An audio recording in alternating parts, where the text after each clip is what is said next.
Good morning, members, and welcome to this meeting of the Planning Applications Committee. This meeting is being live streamed and will be made available on the Council website for public viewing. This is Wednesday, the 28th of August 2024. Can I ask that all mobile phones are switched off? And for remote participants, please follow the good practice guidance, which includes muting microphones and switching off your video when you're not addressing the meeting, writing speak in the Teams chat function when you want to contribute. If you're in the hall, you can do this on your iPhone or iPad. Please don't repeat contributions already made by other members. No material should be posted in the chat function if it is intended as part of the discussion. The usual standing orders apply, including that any votes will be undertaken by roll call. If any member has to leave the meeting, please either leave the Teams meeting for that period of time or write leave in the Teams chat function and then join when you rejoin the meeting so we can keep track on whether the meeting is quorate. All members should speak clearly and directly into the microphone when making contributions, and when referring to reports, please provide reference to the relevant page and paragraph to allow everyone to follow. Please focus contributions on areas where clarification is required or to propose an alternative to a recommendation. Tracy, can you confirm the sediment, please? Thanks, Chair. Good morning, everyone. Morning, members. We've got 17 members present in total, 8 members present in the Council HQ, being the Chair, Councillor Beretti, Councillor John Campbell, Councillor Hislop, Councillor Maureen Johnston, Councillor Lowe, Councillor Slater and Councillor Thompson. And I've got 9 members present on Microsoft Teams, being Councillors Blake, Councillor Ian Crothers, Councillor Davis, Councillor Dryborough, Councillor Drysdale, Councillor Howie, Councillor Jordan, Councillor Marshall, Councillor Walters. 3 members not present at the start of the meeting is the Vice Chair and Councillor McFarlane. Councillor Hill has indicated that she will join the meeting late, and I have no apologies, Chair. But just to advise that we've got 2 new members that sit on the committee due to a change in memberships, and that is Councillor Lowe and Councillor Maureen Johnston, and they've completed the necessary training to sit on this committee, Chair. Thank you very much, Tracy, and I can advise members that Councillor Giusti is running late. He will be here, and he'll be here as soon as he can. I have Councillor Campbell and then Councillor Stephen Thompson. Yes, just to say that Councillor McFarlane's apology. Thank you, Councillor Thompson.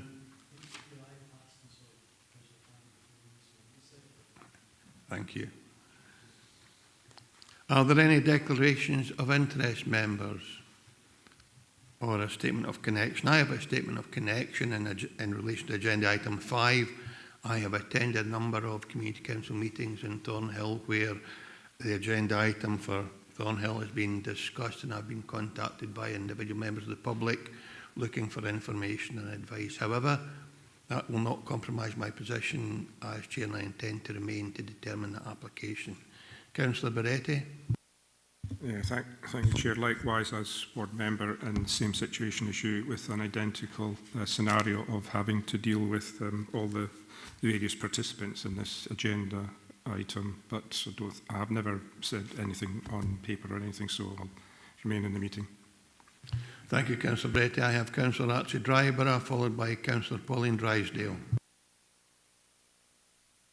Thanks very much, Chair. It's not a declaration of interest or a statement of connection. It's just to say that I may have to, because of medical advice, take sort of 15-minute breaks every 90 minutes. So I'll be saying leave in the chat function just to advise you of that.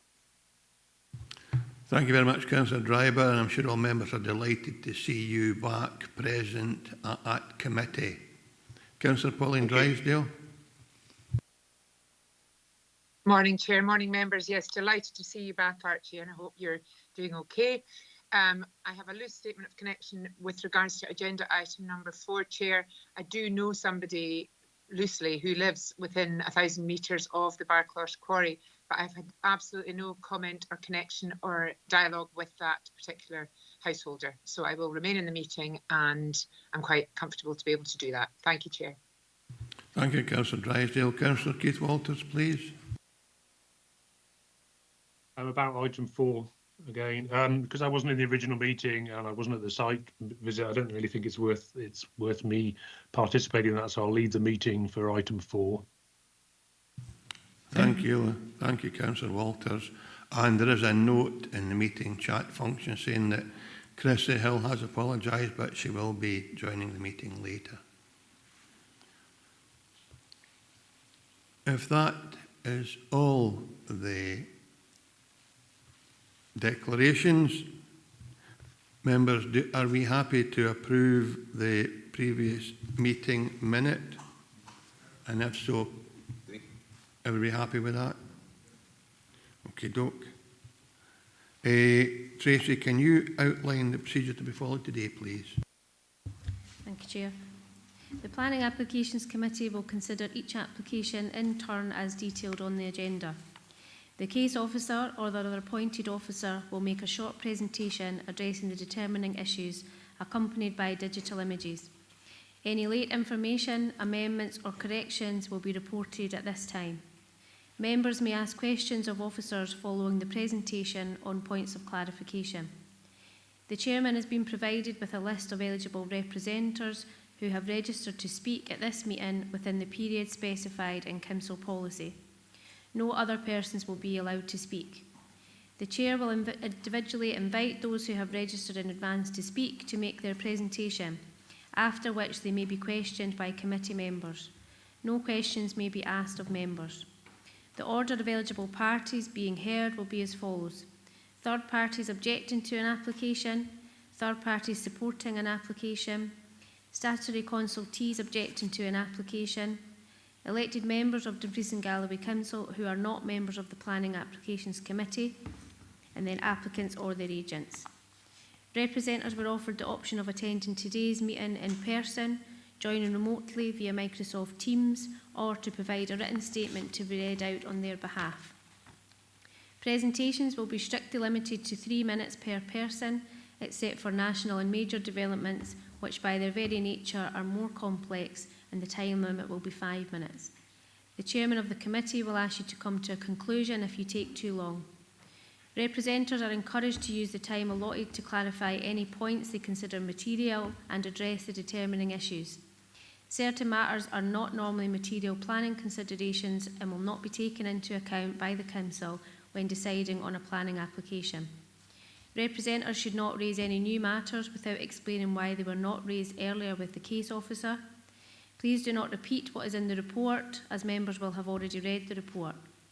After all representations have been heard, the meeting is then in formal session and no members of the public may address the committee from the public gallery. The Planning Applications Committee will then proceed to determine the application. Thanks very much, Tracy. And on that basis, move on to agenda item number 4. This is a continuation of the 26th of June meeting, where members are already in session. We have heard from members of the public, and that will not be repeated today. We will simply have a refresher from our case officer, Chris McTeer, on the site, and then Chris was asked to source additional information for members. Chris will also present us with that, and then we will proceed to determine the application. I would like Tracy to read out the names of elected members who can participate in this decision-making process, and then I'll ask Chris to go back to his slides. So if you can establish who can determine this application, please, Tracy. Yes, thanks, Chair. Members who can participate in this application and proceed to any vote, should there be any vote on this item, is the Chair, the Vice Chair, Councillor Beretti, Councillor John Campbell, Councillor Ian Crothers, Councillor Dryborough, Councillor Drysdale, Councillor Hill, Councillor Hislop, Councillor Marshall, Councillor Slater and Councillor Thompson. Thank you. We have a note from Councillor Lynn Thompson, Ellen Davis, saying that she wasn't present at the start, so she'll simply listen so that she can join when agenda item 5 is called, but she will not participate in any way with the deliberation of agenda item number 4. So, Case Officer Chris McTeer, can you take us through the images again, please, and then provide all members and members of the public with information, additional information you were asked to secure. Thank you very much, Chair. Yes, this application was, I'll move that back a wee bit, was in front of members in June, where it was deferred for a site visit which took place last week on the 20th of August. The additional information that was requested by members is set out paragraph 1.8 of your agenda papers. The points covered were on protected species, roads issues, blasting and calculations of the quarry extractive area. So the application site, as you can see, the full sort of description set out paragraph 1.3, but the site comprises an area of former agricultural land which is now an operational granite quarry to the south of the U78 public road near Dalbeattie. We can see from the next slide the extent of the land ownership and the red line area of the current operational quarry. This is a sort of slightly more detailed site layout with the levels, and as members would have seen when they were there at the site visit last week, the current extractive face of the quarry is the sort of squint reversed L shape that you can see on the slide there, and that just gives a clearer view from an aerial photograph. You can see where the quarry face is and the extent of the quarry floor. The extraction is for 350,000 tonnes over 2 phases. The first phase, year 1 to 5, extraction is expected to be in the region of 200,000 tonnes, and the second phase from years 5 to 10, 150,000 tonnes. Sectional view of the extractive area, rather than expanding on the quarry faces themselves, they're going into the quarry floor. So there is an outline of the current and proposed floor level of the quarry. Turning to the photographs, this is a longer range view of the quarry from the B793. Just before you turn up to the road that takes you up the U78. So the arrow indicates where the quarry face is visible from the junction there. The site entrance, as members who were there are familiar with, and then the perimeter bunds, which have been formed by previously extracted soils, and then into the quarry face itself. So there are some piles of different graded gravel in there as well, and you can see the extent of the current quarry face going from left to right, with some of the plant and machinery already in the bottom of the quarry there. And again, this is just looking back towards the site entrance. And that's the site road in. So the actual quarry is to the left of the greenery there. That concludes the presentation for now. If there are any questions that weren't covered at the site visit last week, I'm happy to answer any of the points of clarification. And the information you were asked to source is on committee papers, but can you just remind members what that information is, so that anyone listening who doesn't have access to the papers can hear what the information you have sourced is such? And I'm sorry if I'm asking you to read quite a lengthy part, Chris, but I did say in a response to one complainant that it would be on the recording and made available for public listening. Yep, no problem, Chair. That's fine. As I said, the information is set out paragraph 1.8. So the first point A was on protected species. So it's noted there are no badgers on the hill, and there are no works taking place outside the sort of the granite quarry floor or the working area where the current planning application is seeking approval. Therefore, they don't feel that a wildlife assessment is required in that there's none there. Irrespective of any planning permission granted, such species are afforded separate legal protection, and it is an offence for them to be disturbed or harmed without the appropriate licence from Nature Scot. However, if members are concerned about the potential impact on protected species, a suspensive condition requiring a survey to be carried out could be attached to any permission granted today. Roads issues. The existing access and egress, as I mentioned before, is on the U78 public road.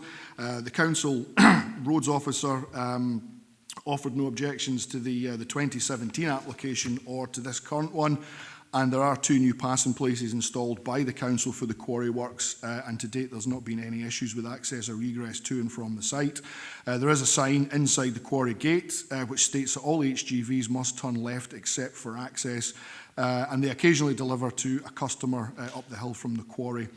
All the drivers are informed on toolbox talks that there's no right turn, and they're also noted that tippers that leave the landfill site don't have anything to do with the operational quarry as we're looking at it, and they also head up the U78. The third point that members asked for clarification on was blasting, and so blasting is carried out by a third-party contractor, which is RJ Blasting. So they are based in Scotland but work throughout the UK, and they're full members of the British Drilling Association, and all the short firers, drillers, explosive supervisors and sentries are fully trained and have many years of experience in the industry. RJ Blasting manage the whole process of blasting, and to contact the nearest house from the access, which is Kenmure House, 285 metres away. A graph blast is installed in the property every time there's a blast to monitor the vibration readings, and there have been no objections to the planning application from this property. Sentries are also on all the access roads while the blast is taking place. And the final point of clarification that members were looking for was the extractive quantity coming from the quarry itself. So the extractive area is 1.469 hectares, so that equates to 14,690 metres square times 10 metres deep, which gives a volume of 146,900 metres cubed. Multiplied by the granite density of 2.4, which is 352,560 tonnes, which is to be extracted from the quarry. Thank you very much, Chris. So that, members, provides the information that was requested. We're now in session. I'll come in, Councillor Campbell. Mr Sutty wants to clarify one point. Thanks, Chair. It's what Chris read was what we received from the agent. What hasn't actually been covered is that the report was augmented from the original report in June on paragraphs 420 through to 23 on page 30 of your agenda, just to clarify some other points that were raised by members or that were raised at the June meeting. An important one was it was alleged at the last meeting that there was legislation which restricted quarrying developments near residential areas.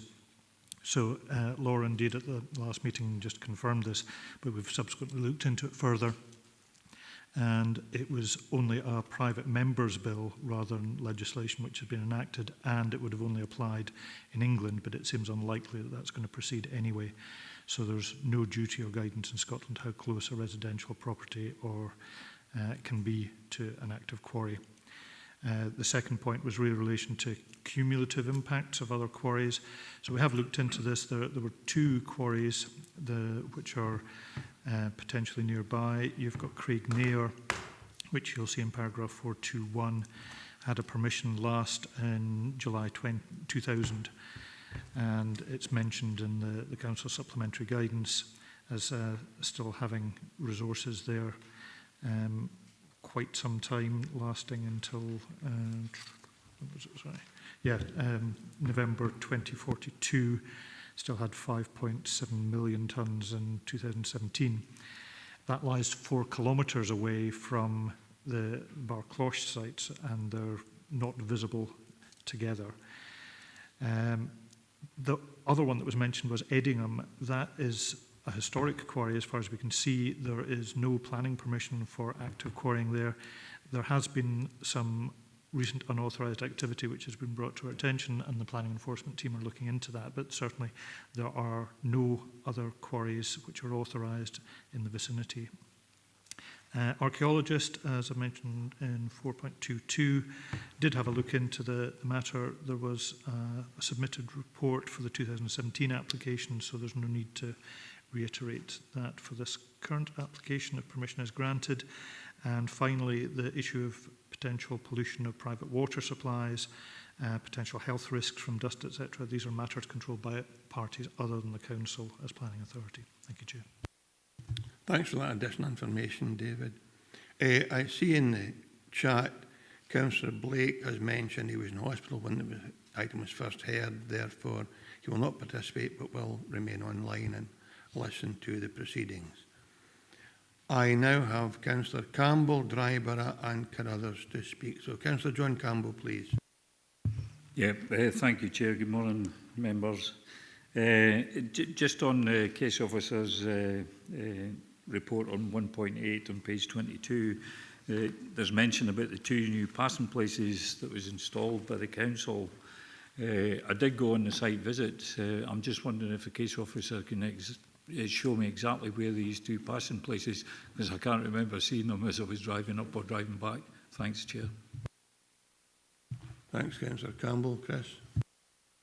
I don't have a note of them on a plan, but they are on the way up.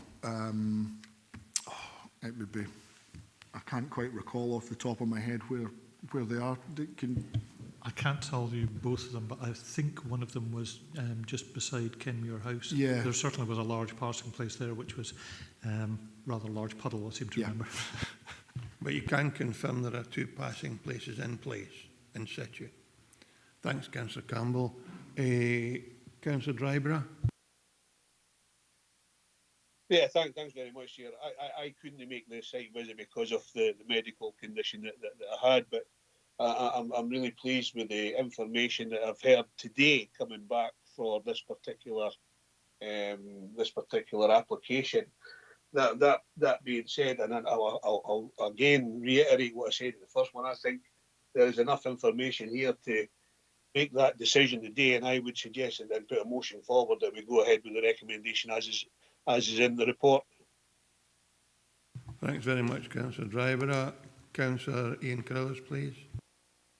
Thanks, Sharon. Thanks to yourself for organising that site visit. I think it was worthwhile. So when Chris finished his speech, that's when I put my hand up, but David covered 95%, I think, of what I was going to say, in particular the last 3 points, which was air noise and water pollution. They were all discussed for why they're not particular planning issues, but I had concerns around about them. My concerns were alleviated with the site visit, Chairman. So listen, I'm comfortable in regards to this particular application. We certainly gleaned a lot of information to other activities that are going on. David referred to them too, but for this application, I'm comfortable for it to be approved and go forward. Thank you, Chair. Thank you very much. And in that case, are you seconding Councillor Dryborough's proposal? If it needs a second, I'm happy to second it, Chair. Thank you very much. Councillor Drysdale, please. Thank you very much, Chair. And yes, thanks for arranging the site visit, and also to yourself, Mr Suttick, for organising the actual demonstration that we were able to see on the day, which was most helpful. So thanks for that. I just want to ask yourself, Chris, a couple of questions through yourself, Chair, if that's possible. I can totally understand that the British Drilling Association are a professional body and therefore are carrying out their operations, I would expect, to top level quality and standards. But can I just ask 2 questions? Firstly, Chris, in these situations, might there be an opportunity for residents to be pre-warned as to when the drilling takes place, which I believe is possibly only once a year, if they live within 1,000 metres of the site? So giving, local residents the chances just to be aware as to when the blasting dates and times take place. That's my first question. I don't know if you'll know that, Chris. On the second question, is there an opportunity, or is it legal, whereby RJ Blasting has to dampen the materials whilst they're going through the quarrying and separation process, just to try and reduce the amount of dust for people living nearby? But otherwise, I'm quite comfortable with everything else regarding this application. Thank you, Chair. Thank you, Chris. Thanks, Councillor Drysdale. I were not in the habit of placing additional onerous conditions, but I'll ask Chris McTeer's advice on the two questions you posed. Chris?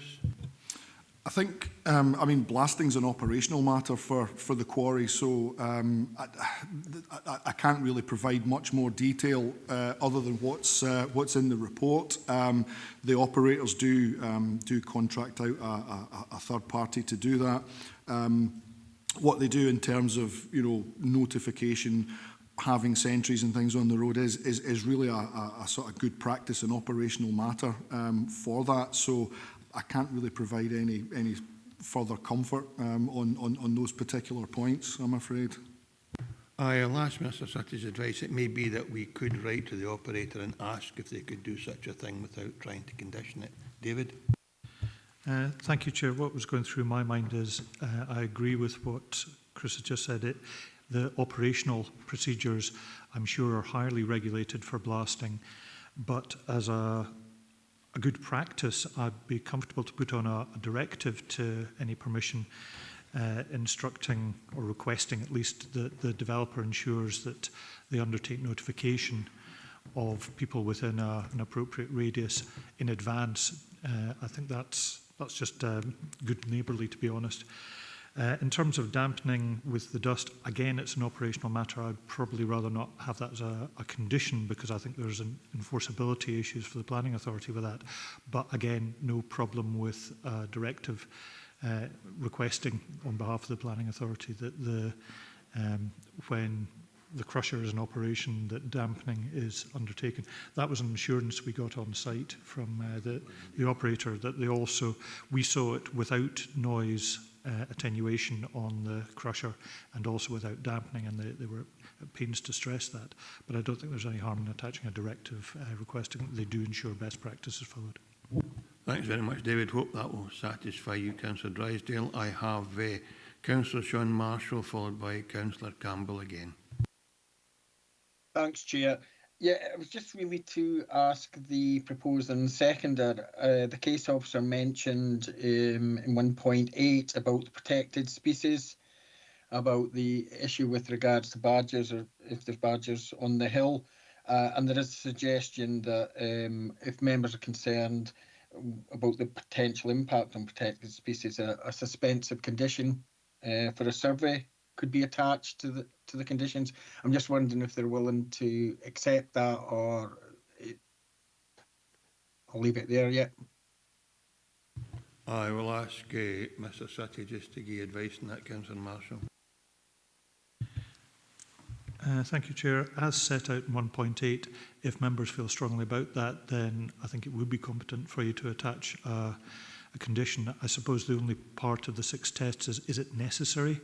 For those who visited the site, including myself, it didn't strike me on the quarry floor as being an area which was likely to have any protected species in it. If there are bats in Barclosh Farm nearby, then that is not the application site. Badgers, I think, given that there's been quarrying activity since the original permission was 2007, it does strike me that any badgers would have long since moved because it's not it's a particularly hostile environment for them. But if members are concerned, then yes, I think you could attach such a condition. I'll come back to you when we come to determination, Councillor Marshall. I have 2 more speakers and then hopefully we'll move to a determination of Councillor Campbell followed by Councillor Carruthers. Councillor John Campbell, please. Thanks, Chair. Yeah, Councillor Marshall's actually picked up on the point I was going to raise anyway. However, there might not be protected species within the quarry itself, but the quarry face at the very top, there could be protected species because there were trees, there could be bats, there could be other, animals living in that part of the area, and that's usually the bit that gets blasted. So I'd be content if that condition was added. Thanks, Chair. Okay, I'll have to move to the mover and seconder to see if they're happy to contain that within their motion. I have Councillor Carruthers and I see David Slater wanting to speak, so I'll have these 2 speakers, then I'll go back to the mover and seconder, and then we'll go to determination. So, Councillor Carruthers. I'll cover the second a bit now, Chair. That's what's coming in for in the back of Councillor Marshall's comments. But I was like Mr Sutty, because the quarry activities, I've got I wouldn't have thought for a minute there was any barges contained within, say, the red line boundary of the site. I'd been very surprised if it was, but I'm comfortable enough if members feel very strongly that it should be a condition that way, but I was comfortable for it not to be on. Thanks, Chair, that's my view. Thanks very much, Councillor Carruthers. Councillor Slater, and then I'm going to go back to Councillor Driver, and then we'll go to determination. Yes, thank you, Chair.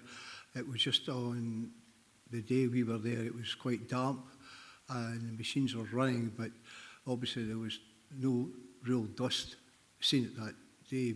But obviously in dry days, I just wonder how much dust there really is, and will you say there's going to be dust suppression that you used? That's very important, I must admit, so hopefully that will happen. Thank you. Thanks very much, Councillor Slater, and David's got to send a directive to that effect. That Councillor Carruthers has been happy with that. If Councillor Driver accepts that, we'll move forward, and I take it that's a legacy hand you have up, Councillor Slater. Councillor Driver? Yeah, I'm happy for that to be added in the recommendations, Chair. If members are happy with that, then yes, as long as we get the go ahead for the application.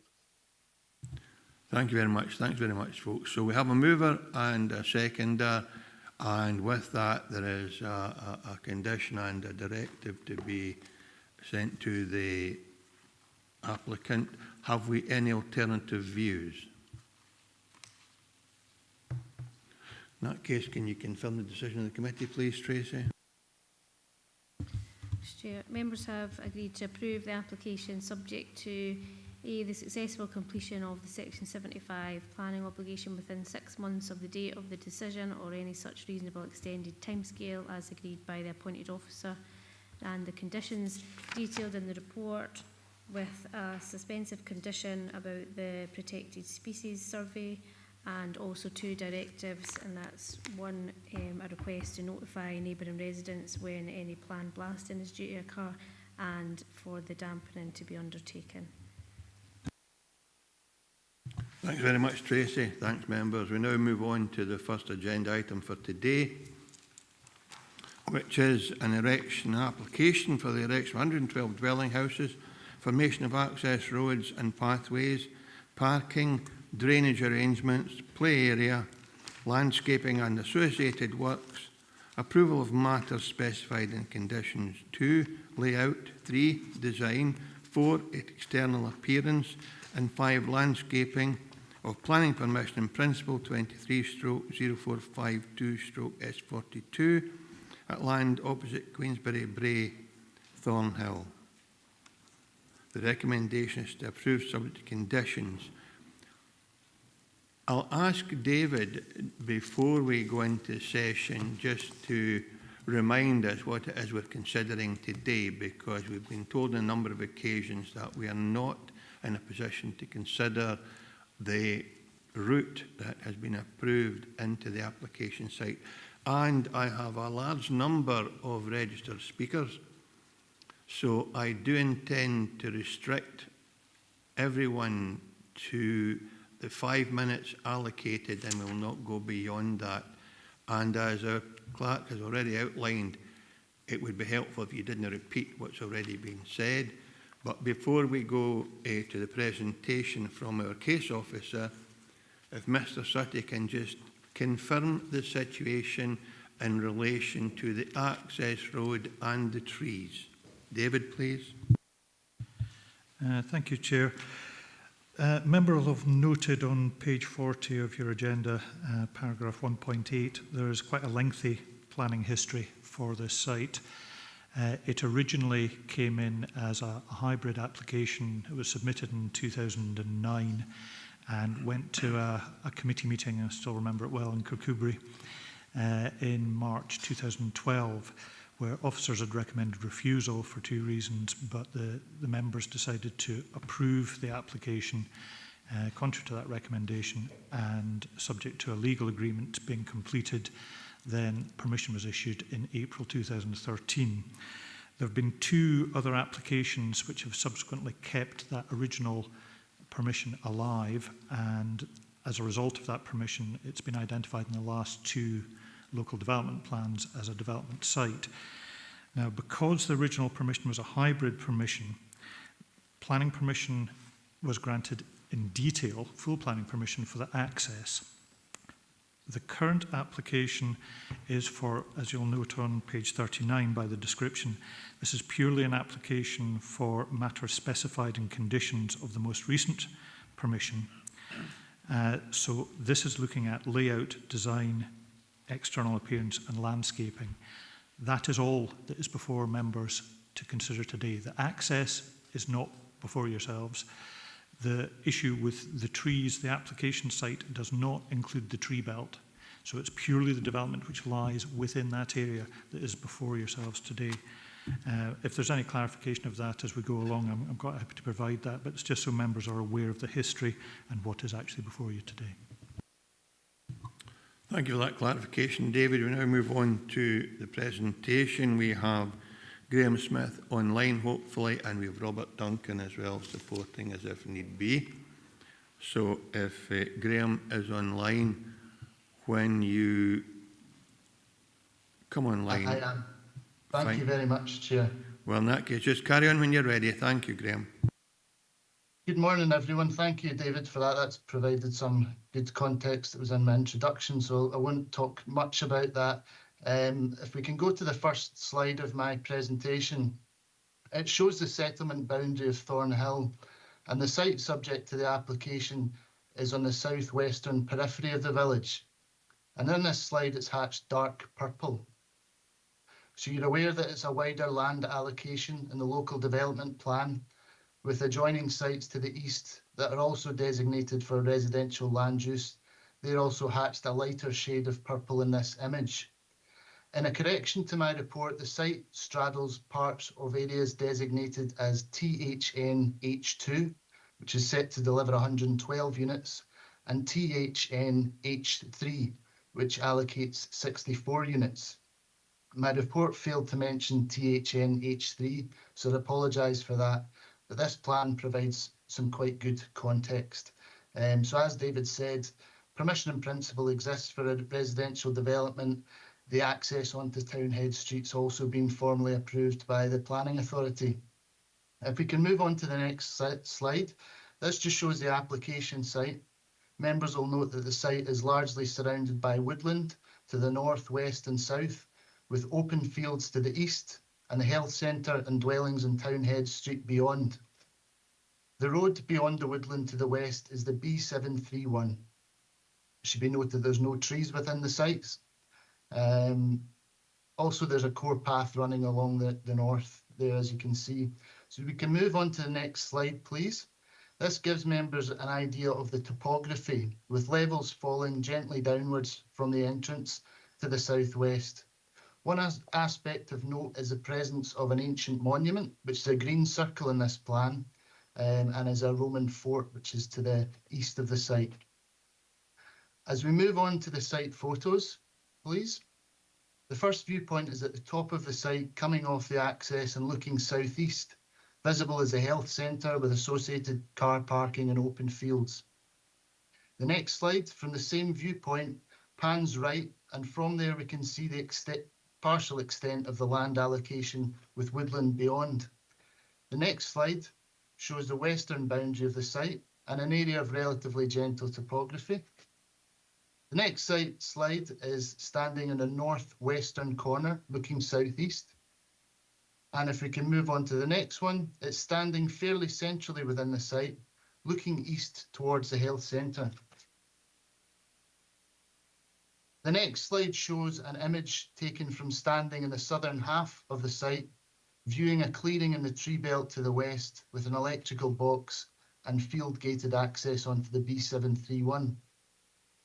Moving on to the layout, the next slide shows the development as a whole, with access coming from the northeast from Townhead Street and a main residential street running through the site in a broadly crescent shape, terminating on the southeastern boundary, which envisaged that a future linkage to adjoining sites will be provided. The route will be sufficiently flexible to accommodate a future bus service. The street design seeks to influence driver behaviour to reduce vehicular speeds to those that are appropriate for residential areas such as this. Design, therefore, along with the promotion of a traffic regulation order, 20 miles an hour, are anticipated to successfully achieve appropriate speeds. In this context, the applicant does not propose segregated cycle paths, as detailed in second paragraph of 2.2 of my report. Colleagues in Roads are content that this approach is in line with cycling by design, and Roads more generally, it should be noted, have not objected to this development. You will note the presence of a suds pond and triangular-shaped attenuation basin further to the south. I don't have time today to go into the details of surface water or foul drainage. Suffice to say that a technical solution has been provided, which the relevant consultees have not objected to. As we move on to the next couple of slides, members will note that the landscaping proposed is integrated throughout the layout, and it comes in the form of trees, shrubs, grass, and wildflower meadow. Species of trees include birch, Scotch pine, rowan, elm, and acer. A landscape buffer is provided along those parts of the boundary shared with the woodland, mainly comprising of wildflower meadow, which is hatched purple in these two drawings. So if you can move on to the next slide, please. It just shows you the southern half of the site. And if we can move on to the next slide, that goes on to housing mix. It gives you a breakdown of the house types.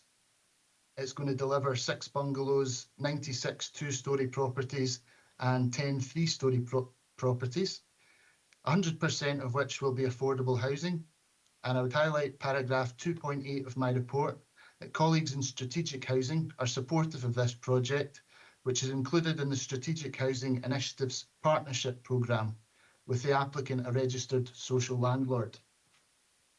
The next two slides just give you an idea of where the different housing types will go, with lilac 3-storey, pink, orange and blue, a range of 2-storey house types, and the bungalows hatched yellow. So if you can just move on to that next slide. On this second slide, on the southern half, it's worth noting the boundary behind blocks 32 to 34. This is where the gradient falls away most sharply, with the well-defined boundary in this drawing representing a retaining wall of some 1 metre in height at its highest point.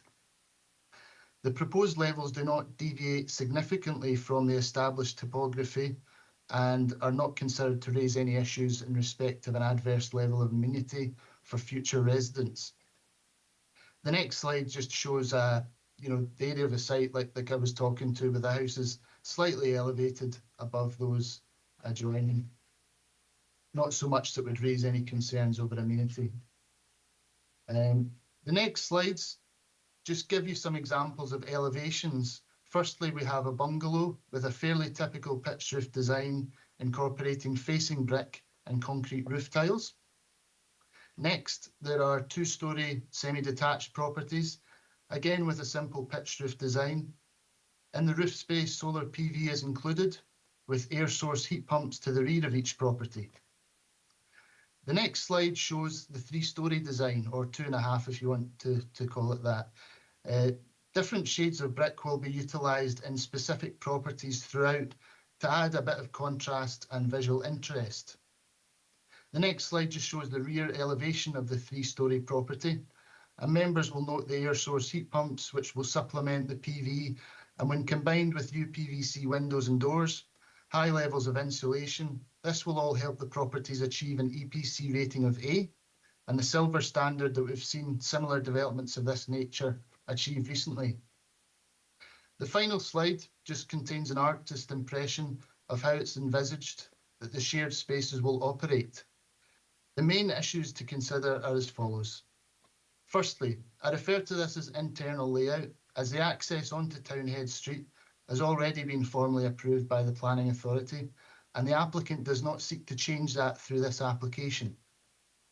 The internal layout is considered to accord with designing streets, and officers would conclude that the development will meet the 6 qualities of successful places, namely that the layout will be distinctive, safe and pleasant, easy to move around, welcoming, adaptable and resource efficient. The density is in line with that specified in the local development plan, and I would agree with colleagues in Roads that subject to conditions, a successful development that integrates well into the surrounding area can be delivered. With respect to design and external appearance, the applicant in their design and access statement has carried out a contextual analysis and has highlighted that Thornhill has varied built form. However, there are some locally distinctive elements that have been identified, which has informed both the design and choice of materials.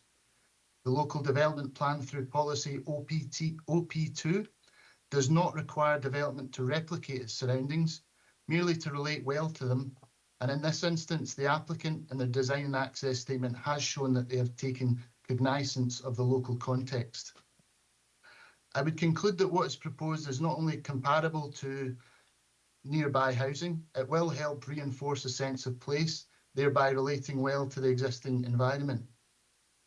Finally, with regards to landscaping, this will perform a largely decorative function, helping to reinforce a sense of place, but the qualified ecologist has also confirmed that it will help deliver a biodiversity enhancement. More trees will be planted and houses built, with planting integrated throughout, including shrubs, which have been selected for their suitability and can be secured in the normal way via planning condition. To conclude, the information submitted is considered to be sufficient to address the matters specified by condition, and what is proposed poses no inherent conflict with the development plan. My recommendation is therefore favourable in the circumstances. Thank you very much for your time today. Thanks very much, Graham.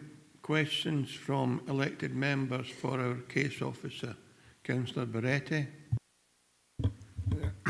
Excuse me, Chair. Thank you very much, Chair. From the image, could you put back up one detail of the close-up of the buildings with the car parking spaces? Because I want to ask, I cannot find in the documentation of how many parking spaces there are associated with this development. Yeah, I think if we could go to the layout plan, which would be one of the earliest plans.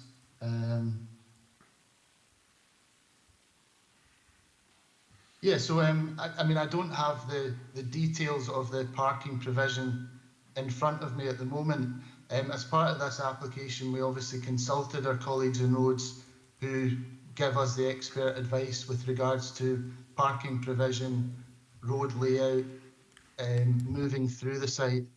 They were satisfied that this development provides an adequate level of parking, not only parking for residents, but visitor parking too. So that was a consideration that was looked at in detail by the experts who came back to us and advised that they didn't have any objections with the provision. Thanks, Graham. That can be posed to the applicant anyway, Councillor Barretti, that question, but I'm sure it's 28 visitor parkings, and I'm sure every property has an EV charger, so there must be at least one space for every property. But that will be something you can pose to the applicant when they come before us, unless David or Graham can find additional information in the meantime. But the applicant will provide that information, I'm sure. Are there any other questions from members of the committee for the case officer? David Slater, question for the case officer? Yes, the area of land that's proposed, on the map it looks as if it's pretty much nearly the size of the village already.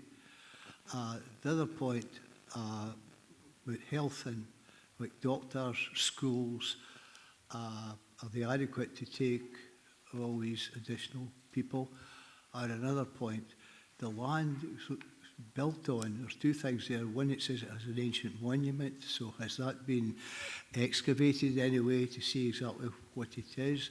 And another point is the land looks as if it's quite wet because there's actually rushes growing on the land. Thank you, Case Officer. Thanks for the thank you.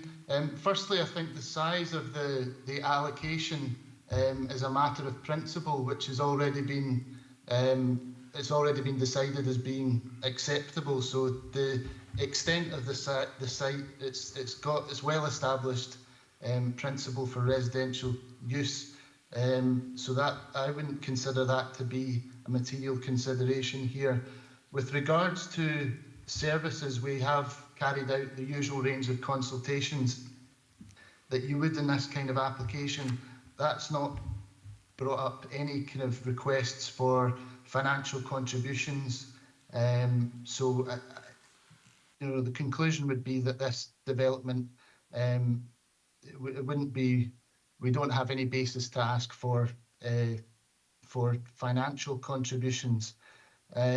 Finally, with regards to the monument, it's an ancient Roman fort, and there is an agreed written scheme of investigation with the council's archaeologist. The next step of that would be once they start breaking ground, there's an agreed strategy in place. There's conditions that safeguard that. There's also site guidance that makes sure that that's safeguarded too. I hope that answers your question. Thanks, Graham. And the reason we haven't asked for a contribution is the last approval didn't have a contribution, therefore we can't add contributions later on. In any case, in social housing developments, we never ask for contributions, and it's 100% social housing that's proposed, although there will be a condition on any approval, if approval is ever given, that if this land is sold or transferred, there will be a requirement for a financial contribution if it's sold to a private developer. But that's on the papers, David. Any other questions, Councillor Barretti? Yeah, sorry, Chair, there was a second question. On page 41, the drainage impact assessment. The bottom paragraph, it says Scottish Water are aware of the capacity issues in the Thornhill network and are undertaking modelling and strategic drainage impact assessment to rectify the situation, provide capacity for this development. Now, would that indicate that this current development you've built, the capacity isn't there until Scottish Water make that capacity? Given that I believe there is, from the images, the Scottish treatment site on the other side of the B731. And the second question is the surface water drainage from the parking lots. There's two systems. One, it's going to be drained by rainwater from roofs, and that's going into soakaway. And the second, that part of that will be into a holding zone and then fed into network, which means that it would be fed into the same network. And I'm referring to the first part, where is there capacity for that? Yeah, I thank you for the question. I think something that came through from the letters of objection to this development is that there's concerns that the current scenario in the area, a lot of people were saying it's insufficient as it is at the moment. I think Scottish Water were just making quite a generalised point there, that they appreciate that they would need to improve matters in order to not only accommodate the existing situation but the future situation. The surface water drainage it just goes by the kind of the natural levels. You'll notice the Suds Pond, and then there's the attenuation basin at the kind of southern end of the site. So yeah, they would eventually go into they would retain, but there would be a discharge into the sewer too there. So yes, I think services would need to improve. Basically, this is part of a wider development, as you can see. So services will need to improve, not only the kind of technical services, but things like public transport, etc. too, as the development progresses. One of the members, Graham, is indicating that he can't hear very well. So if you're asked again, could you speak maybe more clearly into the microphone, please? But I think Scottish Water would have to address any concerns that the community had in relation to public water supply and wastewater treatment before the development be allowed to proceed, if it's ever getting permission to go. I have another question from Councillor Barretti. No, it's just on what you said there, that in the Scottish Water element, did you get a guarantee from Scottish Water that they would provide this capacity within a certain period of time, or not? Did you manage to drag out a time period? No, I didn't.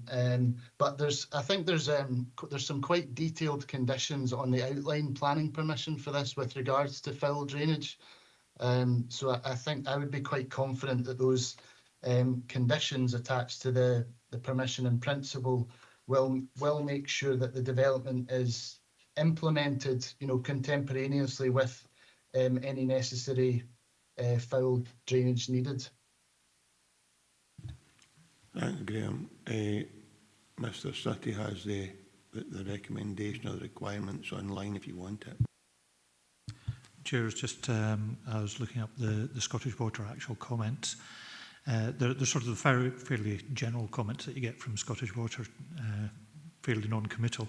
But for wastewater, it says there is currently sufficient capacity for foul-only connection in the Thornhill wastewater treatment works to service the development. However, please note that further investigations may be required to be carried out once a formal application has been submitted to us. So that's basically all they've actually said at the moment about wastewater. But any approval could not be implemented unless that Scottish Water issue was addressed by Scottish Water. Any other questions for our case officer? In that case, I'll move on to our list of registered speakers.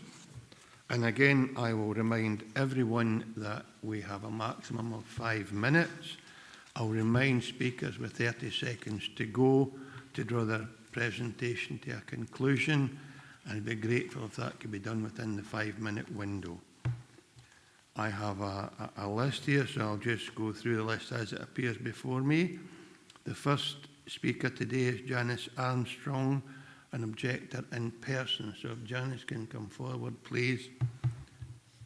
And Janice, whenever you're ready, but if you'd be kind enough to wait in case members have questions for you when you end your presentation, I'd be grateful for that, just whenever you're ready. Thank you for having me here today. I appreciate your time. I suffer from restricted mobility. Small distance there, I need one crutch. Anything further than that, I need two. I attend the health centre next to the proposed development, and I can't access the health centre by foot because of the gradient of the brae outside it. And I know that you've said that access to this development has been agreed in principle, but has it been looked at from a mobility issue? The gradient at the brae to Townhead Street to the health centre is really steep, and whilst I can get down it, I can't get back up it. The gradient going down into this development is steeper, and my concern is for people with mobility issues who will be in that development, who don't have a car, don't have a high power mobility scooter, don't have an electric wheelchair, and how they are going to be able to access the village, given that for this part of the development there is no access available for a bus route. So that's one of my main concerns. Having looked at that, I then looked at the houses within the development for mobility, and looking at your presentation this morning, there are only 2 accessible houses, although there are 6 bungalows. The 2 accessible houses and the 4 bungalows are all overlooked because every other house in this development is 2-storey. So for me, people with a disability can have a real sensitivity, and it can affect their mental health. And if you are sitting in one of those 6 houses that are bungalows, for me, people know that you don't have good mobility and you're a target. You don't have privacy because your house is your safe space. So any area around about, garden, whatever, has to be a safe space. And if you've been overlooked by other houses, it's not a safe space. I don't see how this development has been looked at from a disability viewpoint. I know there hasn't been a walkthrough. Had there been a walkthrough, I think that gradient would have been looked at closer.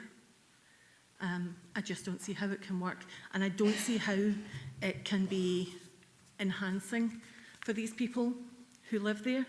for people who move into this, potentially middle age, who grow older within the development and their mobility increases, you're going to have more than 6 houses that are needed for people in that situation.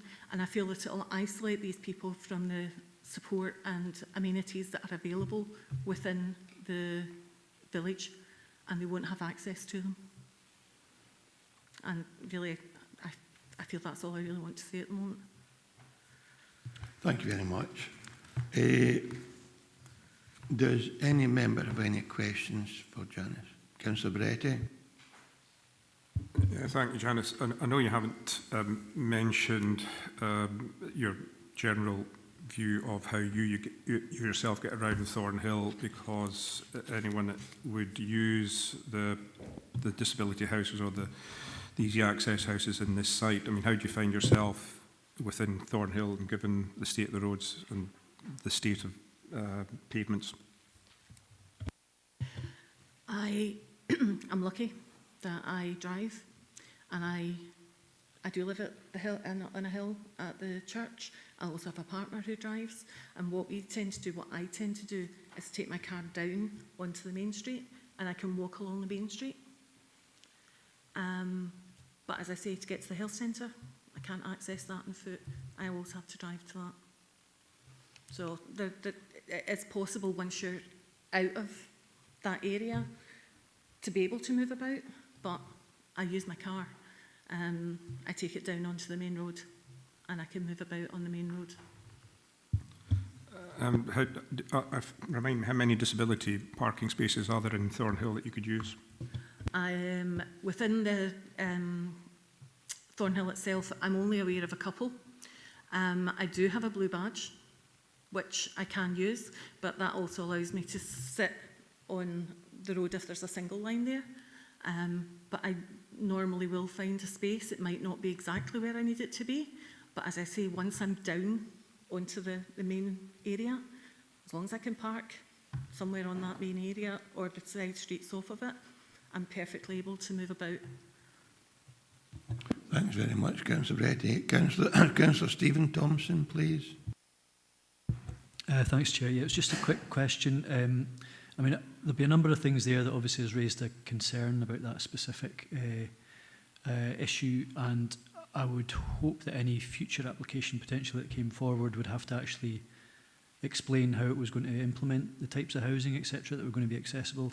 But that's, I suppose, not for today. I was interested, though, in what you were saying about, did you say that the existing access to the medical centre is one where you can't, it's currently, you can't actually get back up the hill? I can get down the hill with some difficulty, some pain, but coming back up it is a real challenge. Okay, so I think that's clarified. So there is actually an existing issue. That's maybe something that elected members for the area can actually follow up separately out with this committee. Thank you. Sorry, could I just say that the hill from the health centre, which the new access will come out onto, that hill isn't as steep as the access into the new development. Any other questions for Janice? In that case, thank you very much for being present today. The next registered speaker is Christopher Craig in person. Christopher, you'd like to come forward, please. You will have the same 5 minutes, Christopher. I'll remind you with 30 seconds to go to draw your presentation to a conclusion. And if you can wait in case members have questions for you, be grateful. Whenever you're ready, Christopher. At the last meeting, when this committee considered this project, towards the end, some legal advice was given, which I think was based on a misunderstanding. So I think that that was a mistake. And that legal advice, if I get it right, was that the committee could not object to the access because it had granted the access before. In fact, what the committee had granted before was a route onto Kinnell Street. Could I have my slide, please?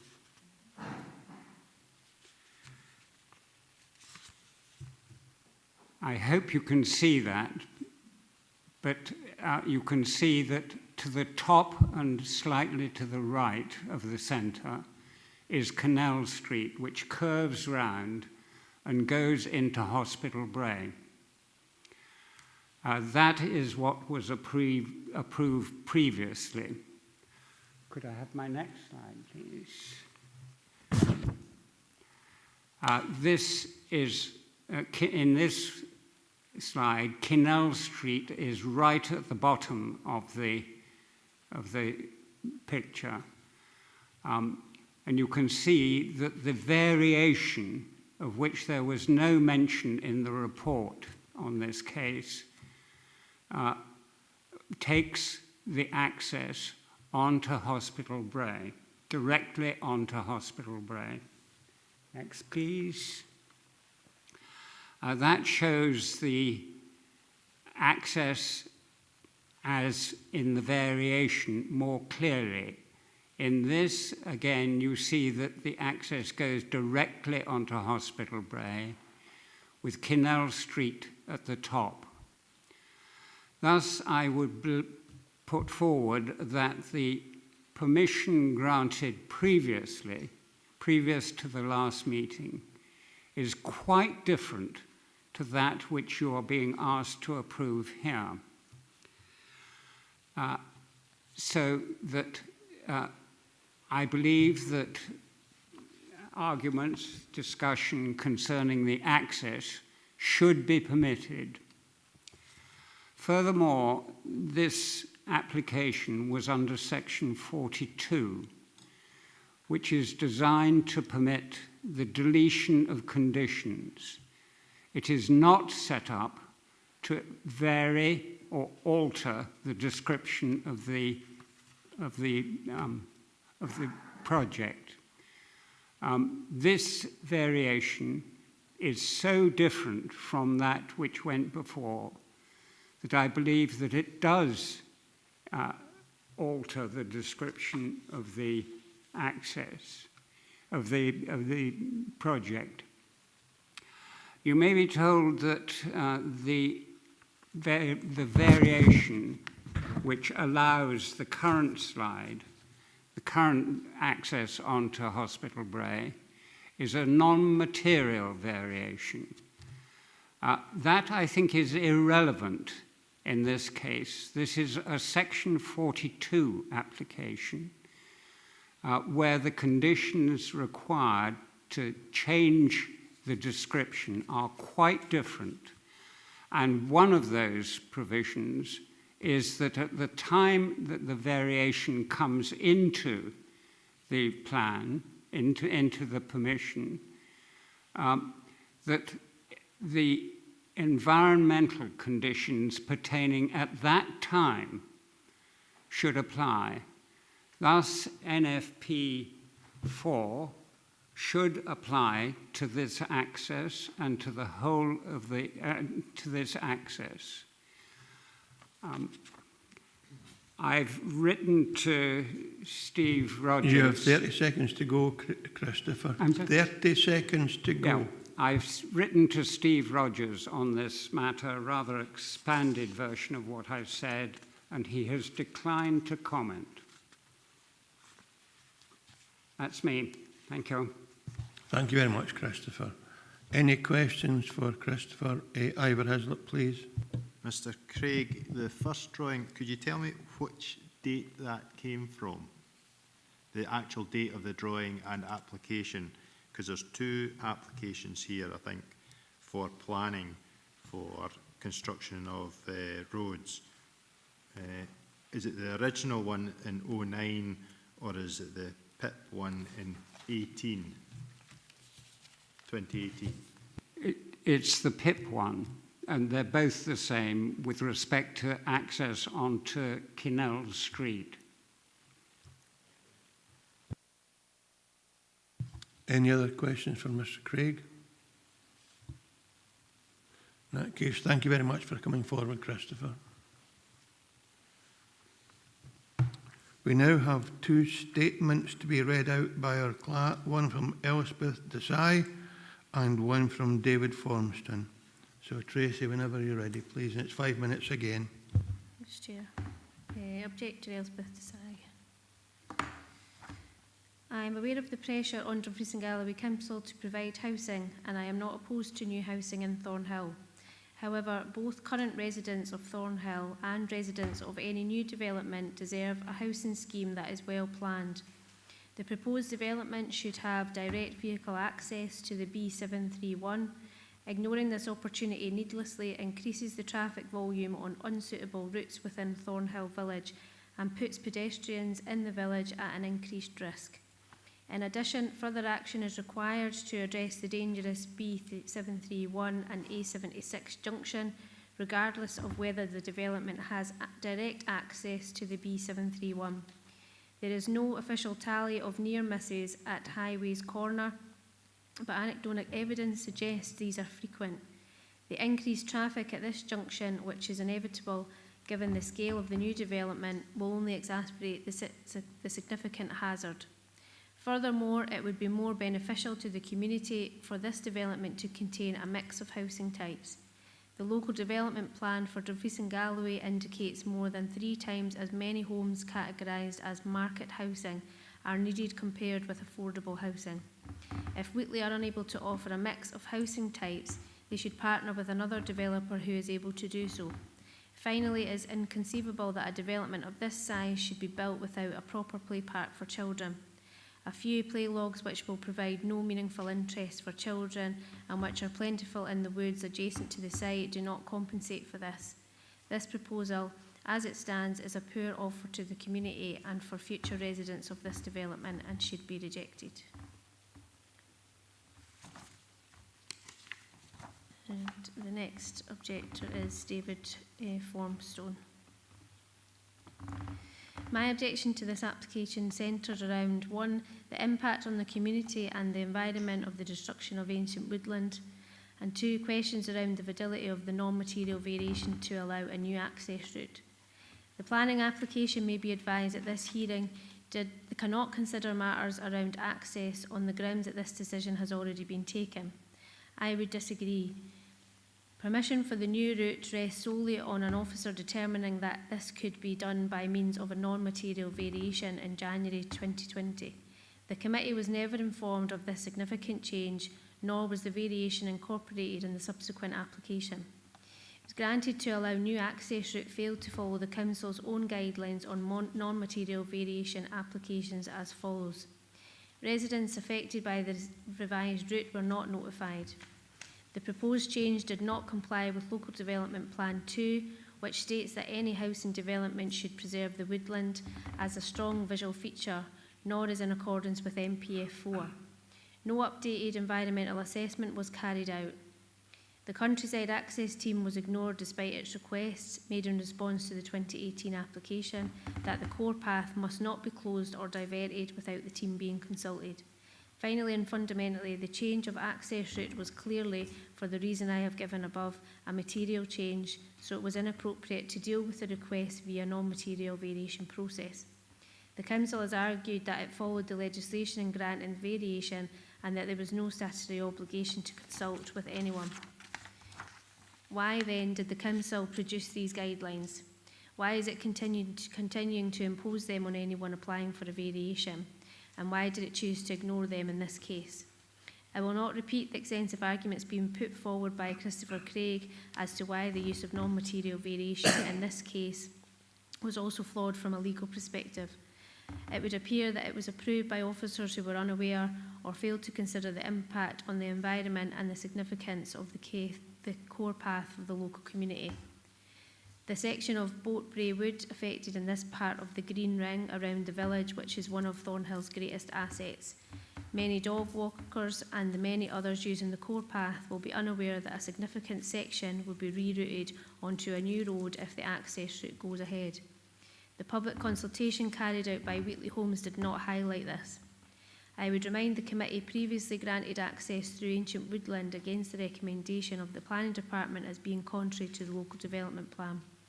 I would urge the committee to refuse this application and encourage Wheatley to redouble its efforts to secure an alternative access route via NHS land or elsewhere. This is not about trees being more important than homes. It's about finding a solution that addresses the housing needs whilst addressing environmental and community benefit. Thanks, Tracy. So, members, you've taken account of these two representations. We now come to the next objector, Tessa Gorgico, who is in Microsoft Teams. So, Tessa, if you're with us, I'm sure you've been watching the proceedings with interest, so you'll have 5 minutes to do your presentation. I'll ask you with 30 seconds to go to draw it to conclusion. And if you can wait in case members have questions for you, I'd be grateful. So just whenever you're ready, Tessa. Hello. So as we've already heard, the formation of the access road has technically been granted, but there are questions over that. But however, the nature of my objection is primarily around the formation and the landscaping, which is included in this application. First of all, I just want to go back and talk again about the woodland. It's listed on the ancient woodland inventory. It means the woodland has persisted on the site since at least 1750. Damage and loss to the woodland can't be mitigated for. It will be 250 years for any trees planted now to reach this level of maturity. It's listed as a priority habitat, ancient woodland, within the Dumfries and Galloway Local Biodiversity Action Plan, as a material consideration for planning. So under this policy, there's a stated need to demonstrate how development programs are designed to minimise the loss of woodlands. And it would be considered an important ecological feature at a council level in the context of an ecological appraisal. So the Woodland Trust's 27 guidance for planners recommends that there's at least a 50-metre standoff from the canopy edge of mature woodland habitats, and that developments likely to cause disturbance should be located away from ancient woodland, particularly those likely to modify local hydrological function, which is particularly in this case. Where development is located near to ancient or highly biodiverse woodland, buffer zones should be retained or planted to reduce the distance that disturbance penetrates. If possible, access to the woodland should be limited or managed. So hydrological function is particularly relevant in this case because damage to root systems from the woodland will exacerbate the rainfall runoff from the streets above, and thus the severity and incidence of flooding into the area, and the health centre, which is an area already prone to flooding and, as the previous speaker said, obviously boggy and wet. So the plans contain an extremely limited buffer zone at the northwest corner, and the root protection area should be a minimum of 5 metres, with the extended area to actual buildings as 15 metres. Now, even this minimum root protection area is invaded by the proximity of the road and pavement at the northeast corner, where it joins the access road and the newly planted ornamental trees. So this is where the question of formation comes in, because the construction processes will undoubtedly further invade this already inadequate protection area and cause damage. The other recommendation is that any buffer zone should be designed to prevent antisocial use of the designated woodland, and that but there are 2 new additional paths created within the plans encouraging access on the north edge. Uncontrolled informal access into the woodland can cause degeneration and unintentional damage by walkers and other users. So this is the opposite to the advice given by Woodland Trust. Another point is that the tree and shrub planting, which is there to compensate for the loss of grassland as advised by the developer's ecological appraisal, have been largely ignored, and many suggested native species such as elder, blackthorn, dogrose, hawthorn and holly have been substituted with ornamentals and non-native species. Now, a number of local authorities in Scotland have put in place robust standards in their LDPs to avoid harm to ancient woodland and veteran trees, rejected applications which fail to meet these standards. And the disregard, I feel, that my particulars have demonstrated that is currently being shown by the developers to ecological standards is worrying beyond those particulars. The worrying attitude is that if their attitude is pushing boundaries at the planning stage, they're likely to further cut corners and erode standards as the development is rolled out, without the eagle-eyed monitoring by D&G Planning Department, demanding resources which is, I suspect, beyond its current capacity. And we've already seen how plans have been changed sort of under the radar. So I do urge the Planning Committee to reject this application on the basis that it fails to meet local and national ecological benchmarks or to protect the biodiversity and the natural flood defences of the land. And send a message to the developers that D&G Council takes biodiversity, ecology and the protection of ancient woodlands seriously. You have 30 seconds to go. So the message should be, must do better, I think. And that's me. Thank you very much. Any questions for Tessa? Councillor Beretti. Good morning, Tessa. Just remind me, we haven't got an image up here, although we have got an image on page 37 of our agenda items. The ancient woodland, how far down does it go towards the 731?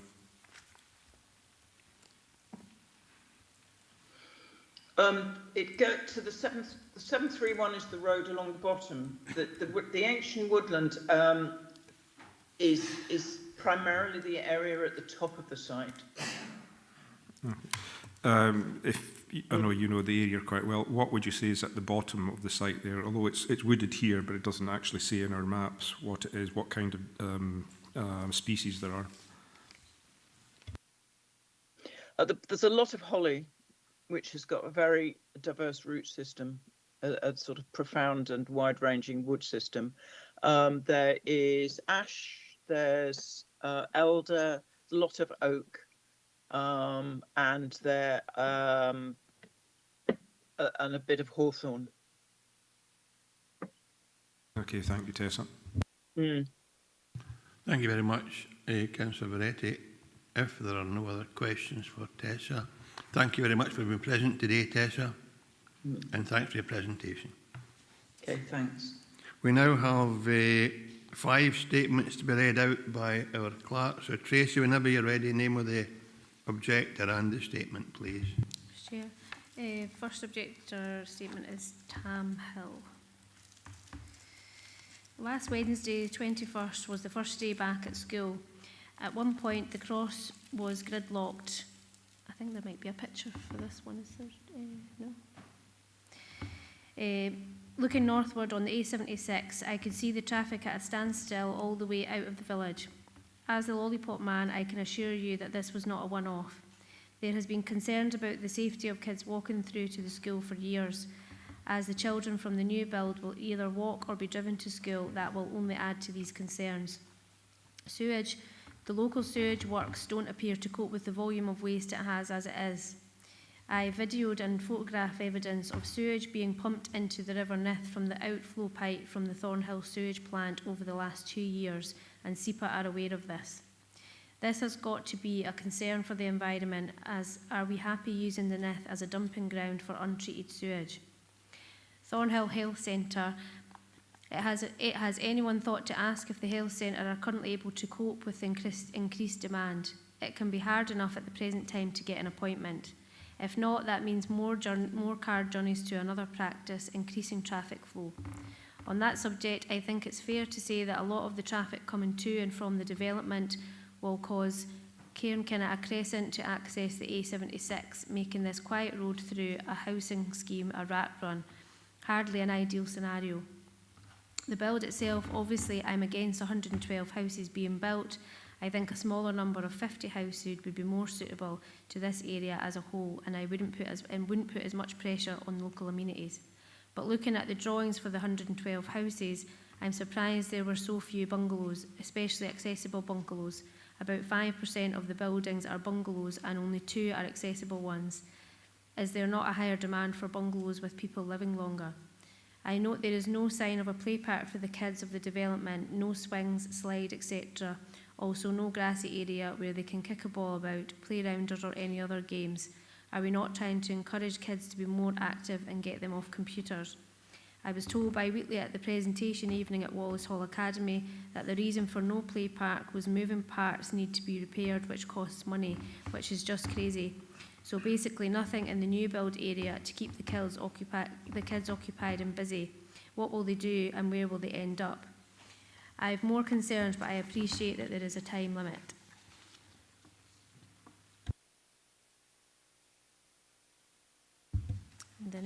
statement is Joe Maxwell. Safety and traffic calming. Safety calming measures have not been maximised. There is a long north-south road split into two sections with a very slight offset. These combine to create a 130 metre long stretch. These stretches have parking directly to the front of the houses. There are no trees to the west of this street. This creates a visibility strip likely to encourage higher speeds. This contradicts design streets which advise evidence from traffic calming schemes suggests that speed controlling features are needed at intervals of 60 to 80 metres in order to achieve speeds of 20 miles per hour or less.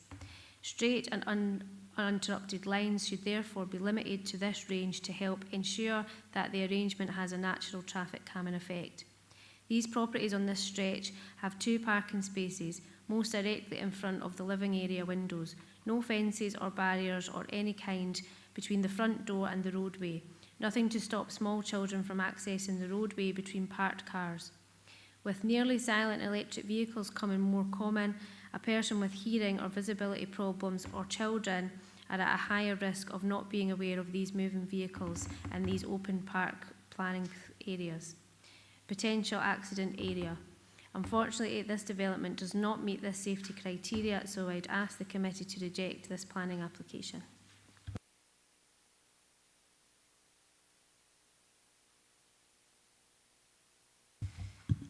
The next objector is Lorraine Murdoch, and I apologise if I don't pronounce some of these species correctly.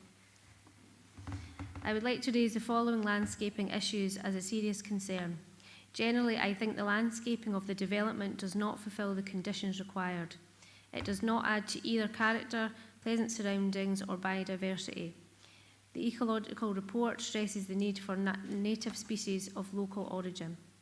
Specifically regarding the condition that all tree and shrub plantings should be of native Scottish species. 1/3 of the trees are not native species, being 64 ornamental trees, which are Magnolia, Stellata Japan, Betula, Jack's Monte, Himalayas, and Palmatum Bloodgood Asia.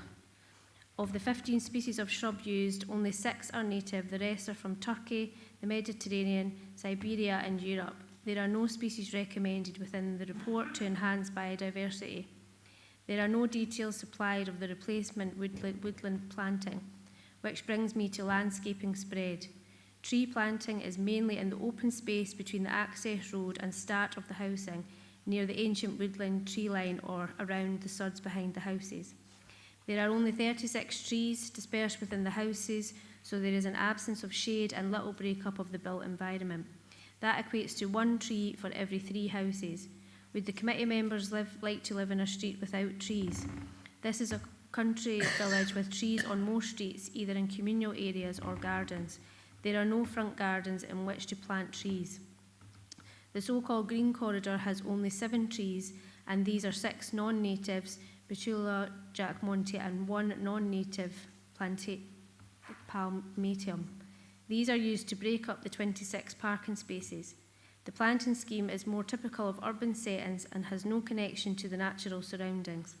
There are trees indicated as breaking up lines of parking on the north-south road parking plan. These are not on the planting list, and the areas are instead shrub planting. Front gardens are at most 2 metres deep and in some cases less. A small number of unprotected are in front of houses and offers no opportunity for residents to grow their own flowers as a sense of identifying their property. Sods placements behind the houses will require to be fenced off to provide safety of children in the development. The plans would suggest that many of these houses are for families of various sizes, and so the proposed sitting area within the development, however, does not meet the criteria set out in National Planning Framework 4, which states under the play, recreation and sport policy principles that these areas would be suitable for different ages of children and young people and provide a range of play experiences. I would suggest that a sitting area would not be meeting the needs of younger people and would certainly not be providing a range of experiences. From this document, Policy 21, Section D, it mentions development proposals likely to be occupied or used by children and young people will be supported where they incorporate well-designed, good quality play, recreation and relaxation, and this is proportionate to the scale and nature of the development and existing play in the neighbourhood. The closest recreational area would be a substantial walk for young children and would almost definitely need to be accompanied by an adult, which again goes against the policy where it states they should be easily and safely accessible by children and young people independently. The developer does not seem to understand the conditions required, and I urge the committee to reject this application.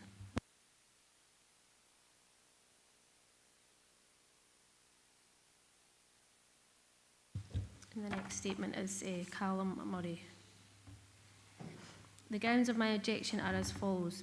Waste disposal issues. Distance from bin areas for wheelie bins to the roadside are not compatible with the supplementary guidance or building standards in some cases. The reversing route at the bungalows is almost 30 metres long, and the distance to the furthest garden gate at block 11 is over 60 metres. Therefore, does the waste vehicle reverse for a shorter distance to comply with building standards 5906. Waste collection vehicles should be able to get within 25 metres maximum distance of waste storage points. This is not the case for many areas of this development.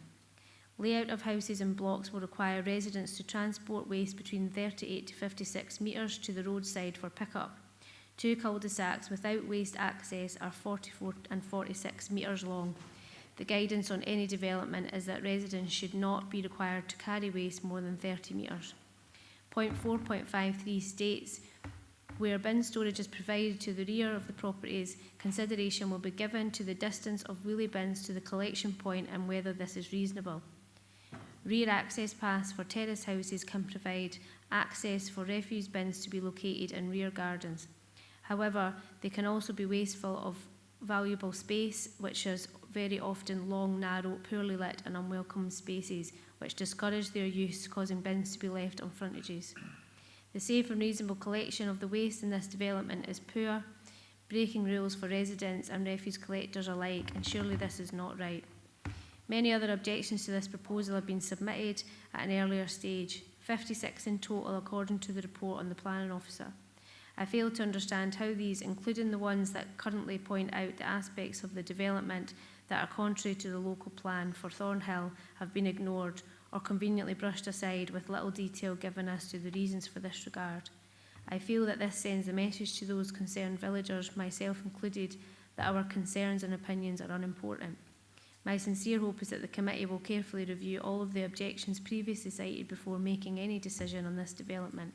In the event that permission is granted, I would ask that the committee place additional conditions to restrict any further development within this site to prevent a further escalation of the issues raised. Thanks for giving this your attention.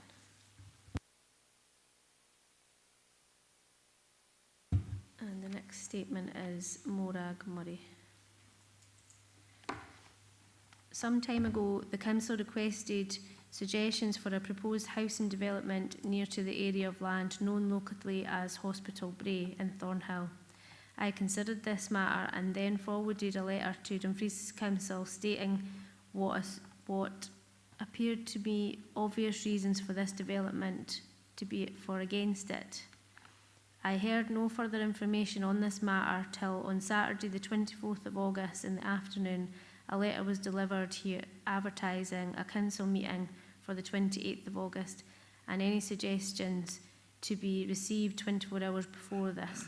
There is no time intimated for this meeting, and since I am an elderly resident and I do not have Wi-Fi, I must travel to Dumfries today, especially to deliver this letter. Although I draft it, it will not arrive 48 hours before the meeting. Previously, I listed the following. 1, the school for walking, that's handwritten, for walking to the school. Doctors, are there sufficient? Is it sufficient to accommodate the potential increase? Has the academy been interviewed for increase in pupils? Do the shops qualify for increase in trade? There is little employment causing extra travelling expenses. An existing road does not cater for the extra daily traffic. I did telephone this morning but did not receive any satisfaction. Thanks, Chair. Thanks very much, Tracy. And again, members, you'll have taken note of these individual representations. We now have 4 in-person speakers.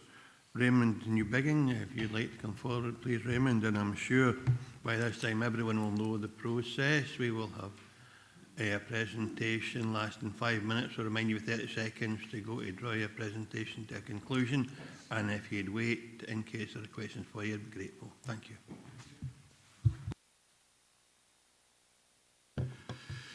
Hi, thanks very much for listening to my objection. This application increases the population of Thornhill by an unbelievable 26%. Imagine trying to increase the size of Dumfries by that amount in one go. Absolute mayhem.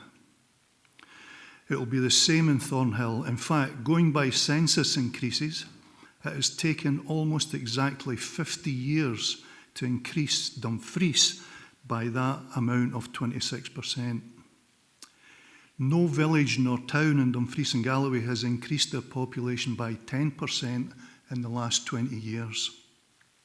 Indeed, out of the 26 towns and villages in Dumfries and Galloway with a population of over 600, 15 have significantly reduced populations in the last 20 years.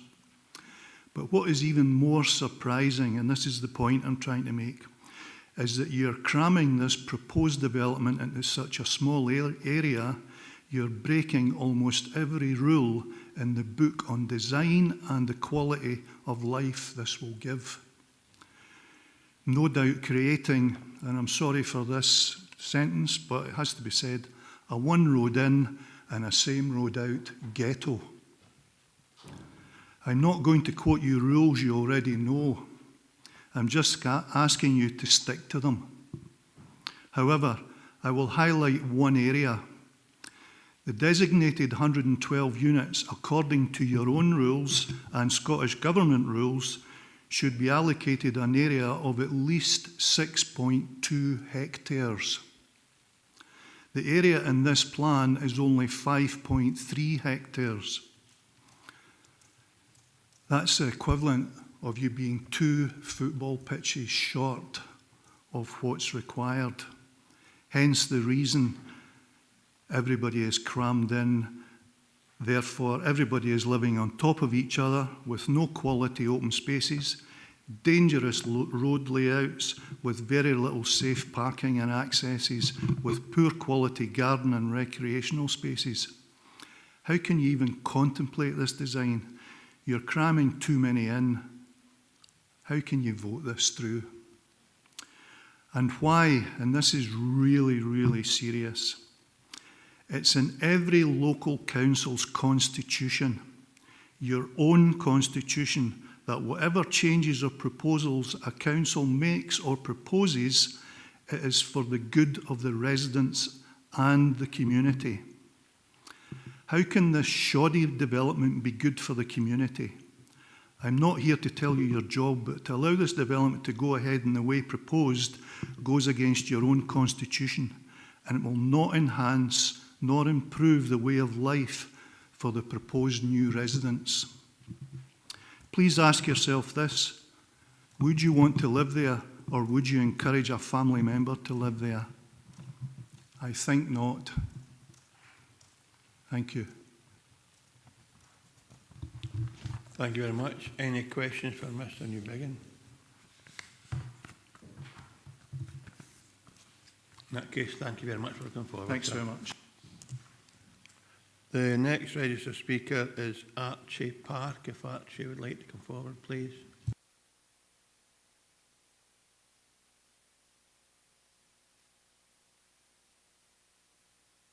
Again, Archie, you have the same 5 minutes, and I'll remind you 30 seconds to go to draw your presentation to conclusion. Ladies and gentlemen, thanks for your attendance here today. I'm just going to have a quick word about this development. The thrust of the reason I think you should reject it is National Planning Framework 4, which I'm sure you will all be far more familiar with than I am. Next slide, please. This is I don't think the actual topography of the site has been explained to you or demonstrated. This is a scrape off of Google Earth and lets you see the density of the woodland, both to the north and to the west of the site. Also, it demonstrates a wee bit that it's actually on a banking. So the trees are on a banking looking down onto the site on both sides. The canopy of these 250-year-old trees extends well into the site. So I think you need to bear that in mind. Next slide, please.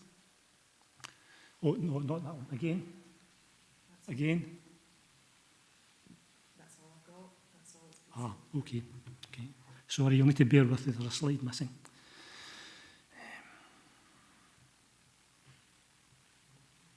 Okay. National Planning Framework 4. I have not read all of this document, but I am not a developer or a planner. I am a long-time resident of Thornhill who cares about his surroundings and environment.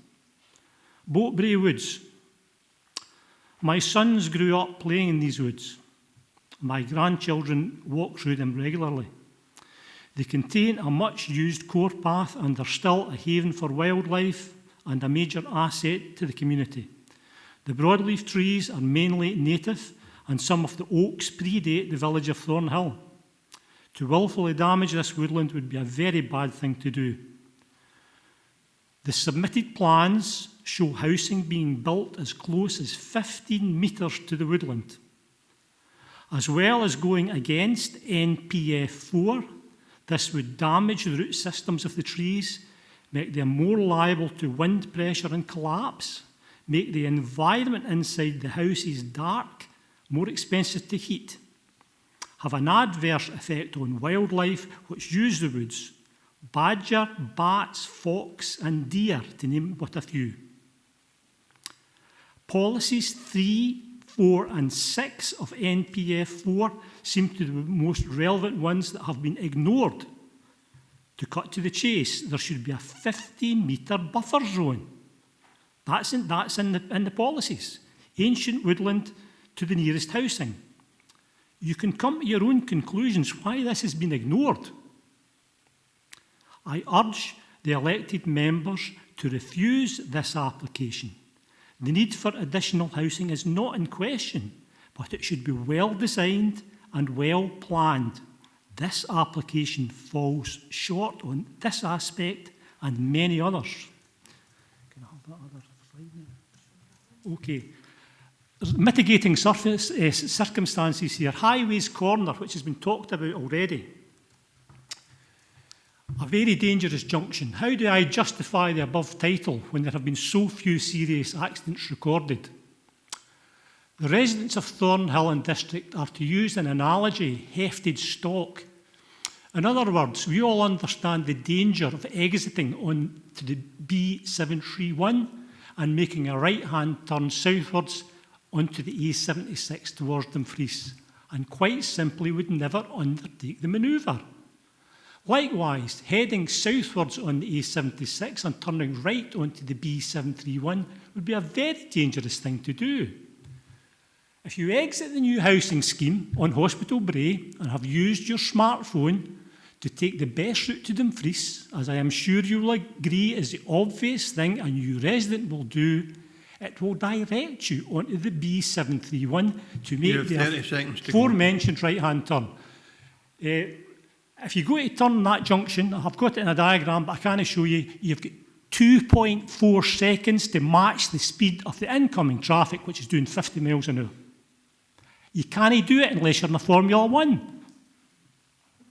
There's going to be a serious accident. You guys have got the power to stop this. How would you feel if there's a fatality and you have voted this through? You've got the reason to reject it because it doesn't agree to MPF 4. Can you draw your conclusion, please? Thank you very much, Mr. Park. Any questions for Mr. Park? In that case, thank you for coming forward, sir. Thanks for your presentation. The next registered speaker is Greg Parker. Greg, Mr Parker, if you'd like to come forward, please. Again, 5 minutes, 30 seconds to go, and if you'd wait in case there are questions, I'd be grateful. Whenever you're ready, Greg. Wow. One development, 220 documents. Have you resolved them all? This is a Climate Emergency Council, responsible for ensuring sustainable travel. So surely it can't approve this scheme. 112 densely packed homes in what is in effect a big cul-de-sac, with parking spaces for, your planning officer didn't know this, around 260 cars. Most of the home designs have an adequate space for home working stations. Most jobs are out with the village. It doesn't fit with parts of designing streets, and the travel assessment is deeply flawed. The authors describe public transport as attractive. It is not. Attractive is easy to write sitting in the Glasgow office with any visits to Thornhill by car. If you're tempted to approve this, pause, defer. Come to the site at school drop-off time, then walk to the school and see the reality of dropping the kids off and heading to work. Or visit the site using sustainable travel and buses only. You won't walk or cycle it. A 212 bus from near the site to Monive every 2 hours, daytime only, is not attractive. The car is. Will Wheatley or the council be providing a useful bus service from the development? No. Thornhill Station is a distant dream. Sanker Station supposedly, and I quote, offers development residents a multimodal travel option to key employment services. Cloud cuckoo land. The reality? An hourly bus service linking to a fairly slow train, which runs every 2 hours, neither of which integrate time-wise. Check for yourselves. Bus from Thornhill to Edinburgh? 1 a day. Try being the resident who leaves an infirmary appointment at 3:30 p.m. and takes 3 walks and 2 buses to get home at 5:30, a 2-hour journey. Car, half an hour. Imagine being the college student whose class starts at 9:30, a walk, the bus at 7:32, another walk, a 45-minute wait in Dumfries, catches the number 5 bus and arrives at the Crichton, not their class, at 9:30. I worked at the college and tried it. Sadly, the car won, as it was the only way of getting to work on time. Fancy a Saturday afternoon in Carlisle? Timetables out. A walk, bus, walk, 50-minute wait, then the train. Coming back?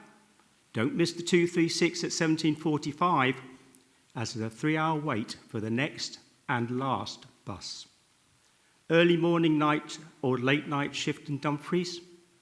Has to be the car, no buses.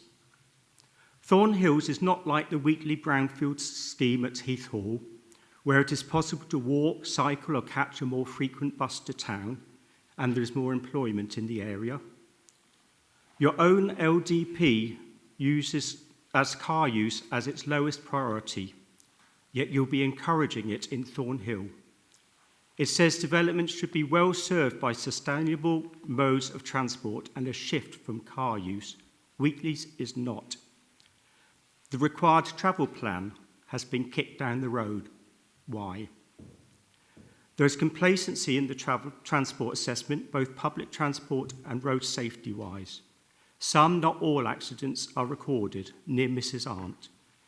As others have said, the right turn out from the B731 onto the A76 is a serious accident waiting to happen, as I witnessed driving home on Monday. A delivery driver, holiday maker, or new resident in one of over 200 extra cars, ignore that danger at your peril. There is no integrated travel nor genuine choice of travel as required in NTS 2 and PAN 75. Approve this scheme and you approve an increase in car use and car dependency for 112 families, probably over 400 new residents. How does that sit with the words sustainable travel and climate emergency. Thank you. Thanks very much, Greg. Before you go, in case anyone has any questions for you, Councillor Barretti, please. Thank you, Chair. Thank you, Greg. You came up with a figure there earlier on, right at the start. You said that you reckon 260 extra cars. Where did you get that figure from, or how did you calculate it? By carefully studying the plan, and it was tucked away somewhere in one of the reports or statistics somewhere. So it's 262 cars because most of the houses have got 2 car parking spaces. Some of them have got 3. I can't remember if even 1 or 2 have 4. So it is over 260 car parking spaces. Councillor Bray. Yeah, thank you, Greg. Just as a matter of interest, don't read into this in any sense. How many cars do you have in your family, and how many are there in your family? I live about a mile outside the village, so good 15-minute walk. There are 2 cars in the family for 2 of us, and a motorcycle for sunny days, so not often used. Okay, thank you, Greg. Thank you. Thanks, Councillor Barretti. I've got Councillor Slater, David Slater, and then I've got Councillor Ivor Hislop. David? Yes, thank you, Greg, for that information. Regarding the turn on the road off from Thornhill, yes, I have used that many times, and it is very tricky if cars are coming down the hill towards you or whatever. So that's very important. It will increase. It seems it will increase the number of cars using that junction because that's the shortest way out from that estate to the town. Thank you. One more, Greg. We have Councillor Ivor Hislop, please. Do you think that the addition of, say, 2 people per house, 250 people, would actually possibly encourage more people to use the bus because of the fact that if there's more people using the bus, there will be more buses. So you could actually improve the bus service by having an additional number of houses. I know you referenced Heath Hall. That's my area. There are more houses there than in this development. There's about 1,000 houses, I think. And that encourages more services. So would you not maybe get a better bus service if you had more houses? I think most people will opt for convenience, and the convenience is hop in the car, not wait possibly an hour for a bus if one has just missed, or if it's an evening bus, having to wait 2 or possibly even 3 hours. So, I mean, I could ask Jim how he usually gets down to committee meetings, whether he catches the bus or, you know, I think most people opt for convenience, to be honest, and they might be like me sometimes and try a bit of car share until shifts change. Or try the bus and then discover it's actually not that convenient after all. So I think people will just fall into habits. And as there's no travel plan, who knows what will happen. Thanks, Ivor. If there are no other questions, thanks very much for going forward, Greg. Thank you. Our next speakers are Janice Phillips, for both her and Mr. Phillips, but even if you're both present, it's 5 minutes collectively. So if you'd like to come forward, Janice, please, you will have the same 5 minutes, a reminder of 30 seconds to go, and if you would wait in case somebody has questions for you, I'd be grateful, just whenever you're ready. It's actually just myself speaking on behalf of myself and my husband. Good afternoon, everyone. Myself and my husband strongly object to this major development being built in Thornhill. Thornhill will be overwhelmed as it does not have the amenities, services, infrastructure or jobs to support such a large development. The National Development Framework for Spatial Principles states, local living will support livability and improve community health and well-being by ensuring people can easily access services, green spaces, learning, work and leisure locally. There will be no improvement of community health and well-being as stated in the NDF by adding a potential 448 plus people to Thornhill and putting pressure on our medical centre that actually only has 2 full-time GPs and 1 part-time locum who works 2 days a week. We believe the health and well-being of residents of this new development have also been overlooked. We understand that the tenure of these dwellings will be rental only, which is likely to be people with lower incomes and or those with disabilities. 45% of Wheatley Homes applicants identify themselves as having a disability. The design of the housing does not fit with the design statement guidance. While the houses have silver status for insulation values, they do not comply with guidance on orientation to achieve solar gain. The layout of this development has been driven by maximising occupancy at the cost of quality. Poor orientation. Only 33 units out of the 112 houses face south for solar gain. The majority face full east or west with blank gables to south. The houses on the perimeter are within 15 metres of the woodland and are overshadowed by trees. The solar panels will function only at a minimum level.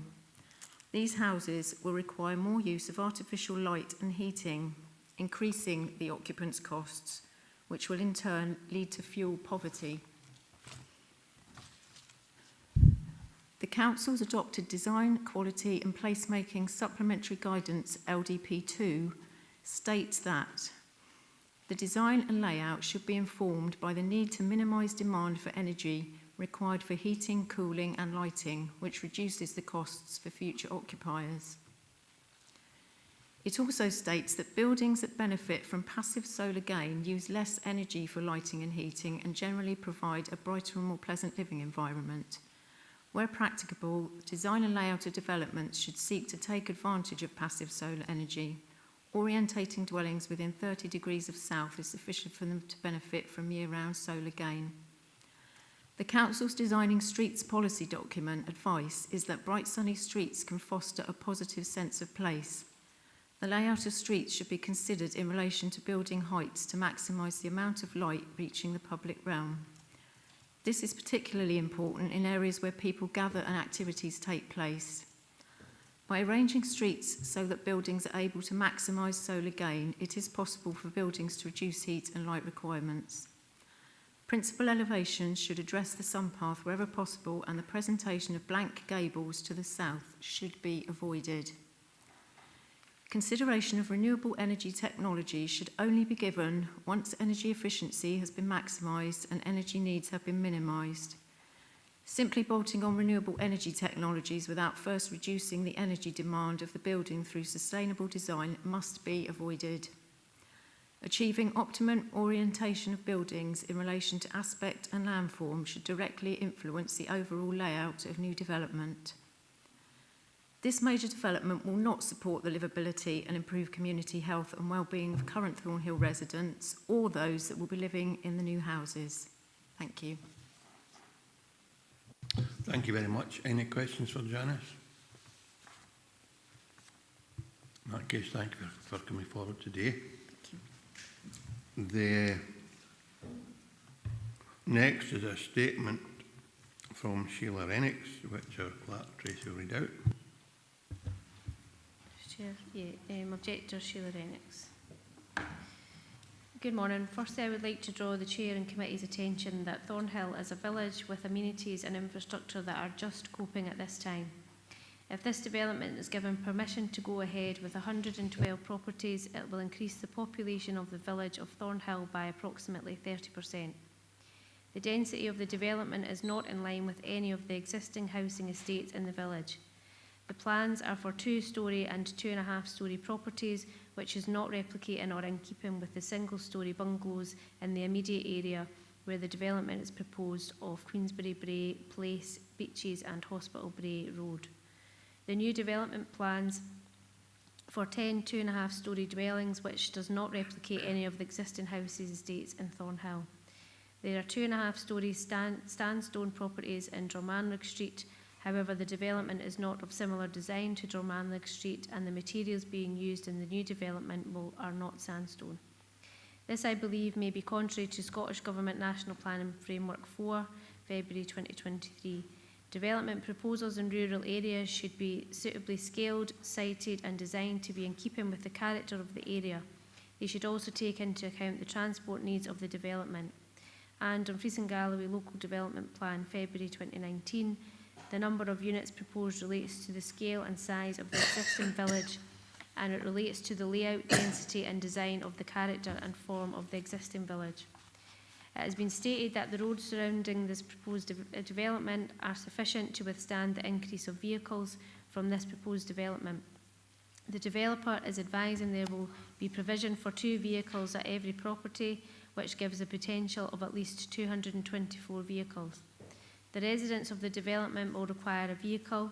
There is no train station in Thornhill. There is a bus service between Thornhill and Dumfries, and the first bus leaving the village would appear to be 7:02 hours, and the last bus into the village leaves Dumfries at 20:35 hours, arriving in Thornhill at 2100 hours. Therefore, if any of the residents are employed, they will require to have a vehicle to travel to their place of employment, which will ultimately be out of the village as there are no large employers in Thornhill area. By allowing the development to go ahead with the number requested by the developer will have a significant impact on the carbon footprint of the village. For those members who do not know roads around the proposed development, I would urge this committee to actually pay a visit to Thornhill and drive or walk the routes that will give you access to this proposed development before deciding on this application, and not to take word of someone who is sitting in an office looking at Google Maps. I am fully aware there is a need for housing in Thornhill. However, the size and density of this development is not what is required.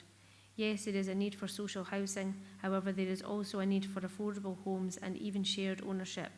The younger generation are finding it increasingly difficult to purchase property in the village. If this development was made up of a mixture of the 3 types of property previously described, it would be advantageous in getting someone onto the property ladder. It would also have a mix of locals and new residents in the village. I appreciate that there is demand for housing throughout the whole of the UK, and planning committees require to follow guidance from the sitting governments. However, it should not be to the detriment of the village or area. I would strongly urge you to consider this application thoroughly.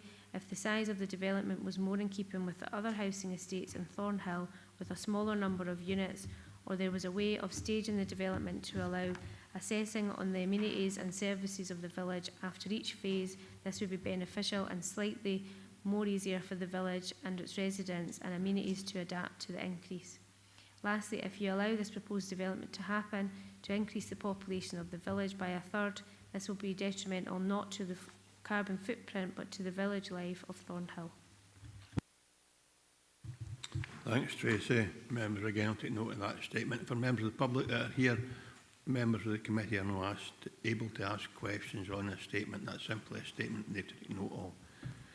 The next recorded speaker is Jim Rennicks. Jim's going to join us on Microsoft Teams. So, Jim, if you're available, I'm sure you've been watching or listening to proceedings, and same will apply to you. 5 minutes maximum for your presentation. I'll remind you 30 seconds to go, and if you'd wait in case there are any questions for you, I'd be grateful. So, you're on line, Jim. Good morning, Chair. I don't want to waste the committee's time too much. The concerns that I want to raise have been comprehensively covered by the residents of Thornhill, and I must thank them all for being so diligent and respectful in the way they've put them across today. The only one thing that I would highlight, and if I could ask the officer for the planning application, he brought up slides in his presentation of the layout of the properties and types of properties, particularly pertaining to the 2.5-storey or 3-storey, as they've been referred to in this today. Having known the site, walked the site, which I don't think a lot of the council members will have, it appears that Wheatley are going to put a 2.5-storey building on the highest point within that development. The visual impact, if you just go back 2-3 slides, if you want to go another one, yeah, here we go. We've got the purple one. So if you go to the south slide, there. In the right-hand upper you've got a purple dwelling right on the boundary above the metre-high retaining wall. That's on the highest point in this site. So the visual impact is going to be projected across the rest of the village, which is already there. It's going to have a huge impact on people's lives. There's no other satellite development in Thornhill has 2.5-storey or 3-storey buildings. Every development in the last 60 years have all been bungalows or 2 stories. It's not in keeping with Thornhill. Yes, as the point's been made, there are 2.5 stories on Drumlannig Street, but in no way is this representative of the type of developments which have taken place in Thornhill previously. I'd like to thank the committee. That's my point of view, the only one that was left that hasn't been covered, and thank you very much for allowing me to speak today. Thank you. Thanks very much, Jim. Before Mr Rennick leaves to go to his work, I see he's still dressed for work. Anybody get any questions for him? Councillor Beretti. Hello, Jim. I reckon that you are actually in work. But yes, just the same as all you gentlemen in work. I hope you've listened to a lot of the other objectors from your area and those who also sit on the community council with you.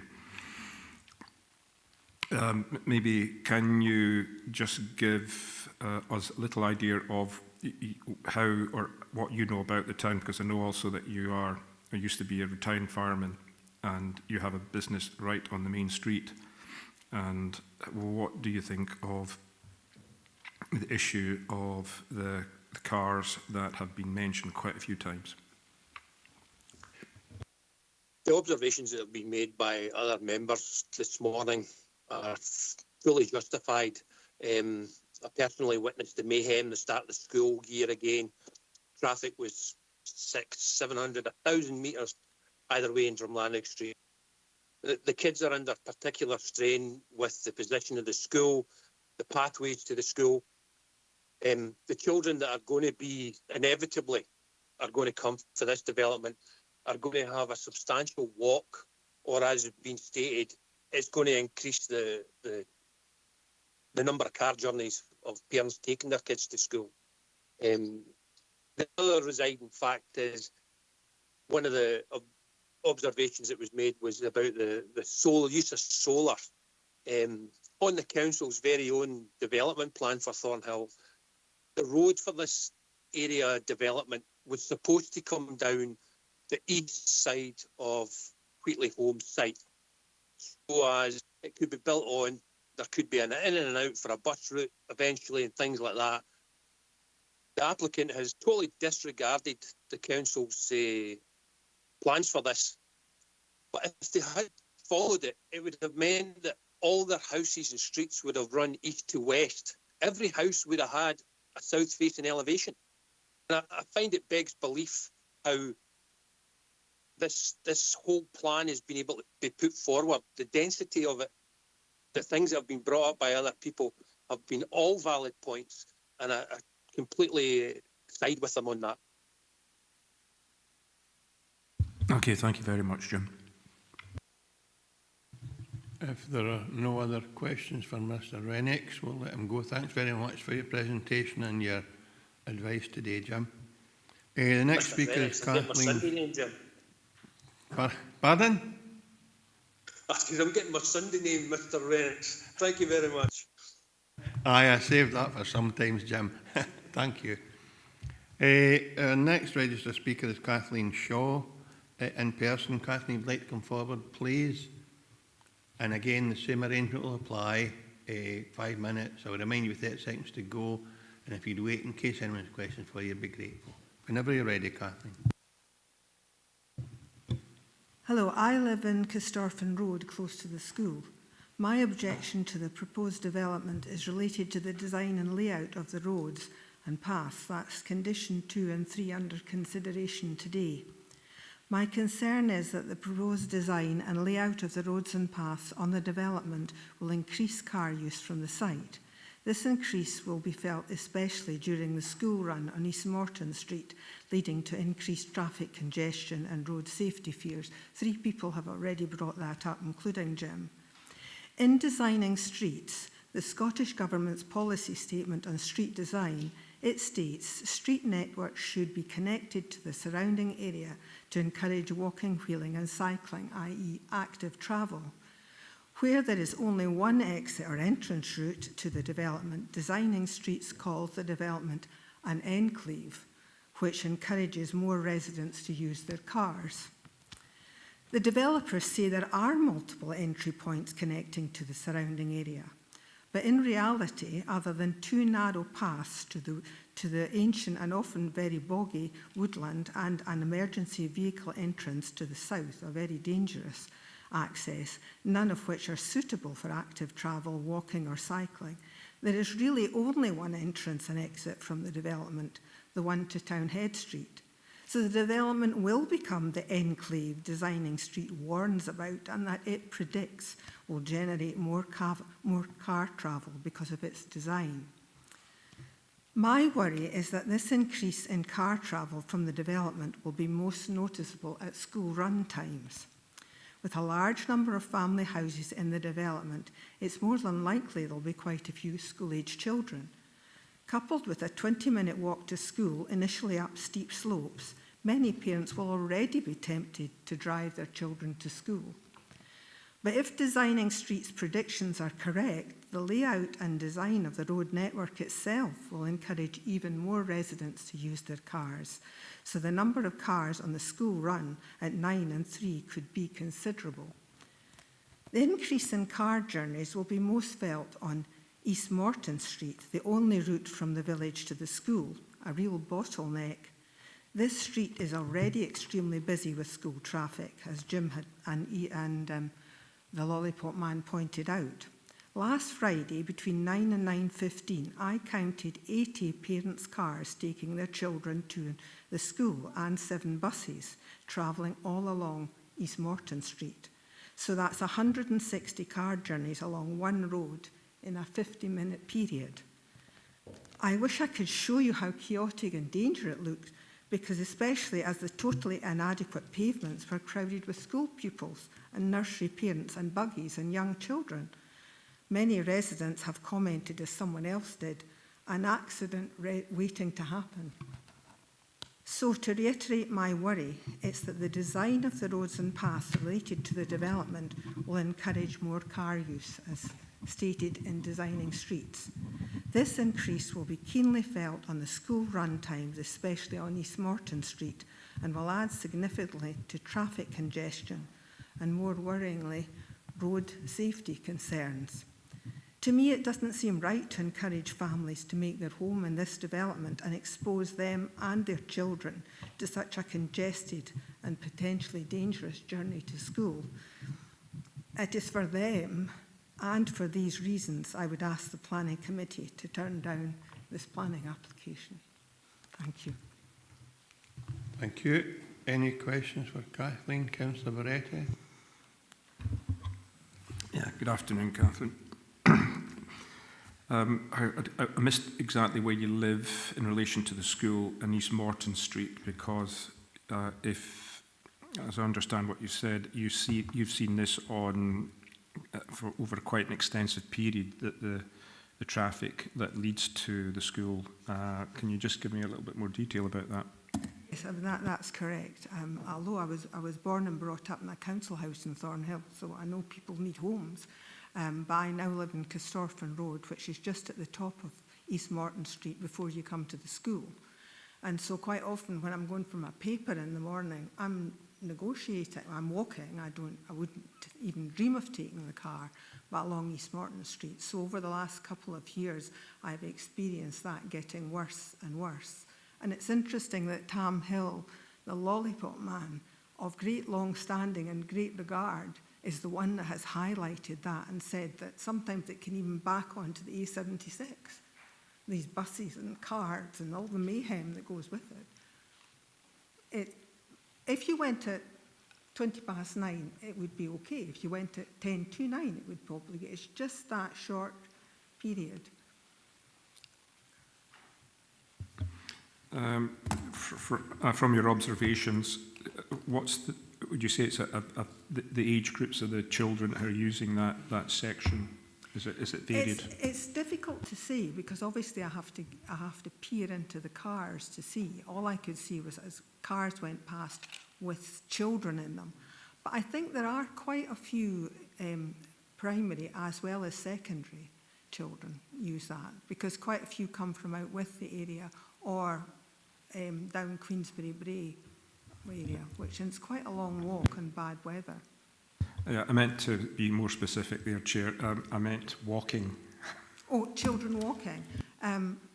Mainly older children, but the nursery children walk, the nursery parents walk with their buggies.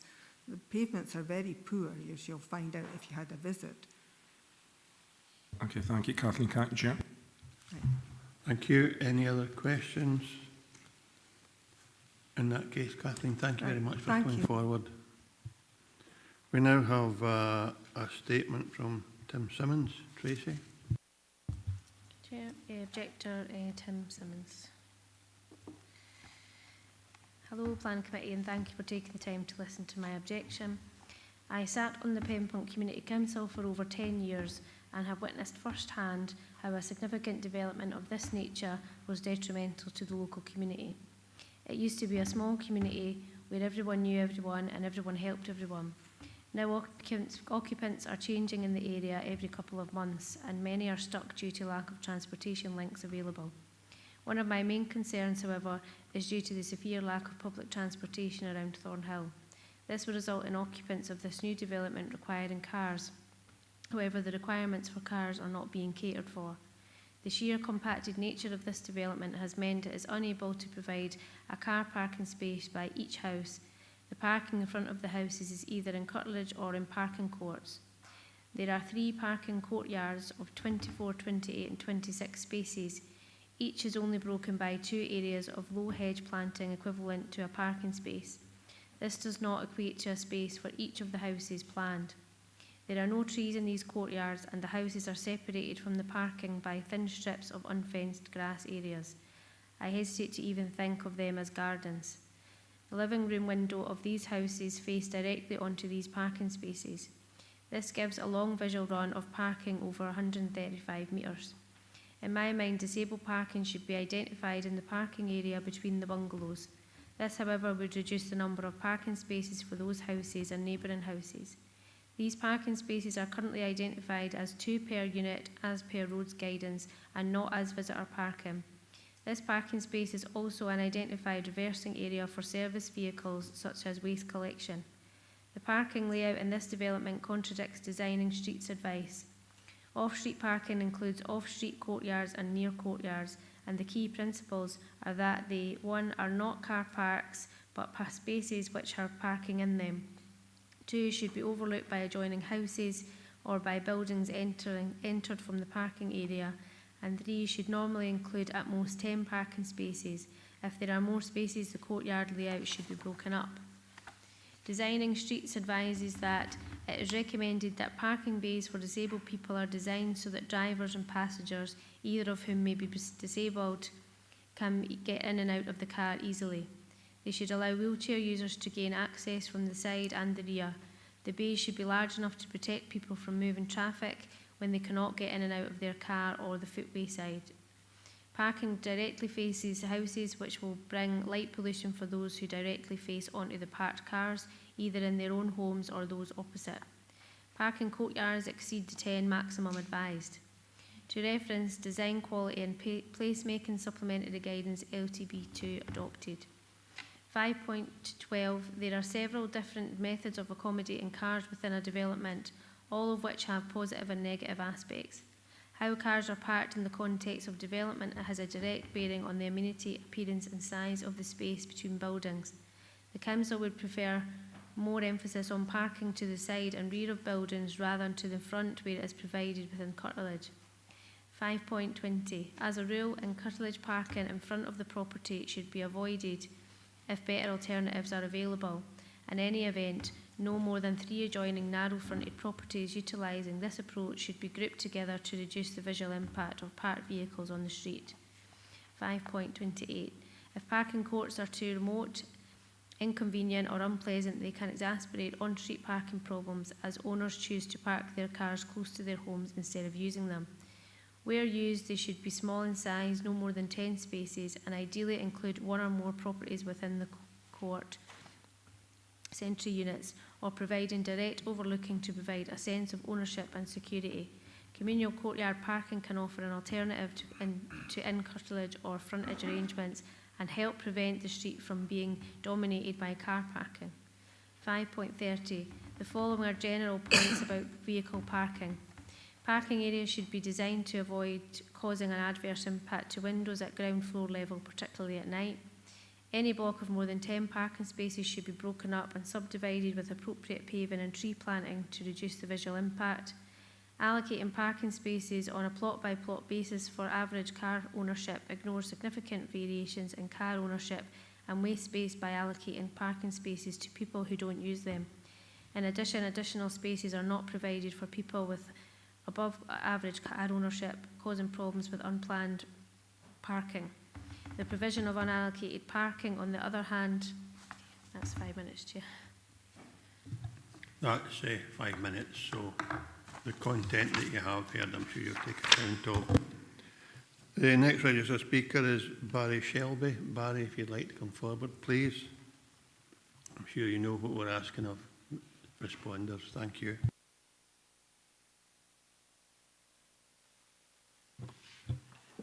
Good afternoon. Just a query. We know that a majority of the panel is not present. I can see people here. How do we know that the people who are watching or following online are actually following online? As a suggestion, I think it would be appropriate to see their faces on the displays so that we know that they're actively watching this committee hearing. I stay in Christopher Road as well. I'm a part-time museum attendant and a full-time student at the college, so I can reinforce the inadequacy of bus travel to and from school and work, particularly if you work out of hours. But what I'm really here to talk about is protecting important ecological features, specifically bats.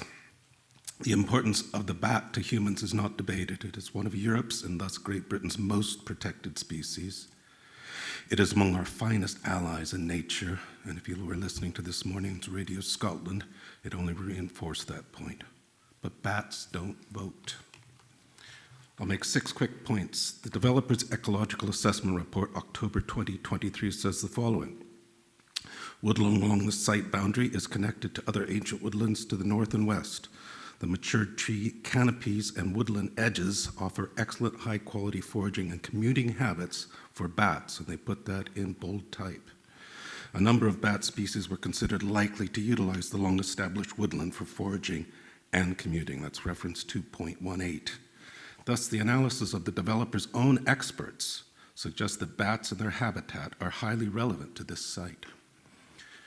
Point 2, bat roosts are a material consideration for planning under the Local Development Plan 10, LDP, Policy 9E8. There is a presumption against the loss of ancient woodlands. Development proposals must demonstrate how to minimize, I repeat, minimize impact on important ecological features, IEFs. As a protected species, the law effectively says don't harass or disturb bats. Breeding places or resting places affect their distribution, impair their ability to survive. To return briefly to the developer's ecological appraisal, quote, Dumfries and Galloway is known to be an area where a high diversity of bat species currently exist. Point 3, we've already heard about the Woodland Trust practical guidance in Scotland vis-a-vis the protection of established woodland and its biodiversity, which is an important point. We're not talking about trees, we're talking about what comes with trees. Buffer zone of no less than 50 meters from the canopy edge should be maintained. Number 4, there's an expression that occurs repeatedly, and I think it curses the planning department's report, and that's the curse of the expression, wherever possible, particularly used in section 4.26. Alas, the developer's site plans show wherever possible to effectively mean practically nowhere. It is the applicant's responsibility to design a housing layout and a site that ensures forest and biodiversity, i.e. bats, are protected. Number 5, dark buffer zones. Let's return to the aforementioned document, preliminary ecological appraisal done for the developers, and the issue of dark buffer zones. Under the heading Recommendations Related to Bats, the document states 2.32, the Dumfries and Galloway Local Biodiversity Action Plan lists 8 species of bats as priorities, all of which would be expected to use surrounding woodlands and boundary features. Consideration of potential impact of the development on bats is therefore needed, including the maintenance of a dark, unlit buffer between the woodland and built features. Dark, unlit buffer.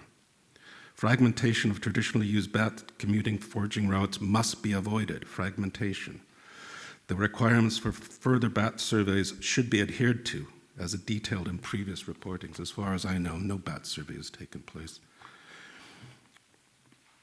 And then point 2.34 in this, again, from the recommendations relating to bats given to the developers. You have 30 seconds to go. To that end, a number of standard best practice procedures should be incorporated. To my knowledge, this advice was ignored. Any semblance of dark zone is not provided for the proposed development. It is surely not acceptable that a local planning department would not hold any development to best standard practice rather than promoting the WEES wherever possible. I respectfully urge you to reject this application. Thank you very much, Mr. Shelby. Any questions for Barry? In that case, thank you for coming forward, sir. We now have Elizabeth Shelby. Elizabeth's coming forward to do 2 presentations, so we just remain for your second one, but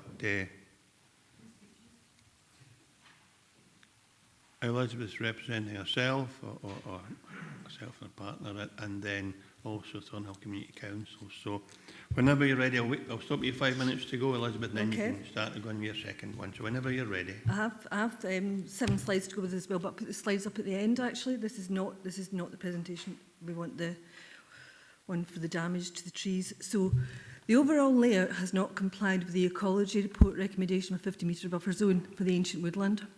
However, it has also failed to comply with LDP Supplementary Guidance 2015 on trees and development and BS 5837 from 2012, which strictly defines the root protection area in construction, which will significantly damage trees due to the proximity. First, with regards to procedure, there has been no detailed study of the ancient woodland. The survey supplied with the application identified only individual trees in the access area, actually the road itself. Groups of trees elsewhere were identified as similar to the access road area but were not detailed, only noting that the north boundary contains beech, oak, hornbeam, sycamore and lime with maturity of up to 250 years. The western boundary is predominantly spruce, Scots pine, larch and Douglas fir with broadleaf and a fringe of hawthorn. It's all in good condition. In the north, my visual inspection found significant mature oak and beech trees growing at the fence boundary, not deep into the wood. There's an overhang canopy of about 3 metres. Root systems are at least 3 times the size of the canopy. Mature trees will have most of the roots at quite a shallow level, frequently no deeper than 2 metres and most being within the upper 60 centimetres. Oak in particular are more dependent on that horizontal spread at a shallower 30 centimetres. If these oak trees survive the build, they were most likely to cause house subsidence or heave in the adopted road. For property insurance, the British Association of Insurance recommend a mature oak should be 30 metres from the nearest house. Therefore, this woodland needs a new extensive survey with detailed information required by the BS 5837, with a tree survey location and the height of those trees established, the management recommendations, the impacts on potential bats, roost, nesting birds, life expectancy, retention rate and conservation status. None of that has been done. To inform in the housing layout, a tree constraints plan will be required with an arboricultural implication assessment. Then I go on to the root protection itself. It actually needs to be identified within a construction exclusion zone how the machinery will access the RPA, for instance, to erect protective fencing. Even without further information, which we'd get from this new survey, the site plans indicate the layout will actually be impacted on, it will actually impact on the 5-metre root protection area, which is the minimum which is required. And the developer has not followed the guidelines of the building standard. The damage within current plans is direct and also due to proximity of excavation. So within the RPA, we have drainage service channels excavated running into the woodland. We have an attenuation feature, which is 1 metre deep and extends into the root protection area. There's a service area of suds, extends into the RPA. There's ornamental tree planting within the RPA, and there's path construction into the woodland through the RPA, none of which should happen. There's also likely construction damage due to proximity. There's a wet well placed on the RPA perimeter. That's a huge excavation. Pavement and road constructions on the RPA perimeter, including the northeast corridor and the emergency evacuation route. And there's creation of battered areas on the south and north on the perimeter. All construction work, material, machinery and ground levelling must be excluded from any RPA. And I've got 7 illustrations of the potential damage. The committee needs to reject this application since the required procedure has not been followed regarding tree assessment and a building standard has been ignored. The layout of the site will cause significant damage to mature tree root systems and ancient woodland, therefore does not comply with NPF Policy 6. Can I see the slides, please, for this presentation?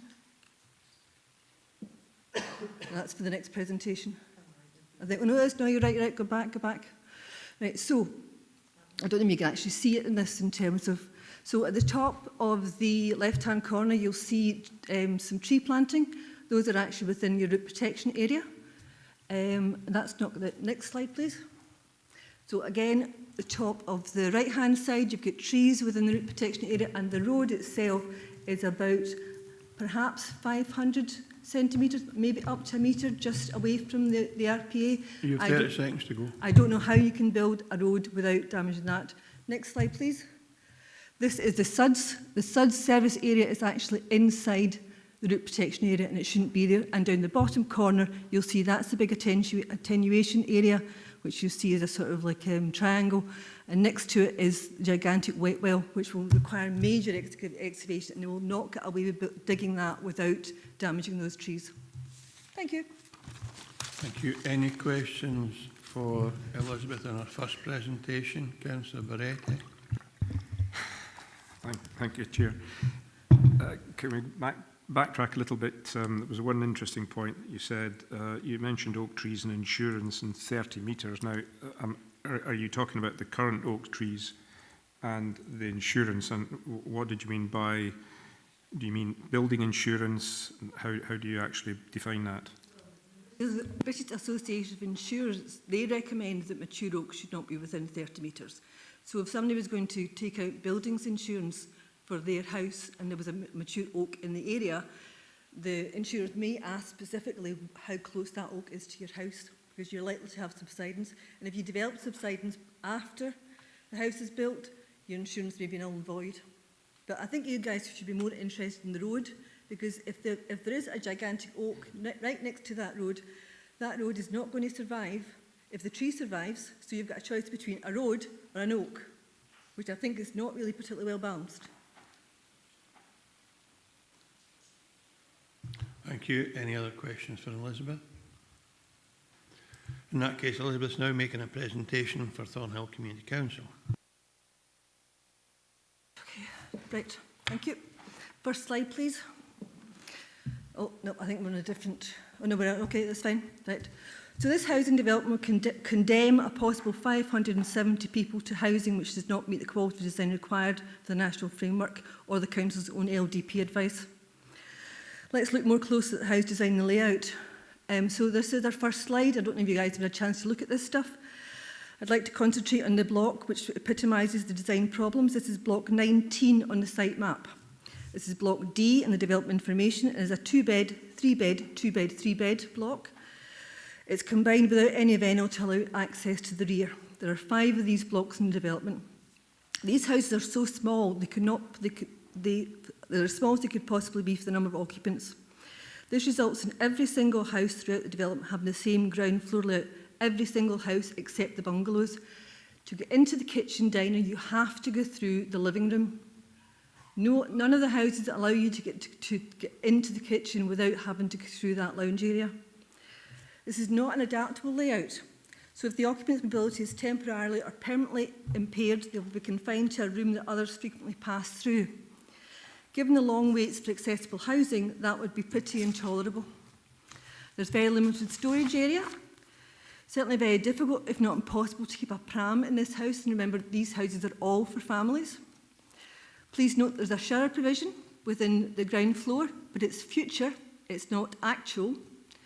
Even the 4-bedroom houses, which only have one full bathroom, a downstairs toilet, still again without a shower, just a space for a shower, and that would be for 2 adults with 4 or more children. Next slide, please. The upstairs bedroom contains a home working space, which you can just see I've highlighted in pink at the bottom, just between the windows. Only one of these small spaces is provided in each house, no matter what the occupancy. However, the home working does not exist in the 3-bedded house, which as you see in the house, the 2nd and the 4th on the slide. There's no home working in those or any of the bungalows. Next slide, please. Block 19 is further challenged by the parking layout, I think, which somebody touched on before. This maybe explains it a bit for. So if you look at the number 19s opposite the house we have here, first of all, the red dotted line shows the path from the backyard out to where the possible bin collections point would be. But this is just over 60 metres for this house, but that's not the worst house in the development. A house in block 11 has at least 75 metres from the back gate to the probable bin stands. The parking is particularly awful here. These spaces face into the houses and are not in curtilage. Anyone can park 3 metres in front of your living room window. This style of parking is repeated in front of 37 houses. The strip of grass described as a private front garden is repeated for every house, sometimes not even as deep as 2 metres. Only blocks 4 and 44 within the whole development have some grass and planting in front which resembles a garden space. Although some of the plans show trees in this section, the planting is in fact laurel hedging and some ornamentals. 4th slide, please. So this is the reality of what the houses are actually like. I've also taken out the tree that was pictured in the next one because these houses would not be able to see any trees through the neighbourhood because they're surrounded by other houses. So what you've got is you've got 10 parking spaces in a row with a parking space in between dedicated to some shrubs. Next slide, please. But this is what the developers would like you to look at instead. So, could you go back to that last slide actually? Right, so all D blocks face full east, so have no solar gain. I must admit that in this particular block though, one of the houses in the block has a south-facing gable with solar panels on those. So those panels will actually produce some power, but no other block design has that advantage. While the Community Council welcomes affordable housing provision, and particularly for young families, unfortunately they may not be able to stay for life. When these new villagers age or develop mobility issues, they will probably have to move. That, of course, is not a cost burden to the developer. Current provision seems to discriminate against people who have mobility issues due to age or disability, and less than 6% of 112 houses meet livable standards. So, in general, I would say that these houses are not livable, they're certainly not adaptable, and they're not connected to our village. And I would urge the councillors to reject this application. Thank you. Thank you again, Fiona. Are there any questions for the representative for Thornhill Community Council? In that case, thank you very much. We now have Fiona Pennington on behalf of the applicant. Fiona Corbett and Alan Fitzpatrick will be available to answer questions collectively. You'll have 5 minutes. And again, if you'd remain, I know Councillor Baretti has a question about parking, and other members may have questions as well. So whenever you're ready, Fiona, you have the same 5 minutes, and I'll remind you 30 seconds to go.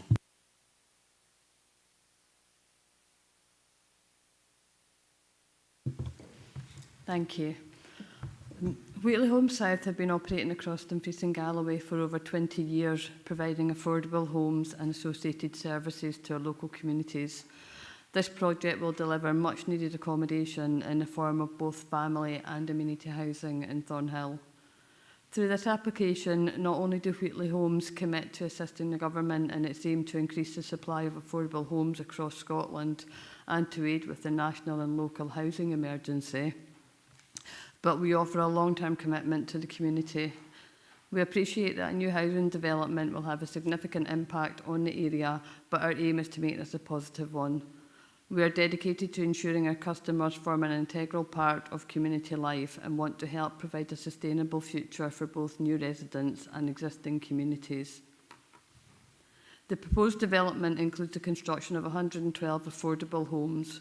We're still keen and willing to explore the option of mid-market rental properties on the site. Each house will have its own private space, and in addition, public open spaces will be created across the development. This will allow places for residents and locals to sit, socialise and play. As part of the early design work, our team undertook a dedicated study of the surrounding architecture and have endeavoured to reference this within our development by using similar tones, finishes and elevational features such as positioning of windows, as well as hinting at the general streetscape of Drumlamrig Street. We have included key marker buildings in strategic locations with an alternative brick finish to give a sense of place and help with wayfinding. As part of our work, we have carried out a number of technical studies to assess the impact of the development. Our application is supported by an archaeology report, ecological appraisal and tree surveys, as well as ground drainage, transport and flood risk assessments. Our designs have taken into account the findings of these studies and also discussions with statutory consultees to ensure the suitability of design for the surrounding environment. Thornhill and Dumfries and Galloway as a whole is an area in housing need. Our proposal helps address this, providing a well-designed housing development and homes. Our scheme was designed in the context of designing streets, MPF4 and cycling by design, and looks to provide high energy efficient and sustainable properties. We have included solar panels to assist with electricity generation and therefore fuel costs, although these are not needed to meet the required energy efficiency standards, which we've achieved through our Fabric First approach and renewable heating proposals. The facilities within Thornhill, including primary and secondary schools, shops, health centre, library and dentist, are all within walking distance, therefore complying with the theme of the 20-minute neighbourhood. The main access to the site will be from the north, with an emergency access route proposed to the south. We have given much consideration to this access, and this was the most feasible option. We appreciate that it will impact on the surrounding woodland, but will compensate for this within and around the development site. Creation of active travel routes throughout the site and connecting into core paths will encourage walking and cycling. The proposal creates connected green areas to encourage wildlife and also somewhere for residents to engage with nature. These green areas include a mix of woodland, grassland, hedgerows and open areas promoting biodiversity. A community benefit statement has been submitted in support of the application. Community benefit is a key ambition of any Wheatley project, and we have specific clauses within our contracts to ensure delivery. It is hoped that through this we will secure real economic and social benefit for our customers and communities. Contractors will be encouraged to employ locally and offer work and apprenticeship placements. They will also be encouraged to engage with local schools to offer relevant construction-related talks and training. The successful contractor will be expected to work with the Wheatley Foundation to deliver benefits to the wider area. We have already started scoping potential projects in Thornhill and are committed to continuing this work. You have 30 seconds to go. It is acknowledged that a number of representations have been made by local residents and the Community Council. We have endeavoured to address comments, concerns raised alongside the technical reports received for the development. We're keen to work with the community, should planning be granted, to deliver much needed affordable housing and real and ongoing community sustainability and benefit. Thank you. Thank you very much. Councillor Barretti, and then Councillor Lowe, then Councillor Slater. Thank you for that presentation. You use several things like sustainable future, high energy, PV, local work, various other things, and community engagement. One of my first questions would be, what changed after you did have that community engagement with the community and community council? Did you change any of your plans based on what they said? I'll pass you over to our architect, John. I wasn't actually present at those events. So. John. Hi there. I was present at that event. What we did was gather feedback in person, and we also asked for feedback which was collated by Wheatley that was sent to us. Most of the comments that we received at that time were based on an objection to the principle of the development. There were very few comments based on the design that we could address, but we did, as part of the application, try to make more emphasis on some of the landscaping proposals. We made justification about, people have mentioned parking already, the reasons why we have the numbers that we do. So, yeah. So no one ever mentioned the number of properties that you were putting in and the transport connections that you've hinted at. Can you explain that? Yes, there were objections at that time of the number of properties that were proposed, but what we had to respond to was based on the 112 units as identified in the local development plan. It wasn't proposed after that to reduce those number of units. In terms of the traffic concerns, we had transport consultants commissioned, and I think it's in your report that it was identified that the proposed number of units for this development, the existing infrastructure would support that number, but if any of the other identified sites in LDP2 were to be developed, there would have to be some additional infrastructure changes to that transport network. Thank you. Councillor Kim Lowe. Thank you, Chair. So I'm looking a little bit at the housing mix here. 112 homes, 6 bungalows, 2 accessible. So we've been hearing about folks saying that, you know, homes for life and people shouldn't have to move, and the lack of accessible housing. We've got something like over 250 households waiting for an accessible home in Dumfries and Galloway. The 4 other homes, the bungalows, I assume therefore maybe a level of mobility. And how adaptable will they be, or shouldn't it just be considered that there should be 6 accessible homes, so there shouldn't be adaptations and further costs in the future?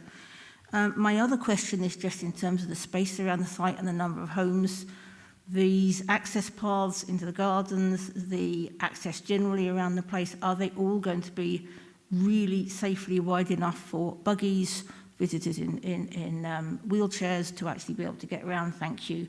To get around onto every path in the site. Thanks. I will hand you over to John again in a moment just to talk more about the actual layouts, but all our properties are classed as accessible. They all have at least one level access into the property. We try where we can to have level access front and rear, but every property at least has one level access. There are 2 dedicated wheelchair bungalows. However, the remaining bungalows, as I say, are accessible, and while they're not fully to wheelchair standard, they are suitable for someone in a wheelchair to manoeuvre around about the properties. John, is it okay if I hand over to you? Yeah, so just to follow on from that, just for the avoidance of doubt, where there are accessible bungalows noted on the plan, they are specifically wheelchair accessible. All of the 2-storey houses have also been designed to the building regulation standards, where there's provision for a future stair lift to the upper floors. So they all have straight run of stairs with the required space to the bottom and the top. to address that physical accessibility issue as part of any future proofing.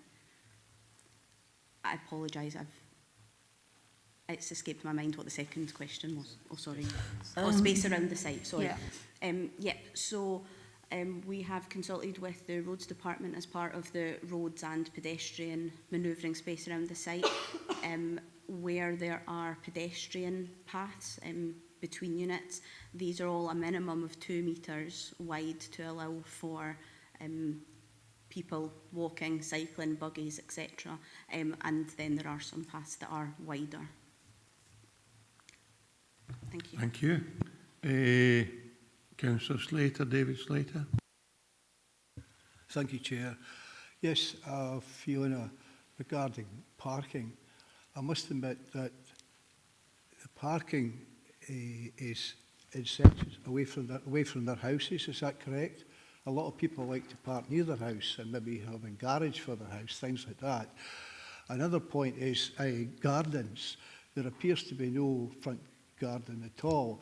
Now, there is places where are built without front gardens, and a lot of these gardens are just like bushes in them, and they tend to fall to rack and ruin. And also the roads as well, and the access onto A76, I think that is a very difficult one. I can understand where the people are coming from here. And also the fact that consultations, I mean, there's 56 objections into this, so I do hope that you take that into consideration. Thank you. Thank you. In terms of the parking on development, there's a range across the site. There are parking courts, but there are a number of properties that have parking at the front of the properties and in Kirtledge, so there is a range across the development. We appreciate some of the parking courts. There may be further distance for some to get to the parking spaces, but there is parking for every property on the development. We have incorporated, green space and open space at the front of the properties where we can, and not necessarily front garden, private space, but there is sort of a buffer at the front between the properties and the roads. We're obviously, we're aware of the concerns around the access and the transportation. We have had various assessments done. I appreciate some of the surveys were done a while ago, but we've revisited those. We've had updates. We've made sure that they are current. So that the technical information that we have at the moment supports the development proposals as they are. But we're willing to continue to work with members, with locals, if there are any ongoing concerns. Thank you. Thanks, David. Emma Jordan, please. Councillor Jordan. Thank you very much, Chair. And I'm putting my camera on just to reassure the gentleman who was concerned that we weren't here, that we are. Thank you. I just wanted to ask a question to Fiona. Could you tell us, please, about the properties that are closest to the existing trees and what thought you've given that? Are you confident that the properties are far away enough from those trees not to damage them and to make those houses livable? And my other question is about solar panels. Can you just speak to us about the thought that's gone into the solar panels, particularly with the positioning of some of the properties, and are they going to actually be useful? Thank you very much. Thank you. With regards to the solar panels, yes, we also have given consideration to the orientation. The contractor will further look into that as they develop the design for the solar panel, just to ensure that they are sufficient to provide that benefit for the customers. As I mentioned earlier, the solar panels are take it over and above compliance with our Fabric First approach, and renewable heating, we meet the required standards. So we're investing in the solar panels to assist our customers with fuel poverty. So we want to make sure that we do get benefit from those. So we will, it's something we'll monitor along with the contractor through the design. And with regards to the trees, if you don't mind, I'll pass you to Dion. She's the architect and was involved in the design, so I'll pass you over. Hi there. So just regarding the site boundary, particularly to the north and western edge, on the plans that have been submitted, there's a 5 metre root protection zone, which has already been identified as the minimum root protection zone that's required. There are some areas, not where the properties themselves, but where the fences come very close to this line, and it will be part of any contractor's brief, if that were to go ahead, that would be hand digging only, and again that would be part of the root protection measures. There would be no mechanical excavations in that, certainly not inside the 5 metre zone, but where there are any fence boundaries, that will be non-mechanical excavations only. The properties, any properties themselves, are a minimum of 15 metres, and with some being further, particularly on that western edge as well. And that's really a balance of ensuring that we have that root protection zone, but also a kind of no-fall zone in terms of any damage to trees. It's also worth noting that the boundaries that you've all seen in terms of the 5 and 15 metres boundary that I mentioned are from the application site. So there are some trees that sit further back from that. So we've taken a worst case scenario of taking the site boundary line, and that's where we've measured from. Thank you. Thank you. Many thanks, Emma. And I think last questions from Councillor Ivor Hislop. Ivor, please. Early on in the presentations, I think it was Ms Armstrong said about the gradients of the streets and being steep to get out of. Is there any gradients that you've worked with, and do they meet the designing streets standard for actual getting about, whether it's able-bodied or disabled people?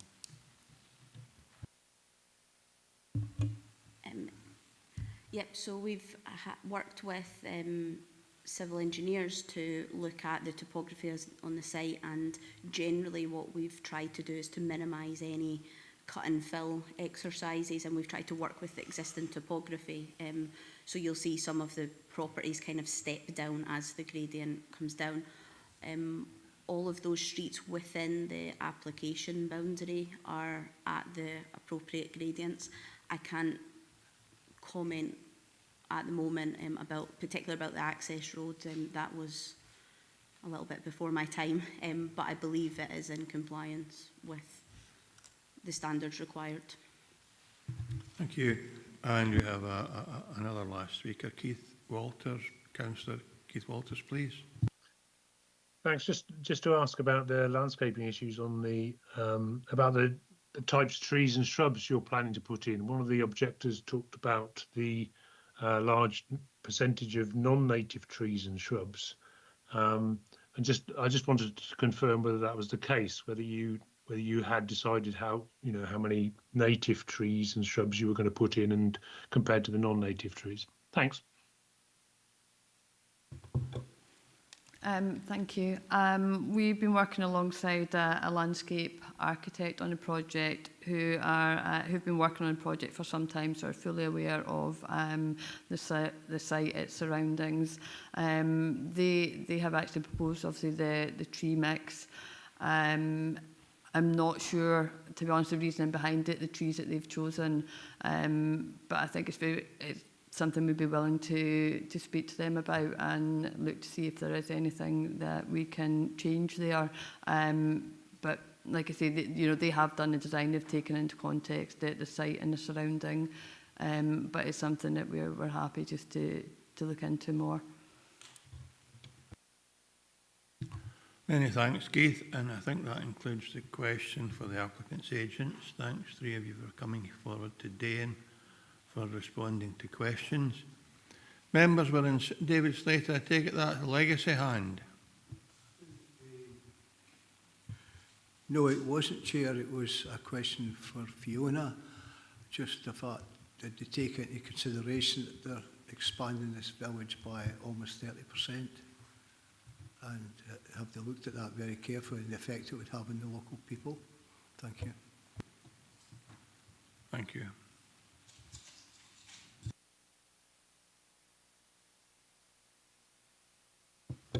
Sorry.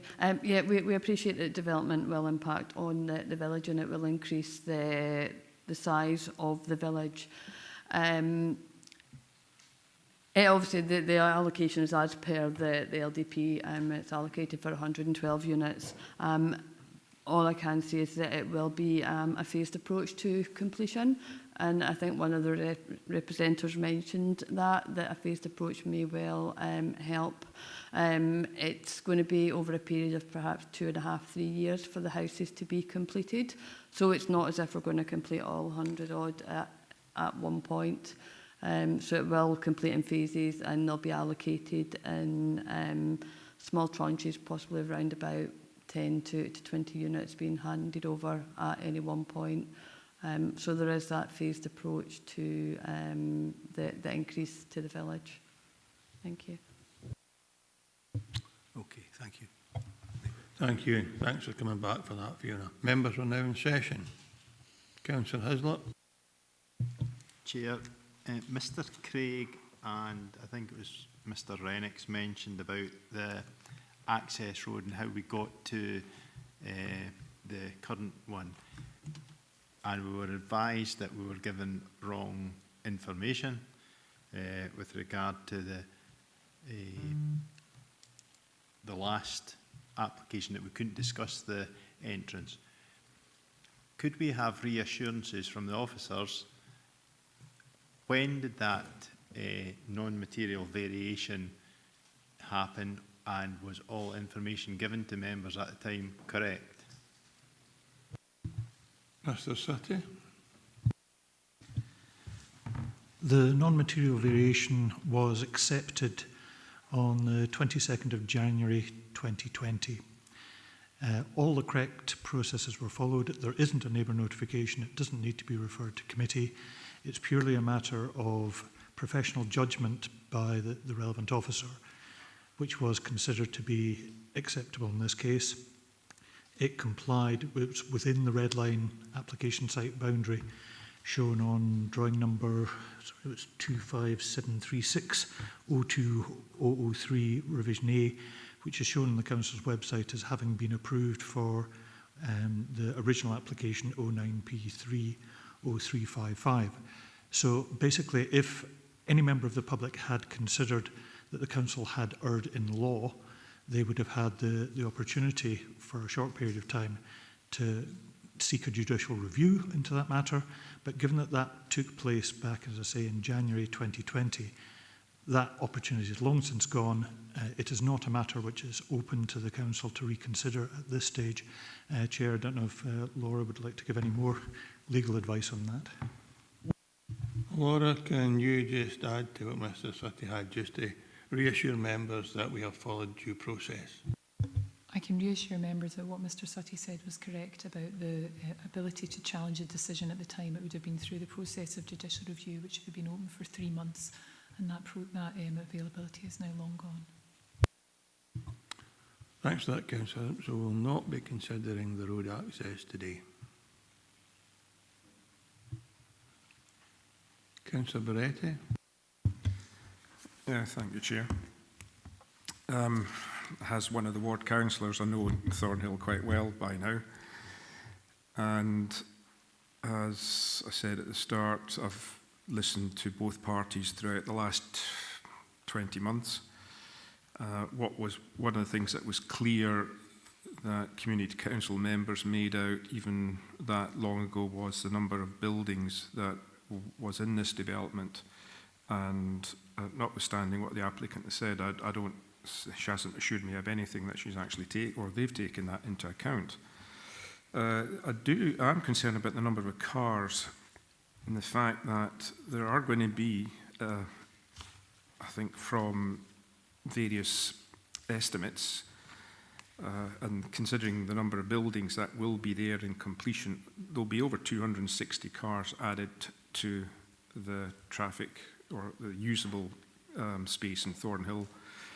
And I believe was one chap, I think it was Archie Park, who mentioned the road from the 731 going on to the 76. I've used that road quite a few times, and yep, I would have to put the foot down to get out of that road back onto the 76. Now, okay, I'm a fast driver, but anyone else, if they're not aware of that road, there is likely to be accidents there. I'm also concerned with the fact that Scottish Water, that doesn't convince me that that's going to get done. I'm aware that Tam Hill has had issues and sent to me demonstration of overflows into the Nith from Scottish Water Works. And so far, SEPA have never answered me back on that and never got a satisfaction. So I do think that there is going to be some serious issues with the water management in this area, and notwithstanding the fact that the water from the parking area will go into one of two systems. Now, with so many cars in a very tight location such as this, well, the first thing that tells me is that the pollution from a car is right at the start of the engine cycle. So an internal combustion engine, when you switch it on in the morning, it doesn't matter when, if it's cold, the greatest amount of pollution comes out of that vehicle at that point, and that's going to go onto the road surface. Now, if that road surface is then being washed down with water, doesn't matter whether it's rainfall or from roofs, and that pollution is going to go into the ground, and you've got trees all the way around that site, so that isn't going to help, and that is not sustainable. So that's going against the MPF4 policy. Now, that to me alone is sufficient grounds to revisit this entire project, notwithstanding all the other things. As far as the solar panels is concerned, well, the fact that has been mentioned, 33 out of only 112 of the properties are going to have potential good use of the PV system. I've yet to hear an argument to tell me that the PV that's going to be on these buildings is actually going to be sufficient to run the systems that they've got, and then certainly in winter they won't. Now, I don't know where they're getting their figures from, but from my experience, it's just not going to happen. It's not going to work, and these buildings are going to be a liability in the years. I think I'd probably leave that at the moment, and I'll just let other members think about what I've said. Okay, thank you, Chair. Okay. Whilst members are thinking about Councillor Beretti's observations, are there any other speakers? No, sorry, not happening, Christopher. When members are in session and we don't allow public to interject. Councillor Hislop. Chair, on the back of Councillor Beretti's point, are the efficiency of PVs a competent planning reason to refuse an application, or the efficient use of them? I don't think he's proposed a refusal. I think he's just... No, Chair, I'm just looking for information. Would it be something that we would consider, or is it something over and above Mr. what Sutty? we deem reasonable? What the report has clearly identified is, and you've heard today from the applicant, is the fact that they have already designed it to not need that, to meet the requirements under OP1, sorry, that's Local Development Plan 2, Policy OP1F, which is the one on sustainability, because their house is actually designed inherently to be properly insulated, and you've also got air source heat pumps. So my advice is I don't think that would be a sufficient ground for refusal in itself. But obviously there could be issues about the layout of the development and whether or not it's actually maximising the potential for passive solar gain, that sort of thing, that members could have legitimate concerns about that.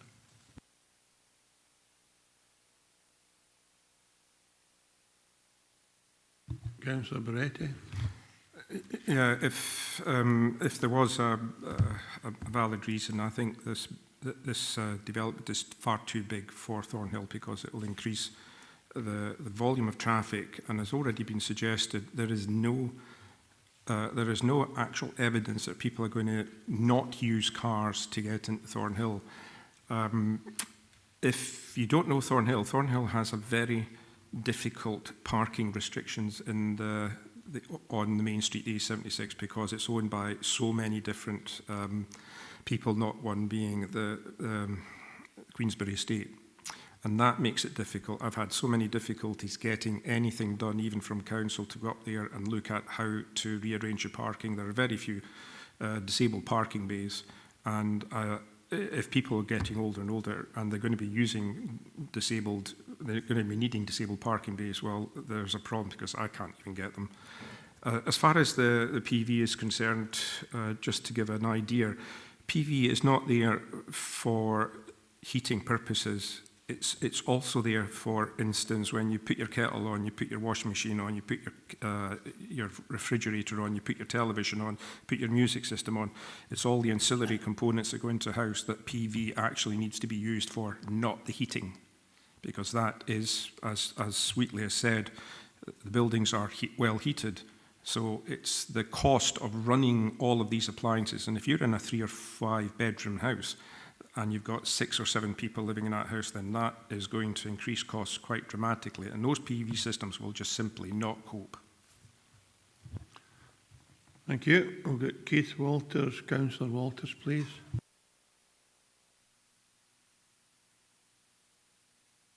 Sorry.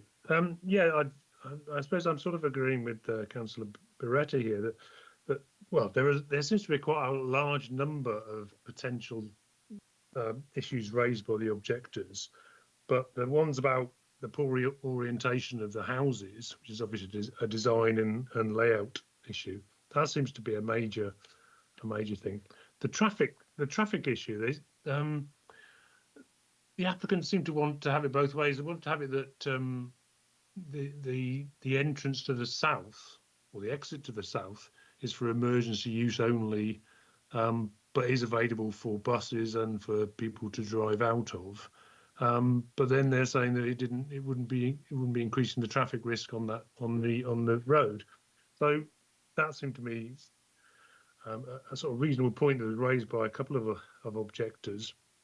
The thing that I raised about the non-native trees, which is again is something that the applicant's saying, oh well, we can deal with that, but they should be dealing with it now. They should be saying what they're going to be doing now, and the thing about the parking in terms of where it is in relation to the houses.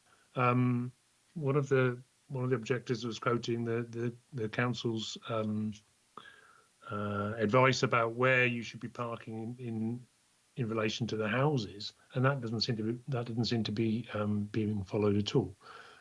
Finally, the last thing was the issue about the roof protection area, which one of the objectors brought up, and basically the applicant was saying, "Oh yes, if we're close to that, it's only going to be hand digging," and they didn't seem to take into account that some of the sort of the suds stuff, which is very close to those roof protection, that's going to involve more than hand digging. So to me, there seem to be quite a lot of valid issues raised by the objectors that we could use to refuse this. Thanks. Thanks for that, Councillor David Slater. Yes, thank you, Chair. Yes, I must admit there's a lot of issues here that probably need a lot more looking into, I must admit. I think also the size of the area, to increase it is by 30%. I haven't seen that in any village in the whole of Dumfries and Galloway ever in my life.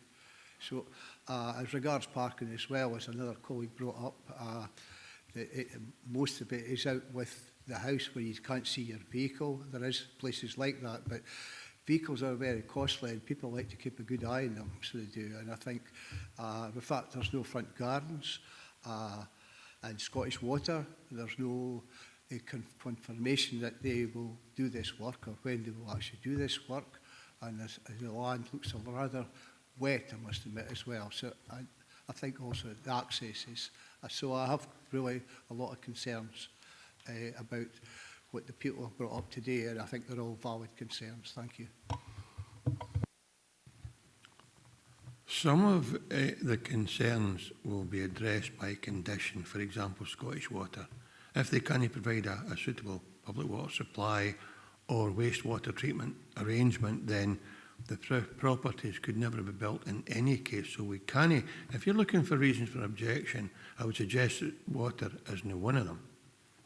But there are a number of issues that have been raised by different members of the committee that clearly need further debate. I have Councillor Dryborough now looking to speak. Archie, please. Yeah, thanks, Chair. And again, same as Emma, we have to keep our video off because of the connectivity issues, which one of the objectors mentioned. Why can you not keep your video links on? It's because of the connectivity issues more than anything else. Coming back to the application itself, I think what you just said was right there, Chair. A lot of the issues that have been raised can be dealt with through conditions on the application. I think I've seen quite a bit of that as part of the thing. Now, we've been discussing this application. This is only the second application we've been discussing all day, and it's now 42.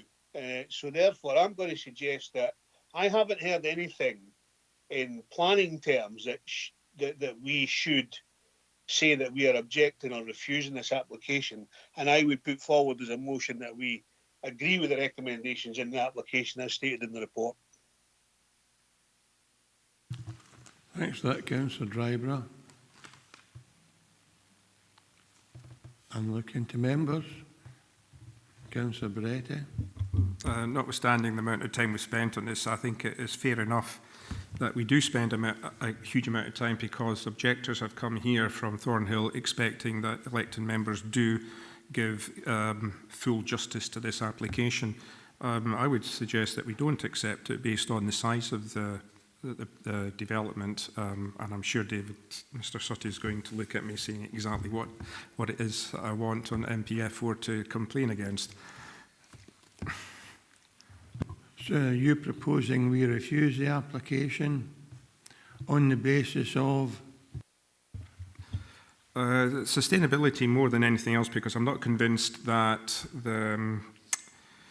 that it is going to help protect the environment that they're suggesting that it's going to help, and also the exact size of this development is just too big for Thornhill given the nature of the town itself and its, as far as I'm concerned, its road infrastructure.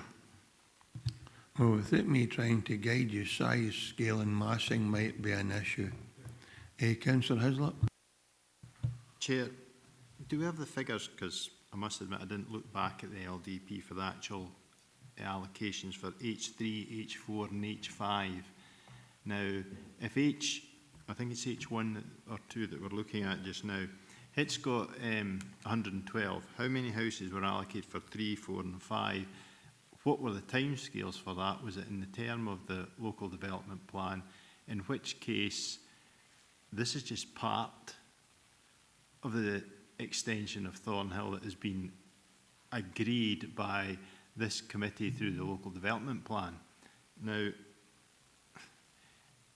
it shouldn't have been in there if we didn't think it was sustainable at the time, and the other 3 there would actually possibly add up to more houses. Now, I noticed in the planning history this one was given against officer recommendation. Now, the other 3 I would take were with officer recommendation into the local development plan. So, is that a legitimate reason to say, because it's actually in the plan, we've decided that actually 112 is too many for a village, although there's maybe another 200 being allocated to that village? Is that a justifiable reason to actually turn this down?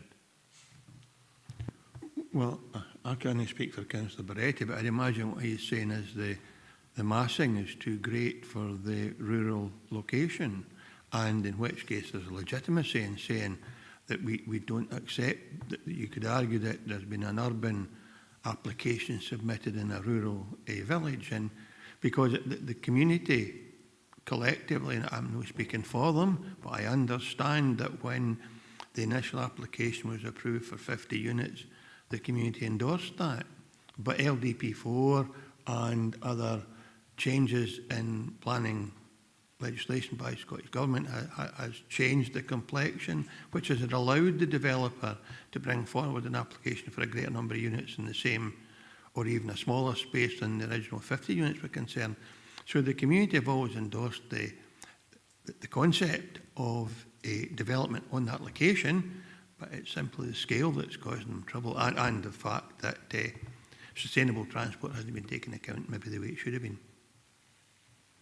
But you have a proposal from Councillor Barretti and you have a proposal from Councillor Driver, and neither of them have been seconded to date. I mean, I'll second Councillor Barretti's just to get the process moving, which is that we reject this application on the basis of size, scale and massing and sustainable transport. Unless Councillor Barretti wants to put other phraseology on that proposal. But I would worry if we start introducing things like Scottish Water and other elements that it would weaken the base of the argument, which is it's the size of development that's wrong. I'll go with that. Thank you. I did have Councillor Giusti, but I think he's withdrawn again, so I've got Councillor Stevenson-Thompson. Yeah, it was just on the back of Councillor Hislop's question, but it would be helpful maybe to hear from David what the housing numbers allocation for that area was in the LDP2. Thank you. Yes, by all means, David. Thank you, Chair. Yes, it does concern me when I'm hearing phrases like there's too many houses or the scheme is too big, because as a council, well, as a planning committee, I know many of you weren't always on the committee at that time, but 12 years ago the decision was made to accept a residential development on the site in principle. Subsequently, the site has been agreed through full council into the council's adopted development plan. So you've got as you heard from Graham earlier, the site that we've currently got actually doesn't wholly straddle the site which is THN H2, which is Hospital Bray, and that's 112 units. It's shown as being very linear, but in fact the site is more like that, and it doesn't take all of the H2 site, but it does encroach slightly into the H3 site as well. So it's 112 units on H2 to 2029, and then you've got H3 site, which is Boat Bray, which is 64 units up to 29. You've then got, beyond 2029, you've got 103 units in H4, Queensberry Beaches, and then you've got 122 units also beyond 2029 for Queensberry Park. So as a council, that is in your local development plan. So I would urge caution about saying that the number of the units is too many for Thornhill, because as a council you've accepted that. That could be viewed as being unreasonable for going back on what you've already committed to. However, you are not committed to accepting any certain layout and design. So if you as a committee have concerns about what you've seen in terms of the actual layout, the actual design of the properties, we heard a number of people saying that, for example, there are no the 3 floors, 2.5 stories properties other than right on the main street in Thornhill. If you've concerns about that type of thing, or the actual layout, the way it's set out, those are very reasonable grounds, and certainly that's what you're focusing on today. It's the design, the layout, the external materials and the landscaping. So as long as you're focusing on those issues, you've got a competent ground for refusal, I would suggest. I don't know if Laura would like to comment on that further, Chair. Laura has asked if she'd come in, so Laura. Thank you, Chair, and thank you, David. Yes, it was just to emphasise what David's saying is we have to be very careful that if we are going to put forward grounds of objection, that they have to be focused on the layout and the design that we're looking at today. And also it would be helpful because it is entirely possible that the developer would seek to appeal this decision, that we are quite clear on what we have seen today that is causing members to reach this decision, so that in the formulation of any defence and an appeal, we can point to what it was that members saw in front of them or heard today that led them to this decision. Thank you. Thanks, Laura. So currently Councillor Driver is looking for a seconder. Councillor Stephen Thompson. I'll second Councillor Dryborough. Okay, then I think if we can just tidy up the motion that Councillor Dryborough submitted was to approve the application as set out in the papers. Is that right, Councillor Dryborough? That's correct, Chair.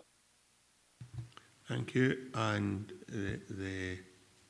well, that's actually the amendment. The proposal is by Councillor Barretti or the motion and myself to refuse this on the design, layout, landscape, massing and scale, if that's inappropriate, or whatever members think is the most reasonable approach to adopt a refusal on.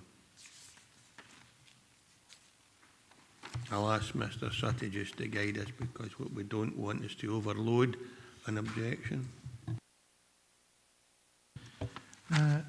Well, Chair, if your concern is to do with the actual layout that's before you and the design, the materials, the massing of the actual houses that's proposed, then I would suggest you always want to be hanging something on a development plan policy rather than just saying that something like that. So I would suggest you're of the view that Local Development Plan 2 policy OP2 on design quality and placemaking, and also NPF 4 policy 14 on design quality and place, and possibly policy 16 quality homes has not been met.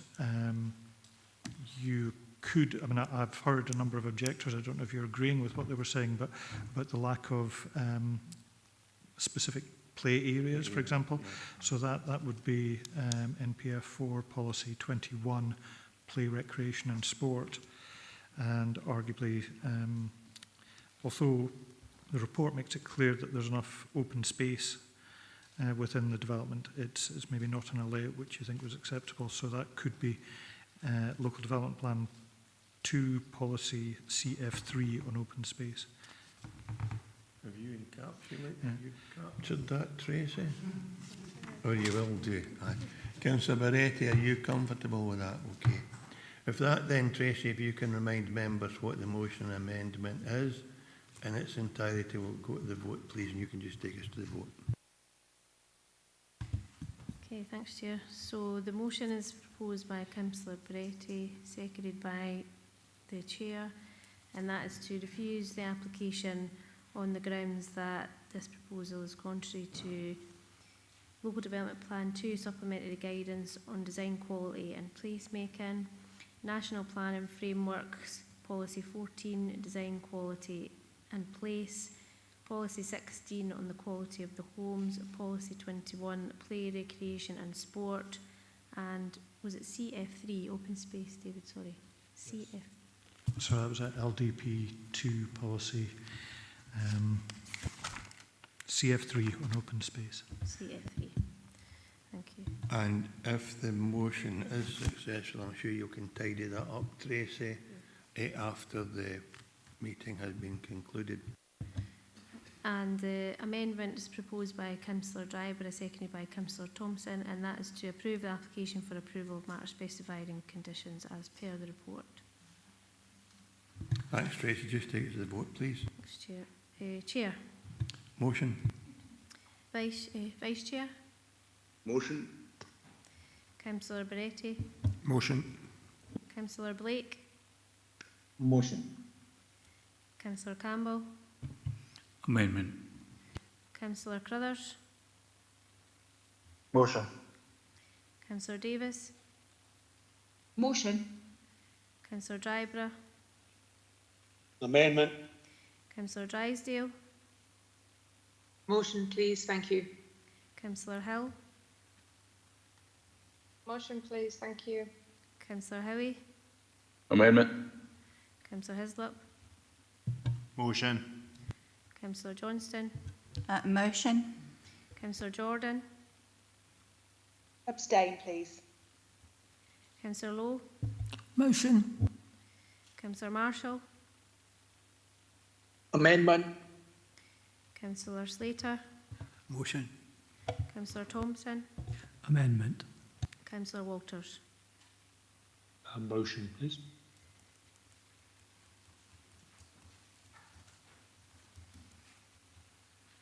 The motion is carried 13 votes to 5 with 1 abstention, so the application has been refused. Thank you very much, members, and I apologise for the length of the morning session. So we'll break for lunch and we'll be back in, can we shorten it and make 20 minutes? 20 minutes, or do you want your half hour? It's 2 o'clock. Half an hour? Half an hour it is. We'll resume at 2:30.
Good afternoon, members. Welcome back. Move on to agenda item number 6, an application for the formation of a 40 milliwatt battery storage system facility, including erection of a control building, 7-metre high acoustic barrier, 3-metre high security fence, 3 pole-mounted CCTV cameras, siting of 22 battery storage units, 11 transformer units, and associated works at Kelwood Road Business Park, Dumfries. Full application, reference number 24/1075/full. Recommendation approved subject to the successful completion of Section 75 planning obligation within 6 months of the date of decision, or such other reasonable extended timescale as agreed by the appointed officer, and B, conditions. Case officer is Rob Liburn. So, Rob, if you're there, take us through your presentation, please. Thanks, Chair. Good afternoon. This application follows a grant of planning permission for a similar development, which was presented to the committee on 30th of August last year, and granted earlier this year following completion of a Section 75 legal agreement. If we can turn to the first slide, please. This shows the location plan with the application site outlined in red. Eastfield Road is to the southwest, Kelwood Road to the southeast, and the residential cul-de-sac of Caledonian Place is more or less central at the south of the application site. The Dumfries to Carlisle Railway runs along the north of the site, and that's obviously highlighted in the black and white line.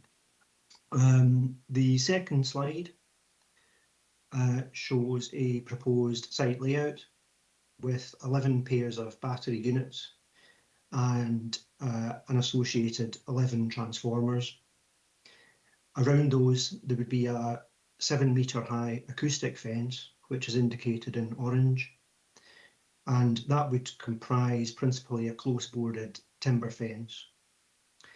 An outer security fence, which would be a 3-metre high galvanised steel palisade fence, is marked in blue. Elsewhere within the compound, there's an auxiliary transformer, a water tank, a switch room, a storage container, pole-mounted CCTV, and a double parking space. Elsewhere in the site as part of the development, hard-standing access and soft landscaping would be provided. The plan also shows existing electric cables and water services at and around the site. Slide 3 shows proposed contextual elevations and a cross-section, which also shows the dwellings at the end of Caledonian Place. An expanded cross-section is shown in the next slide 4. That cross-section also, as you can see, indicates the railway line. Turning now to the detailed drawings, slide 5, that shows an example of the appearance of the proposed battery units, as well as scaled elevations and a more detailed set of layout plans. Slide 6 shows a scaled section of 7-metre high acoustic fencing.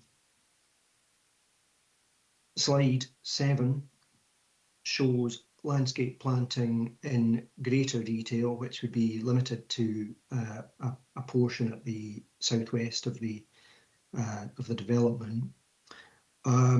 It also includes a schedule of species such as, these are native trees, such as silver birch, cherry, rowan and pine.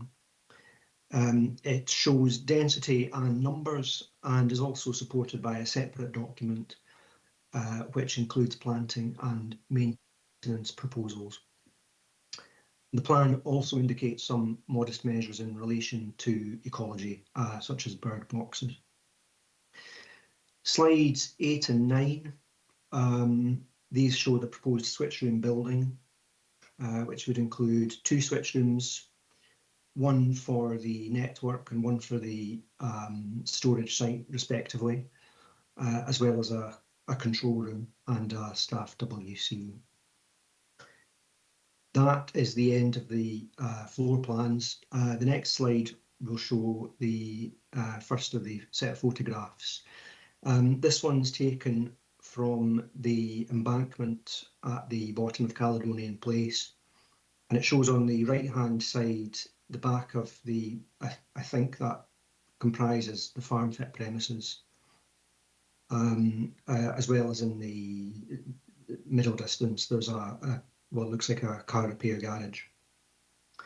That picture shows part of the site, which also extends further towards the left or towards the west.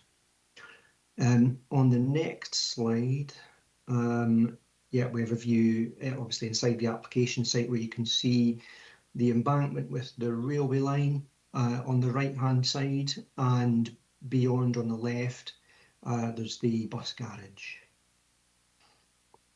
Turning to the next photograph, just a more detailed photograph inside the site, showing the vehicle repair unit. You can also see beyond that part of the electricity substation premises. Again, the railway line is up on the far left there. Okay, and turning to the next slide. Yeah, this is from August last year, but the site hasn't changed significantly since that time. I carried out a site visit recently, so this is just a supplementary photograph really, and that shows the position where the first photograph was taken from, at the bottom of Caledonian Place, as well as the back of the farm fit premises. We may have one more. Yeah, so again, a more detailed view inside the site with the back of the farm fit premises on the left and the houses at the bottom of Caledonian Place there in the centre of the photograph. Beyond that is the bus garage premises. And there may be one more slide. Yeah, the next slide, last slide, that shows the entry from Kelwood Road, whereby you travel past the farm fit car park and round to the back, and that's the existing access to the site. And that concludes my presentation. Thank you very much, Chair. Thank you very much, Rob. Members, questions for our case officer? No questions. We move on to Keith Walters, please. Thanks, Chair. Sorry about a bit slow there. Just a couple of quick questions. One is on the report 1.2. It says about the submission of a recent application for a similar development. Can I just check with the officer then?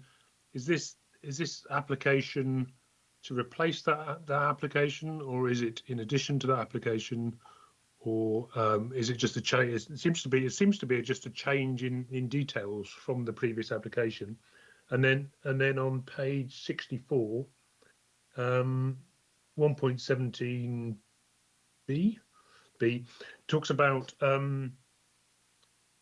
there was suggested they were going to have inverters and transformers, and it's now only going to be transformers. Now that might be a technical question for the applicant, but is that going to make any difference to how the thing is going to operate? Thanks.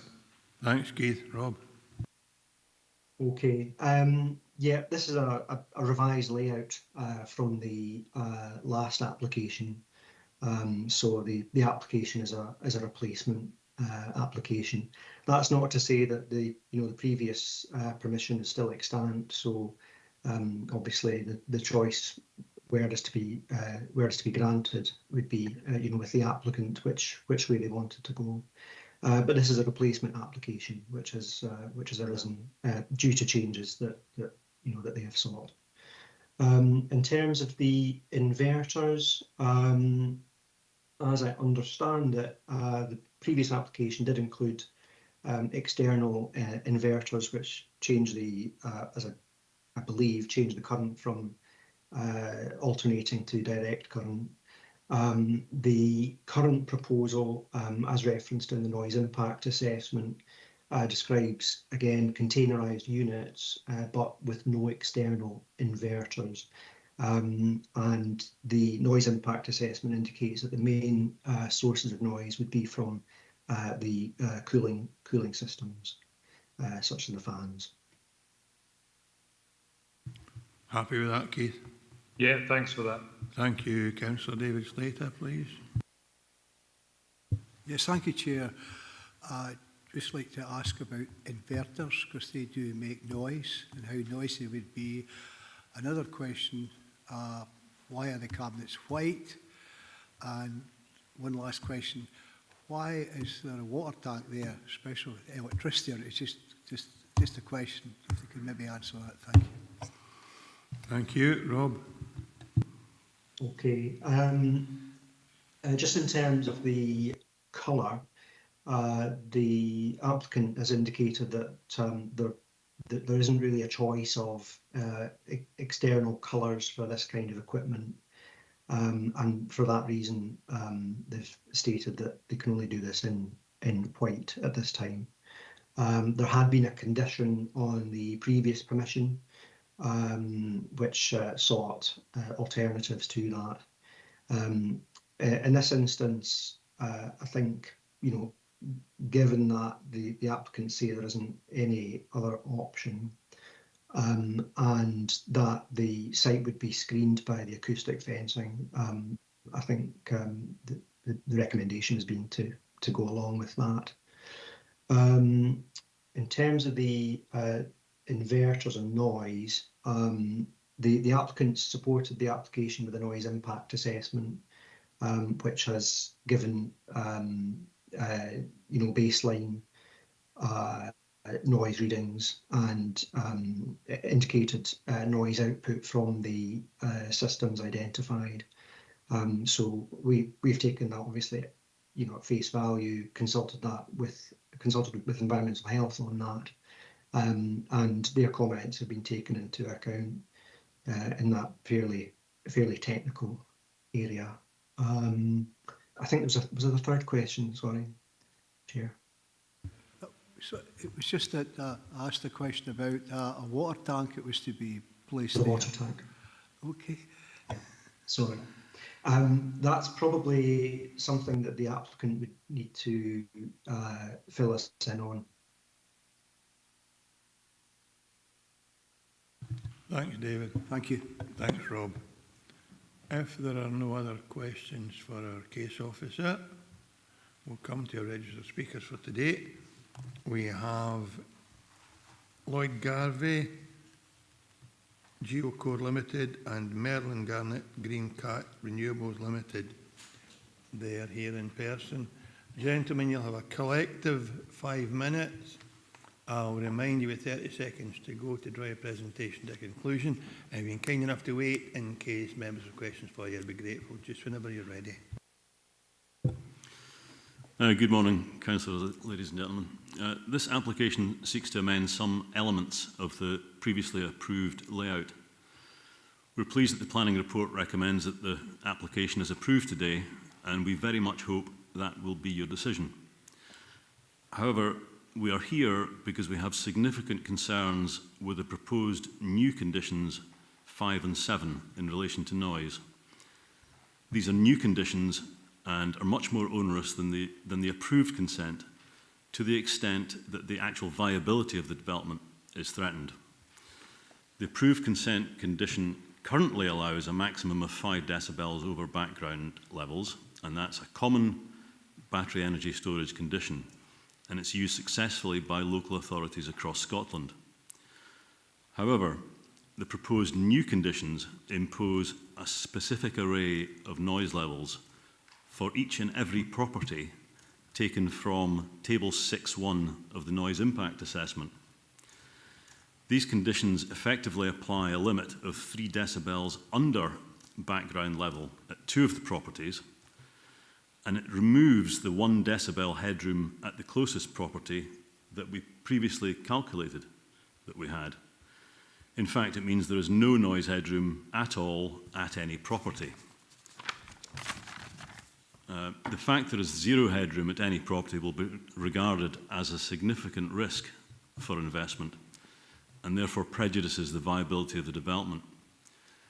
It also makes a successful tender process for the supply of equipment virtually impossible. I think at the bottom of this is perhaps a lack of communication between ourselves and the Planning and the Environmental Health Department, and there's a fundamental misunderstanding. I believe that the Environmental Health Department was under the impression that a final technology decision had been taken in relation to the technology and manufacturer that we demonstrated with the noise impact assessment, but that's not the case.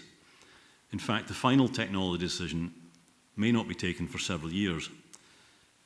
The battery market is very fast moving and is likely to have changed significantly by the time of procurement.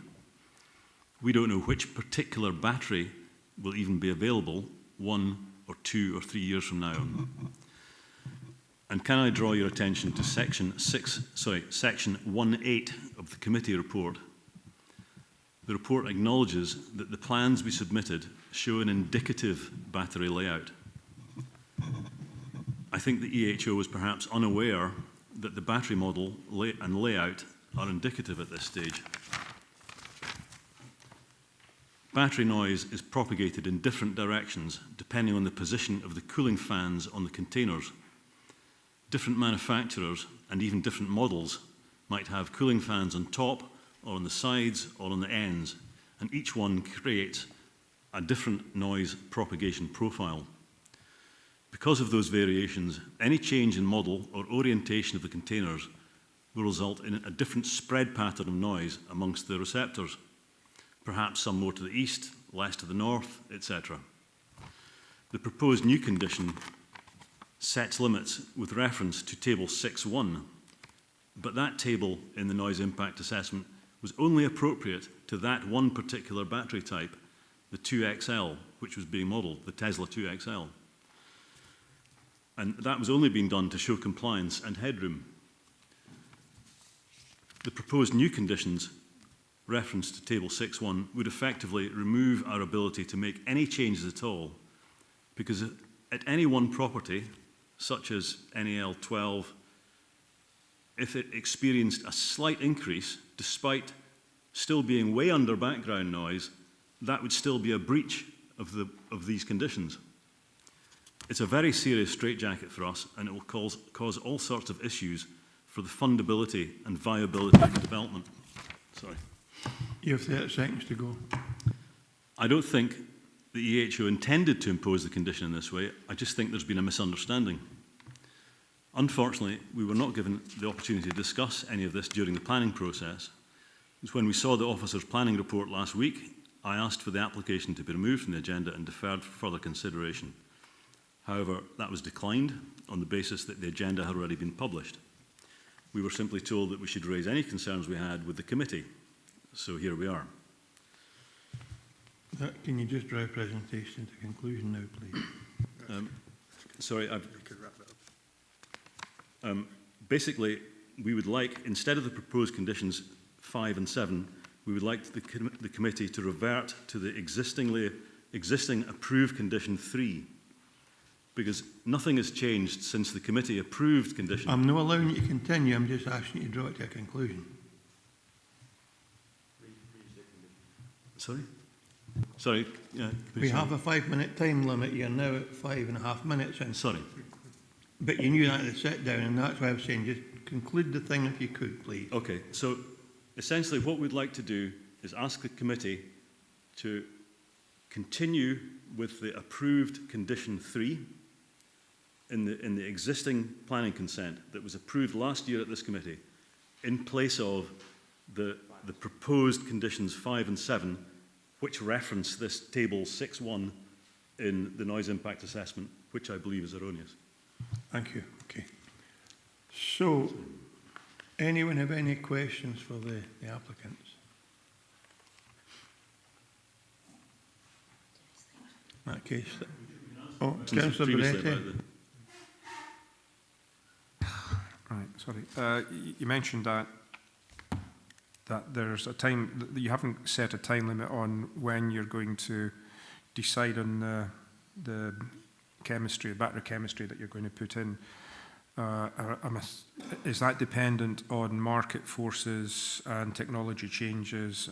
Because clearly things, as you say, they're moving very, very fast. And when do you think you might make that decision and therefore have a qualified idea as to the design of the actual storage systems? Our grid connection, initially proposed grid connection date was October 2027.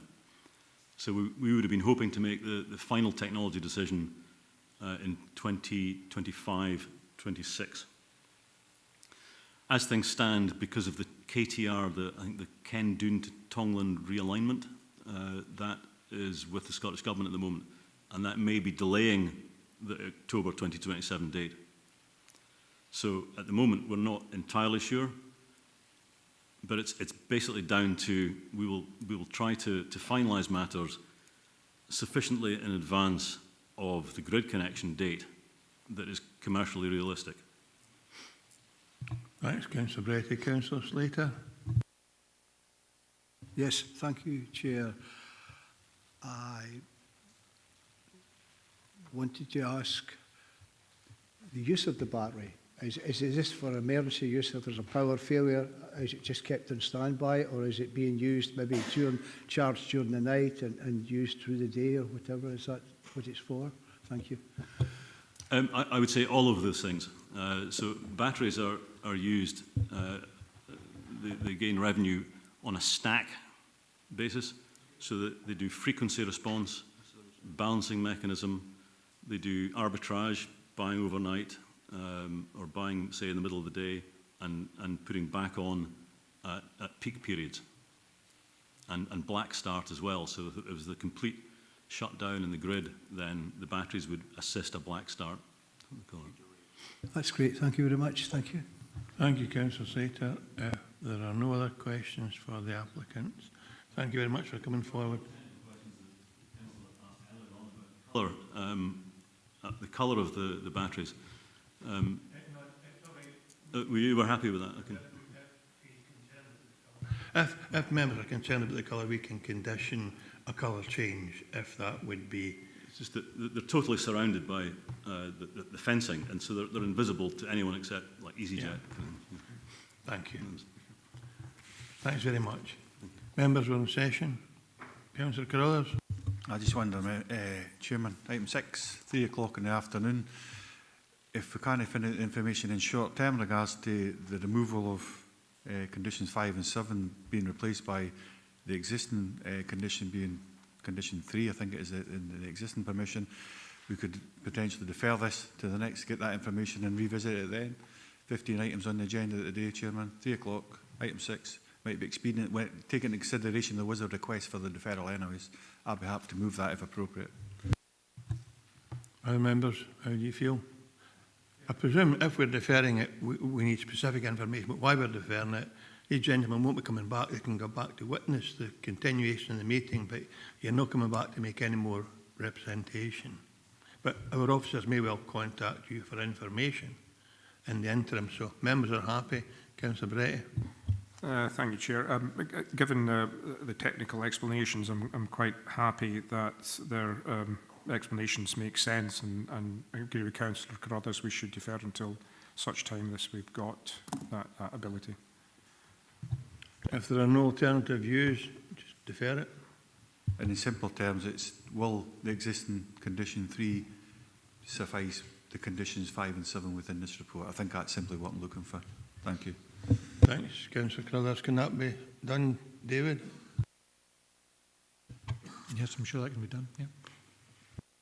I was just hoping to come in, Chair, just for the avoidance of doubt. Since the report was published, the case officer has, with agreement from myself, sought to engage with the environmental health officer to ask that very question, because we didn't realise there was going to be an issue with the condition that was there until the report had been published.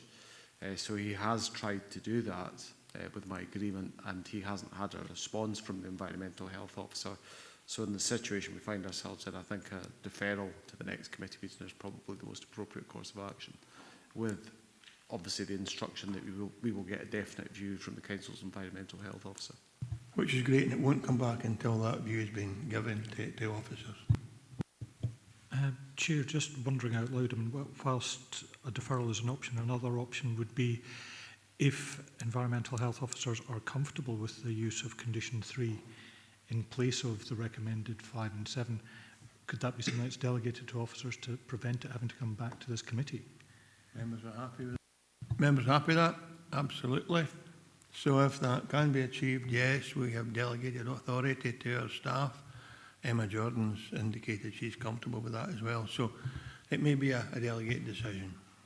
Councillor Carruthers. So are we saying I didn't propose to approve it, but obviously we see that. But I mean, if it means that we move to approve it subject to that, and if for some reason that can't be adhered to, then it would come back to committee, I think is what you're saying, David. Thank you. Come back, yes, thank you. Okay, that's agenda item 6 dealt with.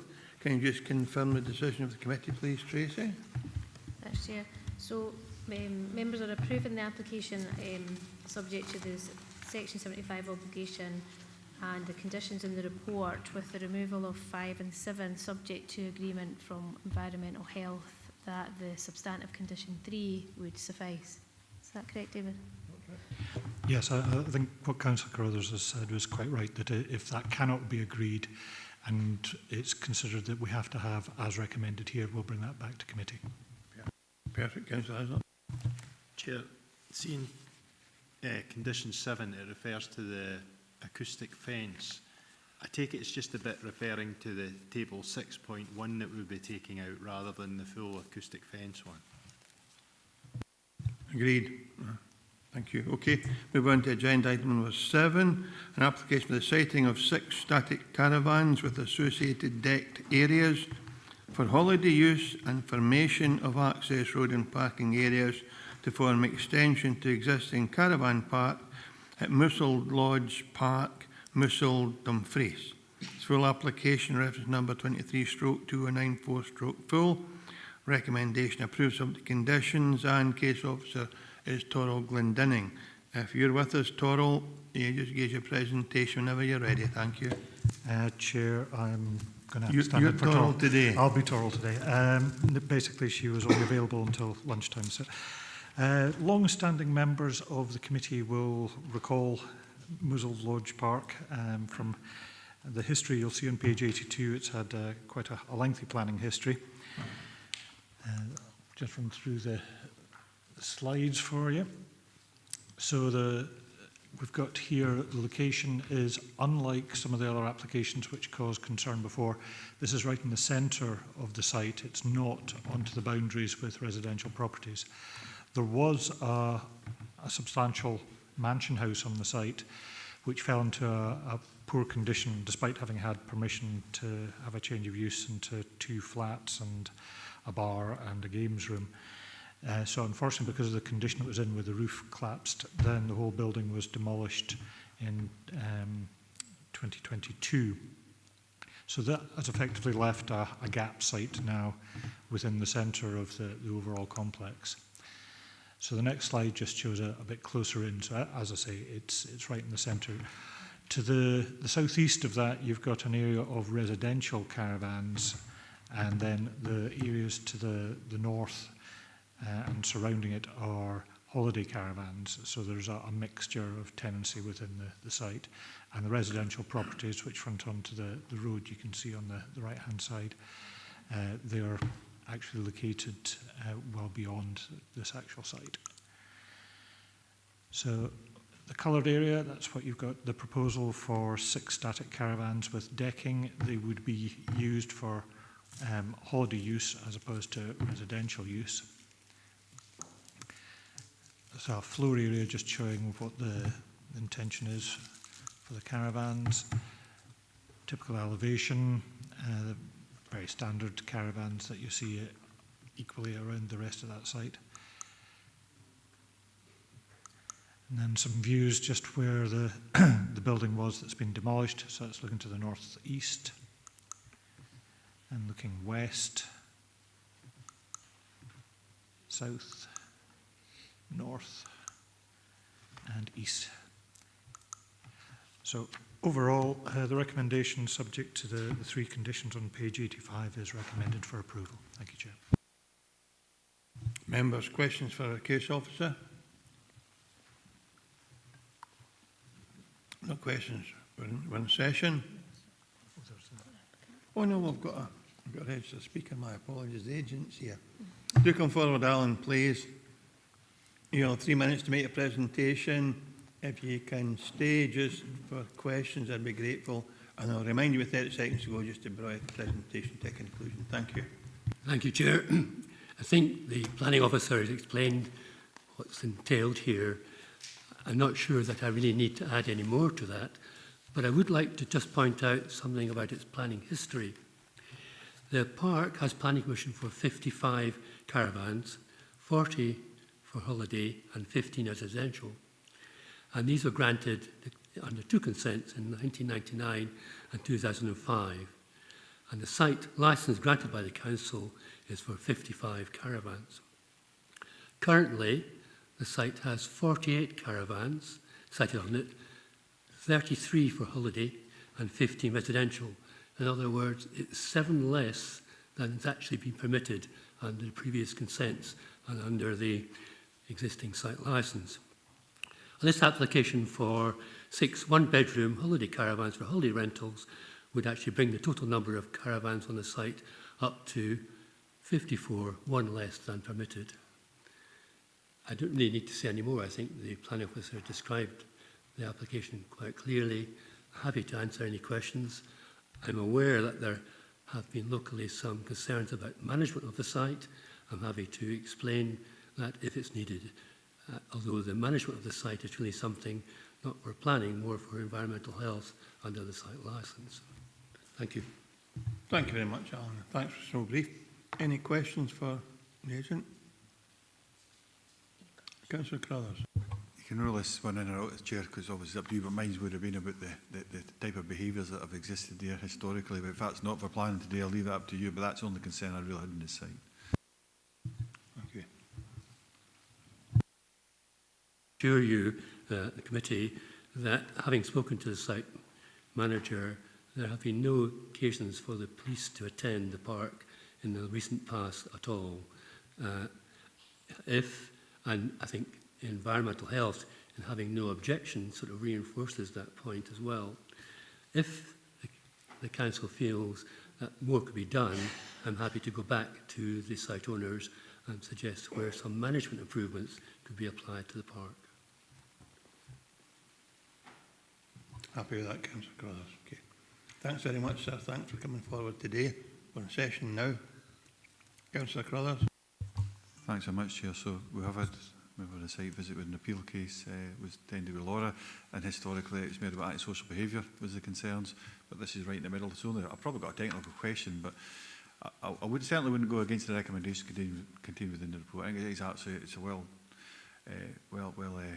presented report in regards to the facts, the figures which are actually there. I thought there might have been roads issues, but actually going back to the consents that are there, that's probably addressed that, and that's why the roads official has taken their particular, I suppose, position in regards to this. So no, I wouldn't have gone against it, Chairman. It was antisocial behaviour stuff. I'll leave it at that. Thanks, Councillor Crothers. Councillor Dryborough, please. Yeah, thanks, Chair. Just to say that I agree with the recommendations in the report and move forward that way. Thank you. Chrissy Hill, please. Yeah, happy to second that and move forward with this. Thanks. And approve. Thanks, Councillor Hill. No other alternative views? In that case, decision is to approve. Can you confirm the decision, please, Tracy? Members have approved the application subject to the conditions in the report.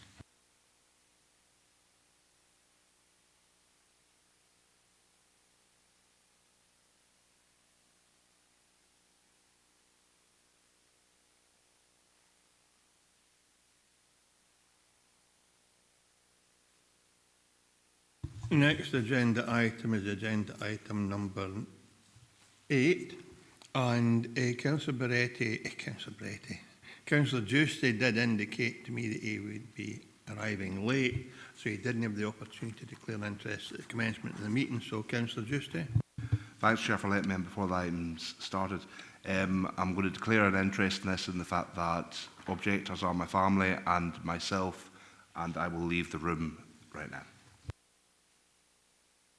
Thanks very much, Councillor Giusti. So we'll move on to agenda item number 8, an application for the change of use of retail unit class 1A to restaurant class 3 and installation of flue to rear elevation at 47 Hanover Street, Stranraer. This is the full application, reference number 24/0504/full. Recommendation is to approve subject conditions, and case officer is Philip Glennon. So, if Philip's with us. Yes, Councillor, I'm here. Just take us through your presentation when you're ready, Philip. Thank you. Yes.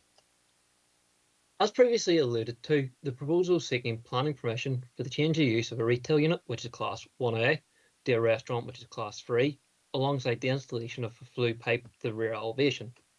Next slide, if possible, please.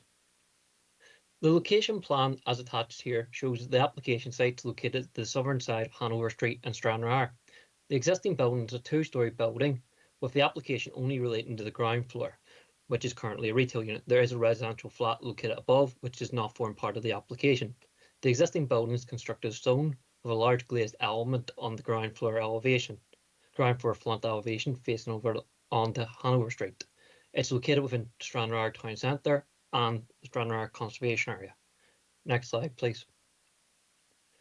The slides above show the existing floor plans. The right-hand side shows the front elevation facing over onto Hanover Street, which is a retail space, going back into a store and other associated facilities within the retail unit. Next slide, please.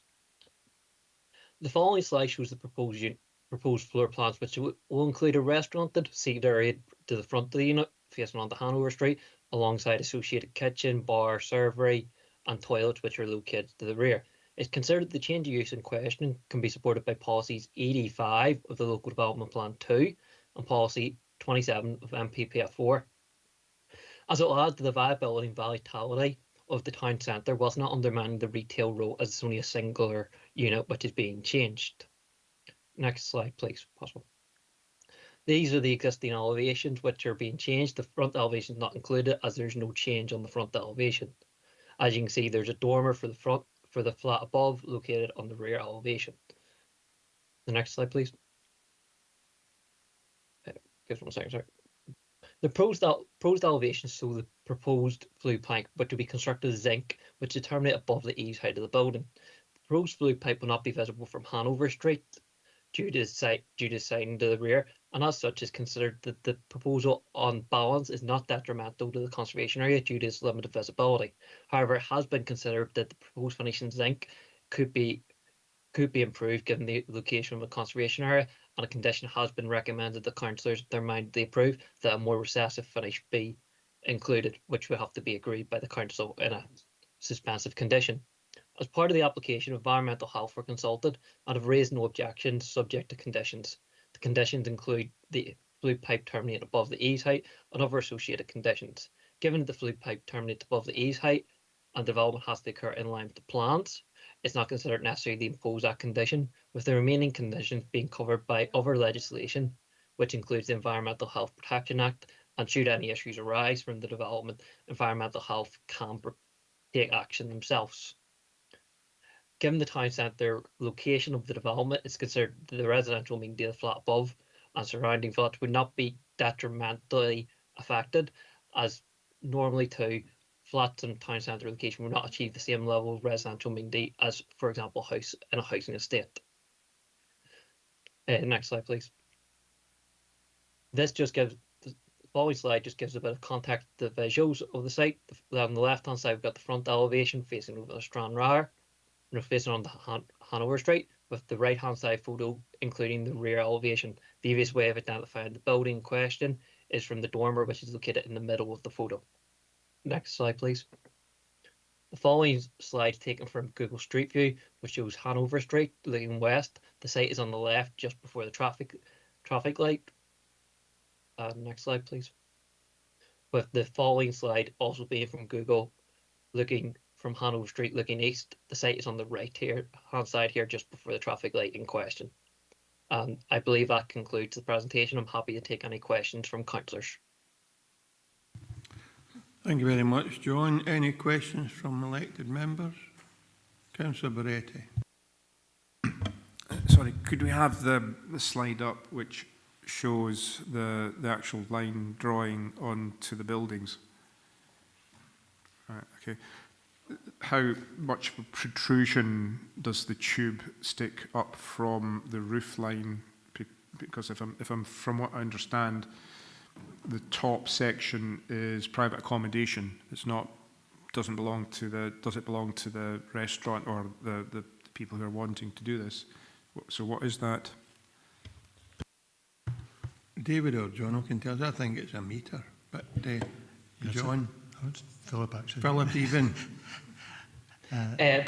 Give us one. The top section of the actual building is a residential flat, which is outside the control of the applicant. I don't have on hand how much height it is above the eaves height in terms of the actual flue, if that's the councillor's specific question. The environmental health requirement, which I do know, is that it shouldn't be less than a metre above the nearest opening window. So where you've got the window there on the dormer, it would have to be I think to comply with environmental health legislation, it would have to be a metre above that. It is noted, apologies, it is noted on the plans it will terminate 1 metre minimum above the roof finish with a vertical discharge unit. It's just maybe not clear on the slides. Just it is noted on the plans. Thanks, Tony. And the other question, which I probably didn't articulate there very well, is the diameter of this tube, because that doesn't give you a very definitive answer. Well, it doesn't give me an idea. I don't know the size.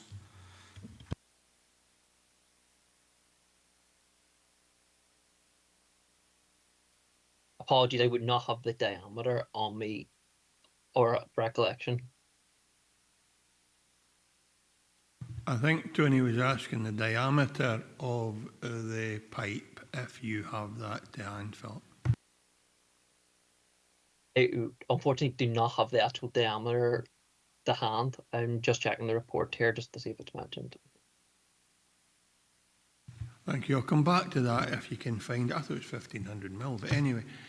Councillor Slater, please now come back to the question from Councillor Barretti. David Slater. Yes, thank you, Chair. As there's a residential premises above, in some cases, cooking smells and that can encroach onto the other premises. I just wonder if there'd be anything done to maybe stop that could happen, and any way they could make sure that that didn't happen, if you see what I mean, because quite often you go through the building and go up into the flat above and people smell the food. I'm presuming that's why it'll presume a metre above the roof line, so that the natural environment or wind will remove the smells or dilute them. But Philip, do you know if there's any mitigation measures for smell emanating from this new installation to adjoining properties? As part of the application was submitted within the planning support statement, and separately details of the extraction system and flue were submitted, which environmental health have viewed, and they've came to the conclusion that this would not have any detrimental effects on the residential amenity based on the information as submitted. As David has highlighted here too, the flue ducting will be 500 millimetres. Thanks, Philip. Did we get a response to Councillor Barretti of the diameter of the aluminium pipe? 500 mil. I think that concludes questions for our case officer. Councillor Carruthers. No, if that's all right, Chair. So it's only, I've got 2 points in that. The first one was from Owen, one was actually at 3.2. Just wanted to make sure, I think just for the sake of being open and transparent, that When I've read the report, it looks like the case officer's looked at it and reflected that as part of his report and his recommendation. Just want to get the reassurance round about that, and that is the grounds of objection. Make sure they've all been addressed.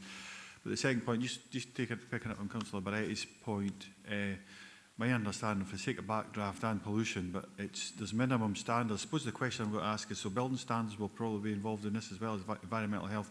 So if that drawing that we've seen wasn't wholly accurate, I would imagine it would still have to comply with building standards, which, whether it was a metre above, I'm not sure it was a flat roof height or the ridge height, there's two different roof heights we were looking at there. So I think for the sake of the ridge height, it has to be above that rather than the flat roof. But if building standards takes care of that, I'd be more than comfortable with that. But 3.2, I wonder if that could be potentially addressed. Thank you, Chair.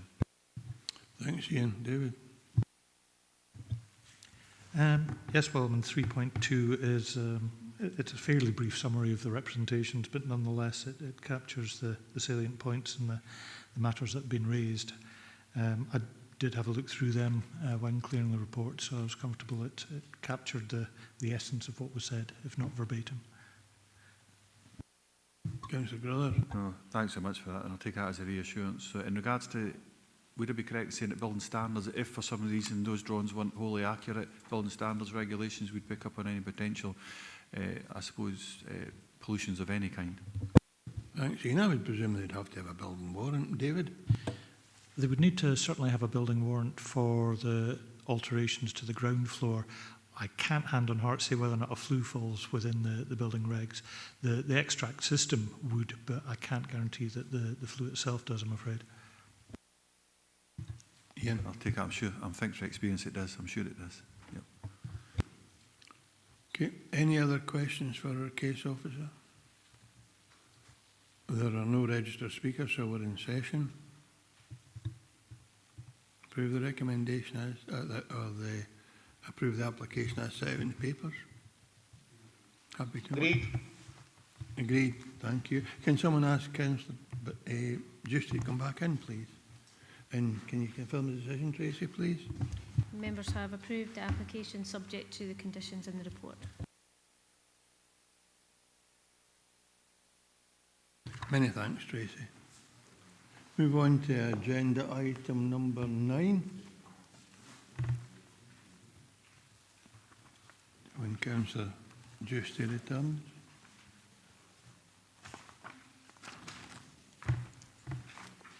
We'll continue, I'm sure he'll catch up with us. An application for a proposed mixed-use development consisting of retail, Class 1A, shops and financial, professional and other services, and light industrial use, Class 4, business, at Site 4, adjacent to Lochthorn Medical Centre, Hunters Park, Edinburgh Road, Dumfries. The application type, plan permission in principle. Reference number is 22/0583/PIP. The recommendation is to approve subject conditions, and the case officer is John Hiscock. John, will you take us through your presentation, please? Yeah, thank you, Chair. I'll try and get through this as quickly as possible for you. This site is part of the former Interfloor factory complex. It was a car park and it hosted buildings which have now been demolished, and the A701 road lies between the former factory and the application site.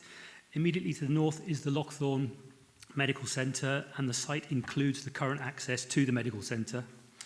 The site area is approximately 1 hectare. It's relatively flat. It's still hard surfaced from past uses, and defunct structures such as lampposts are still present.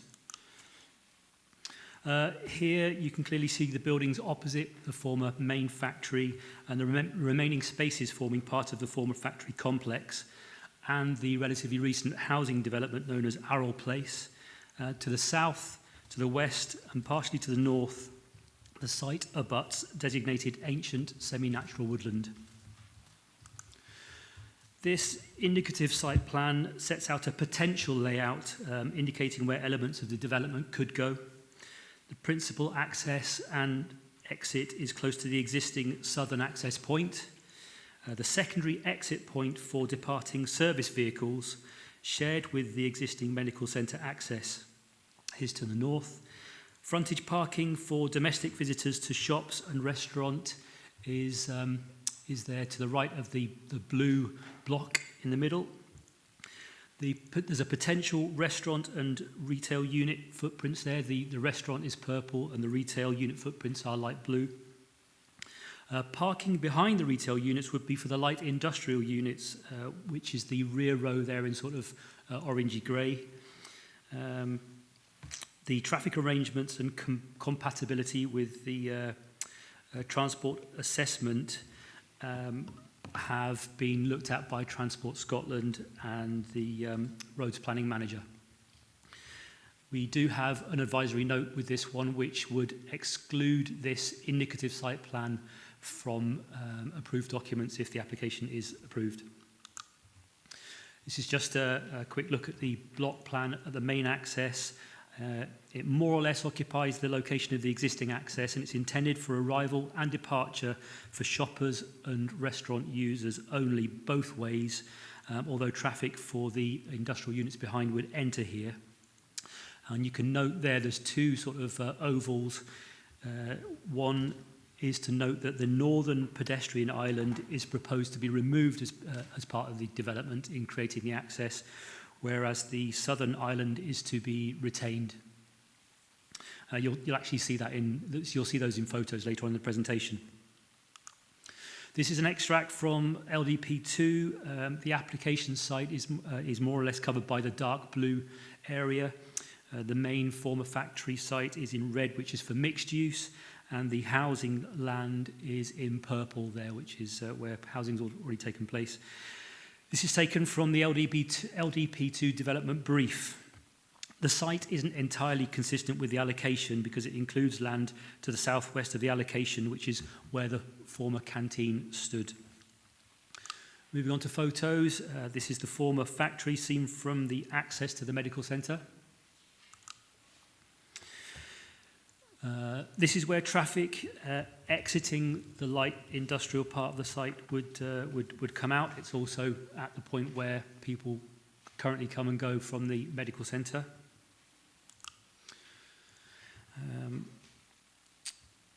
This one is just to show you the sort of surfaces that remain in the site. That's the medical centre in the right-hand side of the picture, and the taller trees at the back there are under the ancient semi-natural woodland designation. This is looking back through the site from that corner towards the old factory. From the same location, you can note the old lampposts there. You can just about make them out in the site, and the colonnation of the site with self-set trees and shrubs.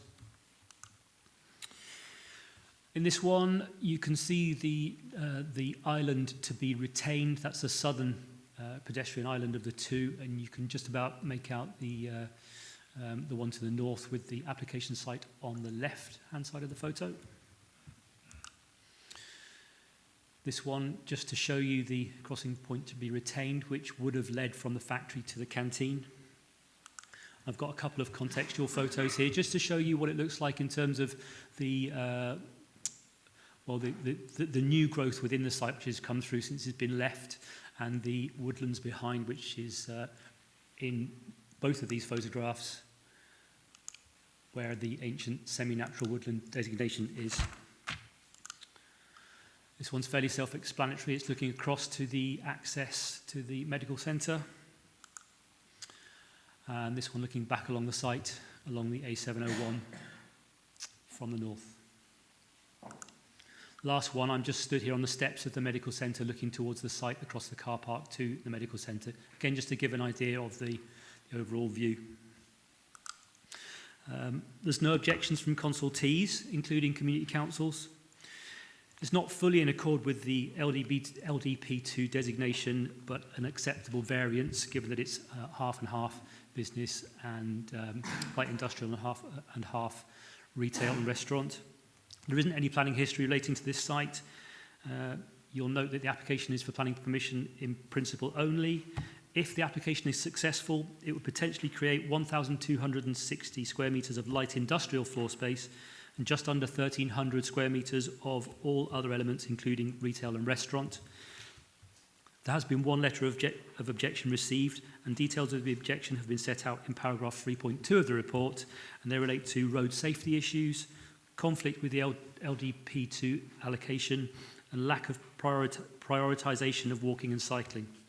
And just to finish off, the proposed use doesn't fully align with the allocation in LDP2. However, as set out in paragraph 4.6 and 4.19 of the committee report, LDP2 and MPF4 provide adequate flexibility for uses that don't fully align with allocations to be considered. The site's been vacant for over 10 years with no take-up, despite being appropriately marketed, and it continues to dilapidate alongside the main factory building opposite. The retail elements have the potential to enable the associated light industrial units to be delivered through cross-financing, and development of the site could be a catalyst for positive change in the locality. Officers have therefore concluded, on balance, that the application for planning and permission in principle can be supported, so approval is recommended. Thank you. Thank you very much, John. Questions for our case officer?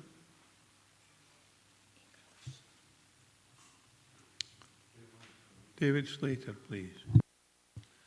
Yes, John, what's the situation with the woodland behind it? Sorry, my throat's a bit rough today.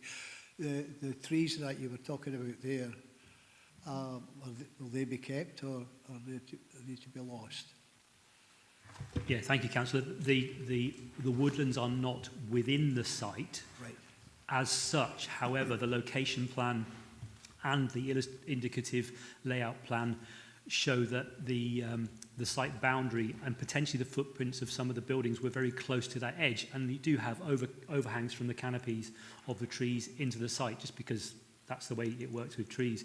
But that is the reason why we've sought not to include that indicative layout in the suite of approved documents, because presently that would imply, if it was adopted, that we would accept those footprints that close to the trees. But it's a separate, it's outside the site. It's not intended to be affected. No development is intended to impinge on the trees. And just one other point, you've taken away a traffic island. What's the element of safety at that stage when you're taking away a traffic island? Because it's put there for a reason, a traffic island. Thank you. Yeah, undoubtedly at the time of the factory it was necessary. At this point it's deemed to be unnecessary. Retaining one island will enable people to pass from one side of the A701 to the other, and it is because of the requirement to upgrade that access to facilitate the development that one of them is being removed. Thanks, David. Councillor Carruthers and Councillor Walters. Ian. Thank you, thanks very much. I think if this is my ward, I'd be delighted with it. But taking that into consideration, I'm looking at, already been referred to page 100, paragraph 3.2. It's FGH and I. But in the page before that, it refers to the 2.3, the council roads officers, no objections, condition recommended, and traffic management plan and a car park and layout. Taking into consideration, that's the only thing I'd probably look assurance for. The objections have been there. They seem like legitimate objections, but do you think the conditions that would be attached to this report are suffice to address those objections? John? In response to that, Tracy, do we have a statement to read out from the objector? When's the appropriate point to read that out? It's read out after this. Okay, that's fine then. So you'll get it in the objector statement, Ian. I have Keith Walters as the last registered speaker, I think. Yeah, actually, I think you've just answered both my questions. One was about the traffic island, and the other one was just the advisory note that you mentioned, John. That's to do with not accepting the layout as it is. Is that correct? More or less, it's about not including that document in the suite of approved plans, because in so doing you then imply that you're accepting that layout. Even though it's indicative, it can cause problems at a later date. So with the agreement of the applicant many weeks ago, I did indicate that if the recommendation was positive, we would be excluding that, and we would put a note in to make sure that was visible to anybody who was considering going forward with this site for any of the units. Thank you. Thanks, Keith. We've no other registered speakers, so we'll move to the letter of representation. If you can read that for us, Tracy, and indicate who the author is. Thanks, Chair. Yes, it's from John Howell, objector. My major concern is that this development should include a traffic signal control crossing of the A701 and associated widening paths to enable pedestrians and cyclists to get to and from this development safely and easily. This would reflect local and national policies which prioritise active and sustainable travel modes. As proposed, this large development is very car oriented. However, it will also be a destination for pedestrians and cyclists from the recently completed housing development on the other side of the A701, immediately south of Lochthorne Library. This development provided a shared pedestrian and cycle path between the Caledonian Cycleway and the A701. This joins the A701 opposite the Locker Inn, immediately north of the Lochthorne Medical Centre and this development. This path means that the proposed development will be easily accessible from Heath Hall. Unfortunately, the current proposals do not include any provision for safely crossing the A701 to get to this development.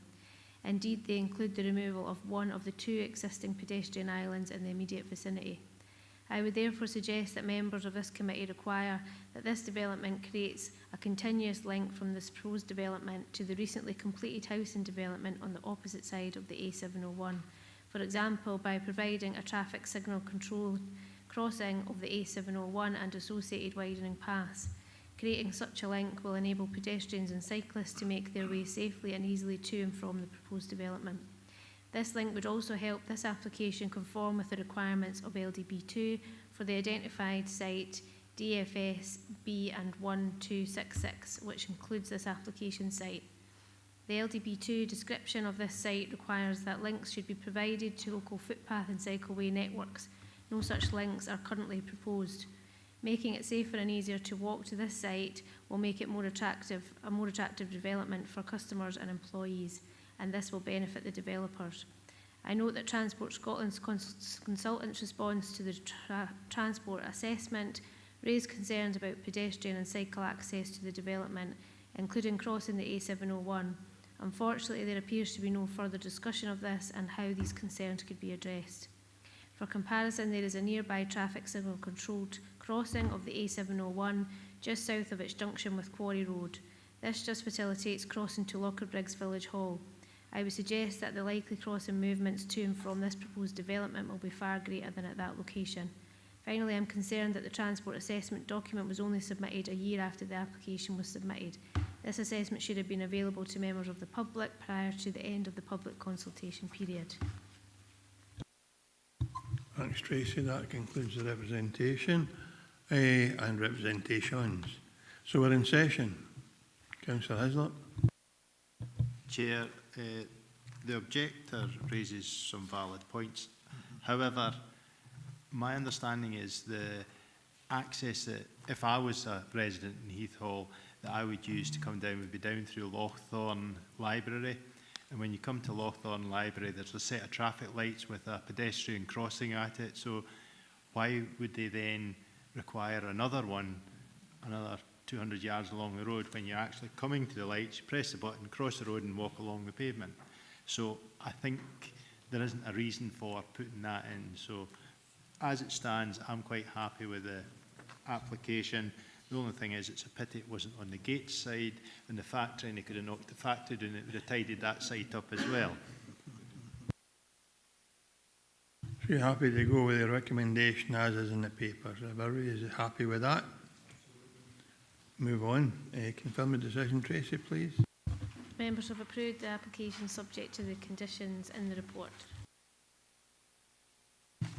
Agenda item 10, consultation regarding an application made under section 36 of the Electricity Act 1989 for the erection of a wind farm comprising 8 wind turbines, maximum height to blade tip 200 metres, permanent anemometer mast, maximum height 105 metres, LiDAR or LIDAR compound, construction of control building, communications masts, turbine foundations and crane standings, new and upgraded access tracks and associated infrastructure at Hairstains South Wind Farm Extension, approximately 13 kilometres north of Dumfries.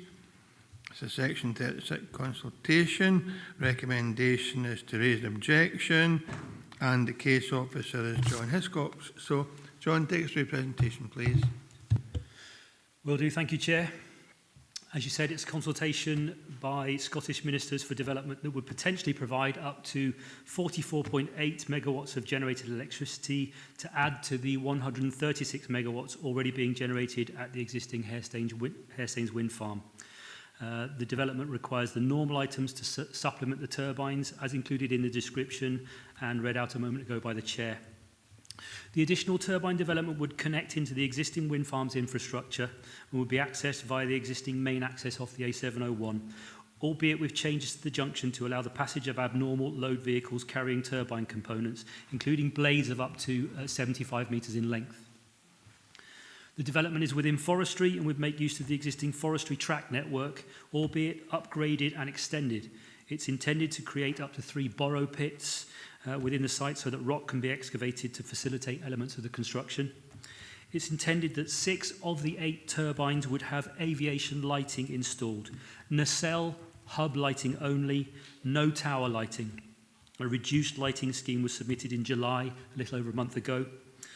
Up to 82.2 hectares of forestry would be felled as part of the development. Compensatory planting, potentially out with the site, is required under forestry legislation. A 50-metre micro-siting allowance is applied for all development components. A soil and peat management plan would be implemented. Members should note that it's the intention to obtain consent for a wind farm that has no lifespan limitation. However, the application acknowledges that decommissioning would potentially be a requirement. Separate from community benefit funding, which is not a material planning consideration, as part of the project, the developer proposed the following enhancements at the site in combination with the existing Hairstains wind farm. Provision of information boards regarding the wind farm, provision of a bike shelter with tools for bike maintenance and a place to shelter and picnic, promotion of family-friendly biking or horse riding routes around the proposed wind farm using existing forest tracks, support for the employment of a seasonal ranger to assist with management of core paths in the area, electric vehicle charging points in the A Forest car park, and financial support to facilitate the purchase of e-bikes for rental at the Sevenstains Forest of A mountain biking centre. In this location plan, it shows how the site is accessed from the A701 north of Parkgate. The red dots. Could you zoom in, please, Abby? Because they don't look red from here. But the red dots indicate arrays of existing turbines on the current Hairstains wind farm. Thanks very much. We'll move on to the next slide. On this one, the main matter to note is that the entire site is within forestry. And again, because of the light in here, you can't quite see that. And all of the red dots relate to existing turbines. The mini-gap turbines are not depicted in this slide. This is the site layout plan. It shows the layout to be in a cluster of 3 and a cluster of 5 turbines separated by Pumroe Fell. You should note that the proposed cable route connects to the existing substation to the north. That's the kind of snaking red line towards the top of the picture. And from west to east, the turbines span a distance of 3 kilometres approximately from T1 on the left to T8 on the right-hand side.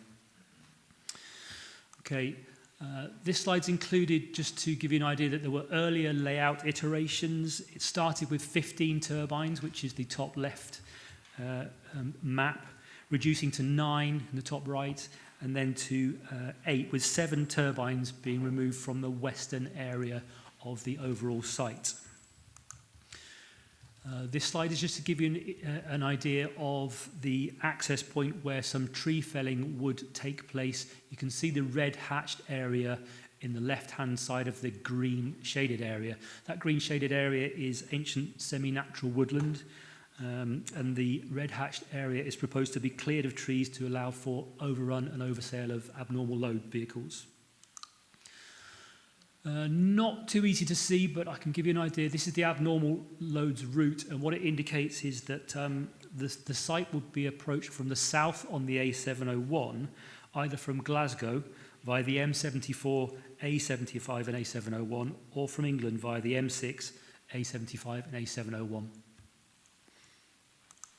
Picture of a typical turbine. Note that the hub height is 125 metres. The blades are 75 metres long. The overall height is 200 metres to tip. Typical construction compound with meeting rooms, canteen, WCs, offices, parking, storage, are both open and containerised. The dimensions are 100 metres by 100 metres, and it would be fenced. Typical substation, 23 metres by 14 metres with a dual pitched roof, up to 7 metres to ridge.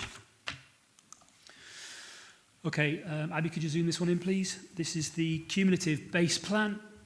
The closest wind farm, other than Minigap and Hairstains, which are immediately adjacent, is Dalswinton, which is approximately 6 kilometres to the southwest. You can just about make that out there, a few black dots within the inner circle. Scoop Hill to the right there, it's still with ministers further to the council's objection. That's 12.6 kilometres generally east, which is a large collection of dark blue dots. Dar, which is north of the existing Hairstains wind farm, and again, it's not yet determined by ministers. And then Rivox or Rivox, which isn't actually shown on this cumulative map, but which is 9.5 kilometres north of the current proposal. And please note that Hairstains West is a scheme in scoping for 13 turbines. That's approximately 4 kilometres west of the current proposal, so it's really to the west of the existing Hairstains wind farm. Oh, sorry, can I have the next slide, please? My bad. So the next one is landscape character, and again, if you wouldn't mind zooming in, please, Abby. The host landscape character type is foothills with forest. Immediately to the east is the foothills landscape character type, and to the southeast are Middledale and Lowerdale Valley landscape character types of Annandale. To the south is the upland fringe type, and to the northwest is southern upland. For example, where Queensbury is, where the foothills and the uplands meet. Next slide, please. This one shows landscape designations and access routes, and again, I'll need you to zoom in, please. Thank you very much. The Thornhill Uplands Regional Scenic Area is approximately 4.8 kilometres northwest of the site. They're shaded in dark green. I'll say this right if I can. The Thorold Ridge Regional Scenic Area is approximately 6.9 kilometres south of the nearest turbine. The Romans and Reivers route wends its way through the existing Hairstains wind farm. And you can just about make out the Ray Hills design landscape, which is just north of centre, and it is actually annotated Ray Hills, a sort of green hatched area. That is designed garden and landscape. And the Annandale Way, the Annandale Way is the purple and pink path and line, which is just to the right of that and goes down to the bottom of the map. Thank you. Can I have the next slide, please? Moving on to the ZTVs, or zones of theoretical visibility. This first one, which is visibility based on bare ground with no vegetation, it portrays areas from where the wind farm, in fact any part of it, would be visible in theory, although it doesn't take account of vegetation or other items in the landscape, such as buildings or masts and so on. The purple areas indicate where it would be theoretically visible to view hubs from. The lighter pink areas are where only tips would theoretically be visible from. And Abby, if you wouldn't mind zooming on this one, this is just to give you an example that the areas where only tips would be visible from, which are pink, are few and far between. If you can see this wind farm, you're probably going to see the hubs, and that's the point of this one. Thank you. Can I have the next slide, please? This ZTV relates to the number of turbines that would be visible. And again, if you wouldn't mind zooming in, please. The purple shading identifies areas from which 7 to 8 turbines would be visible in theory. That's to the tip of the blades. The light blue, and again, there's not a lot of that, but it's towards, there's the sort of flashes of it there around the edges of the purple areas. That indicates theoretical visibility of 4 to 6 turbines, and the yellow indicates a visibility of 1 to 3 turbines. And could you just note the general locations of the viewpoints which are indicated on there with the blue Vs, which will be explored later in the presentation. Just to give an idea of where they are in relation to the site itself. Thank you. Could I have the next one, please? This is the last ZTV, and this is a cumulative visibility potentially of Hairstains South, the current proposal, Minigap, and the existing Hairstains wind farm. So it's predominantly orange coverage, which indicates that from most areas where the Hairstane South wind farm turbines would be visible, the existing turbines of Hairstane Hairstanes and Minigap would also be visible in combination to some extent. But again, please note this doesn't take account of vegetation that may intervene. Thank you. Next few slides are just to show you the point of access for information and to indicate the nature of the woodland adjacent to the site access that would be affected by tree felling. This photo looks back along that access track towards the A701 and it's the area on the left which would be affected by felling. It's not the entire woodland, it is a strip of it. And this is just a bit closer looking in from the point where the track meets the A701.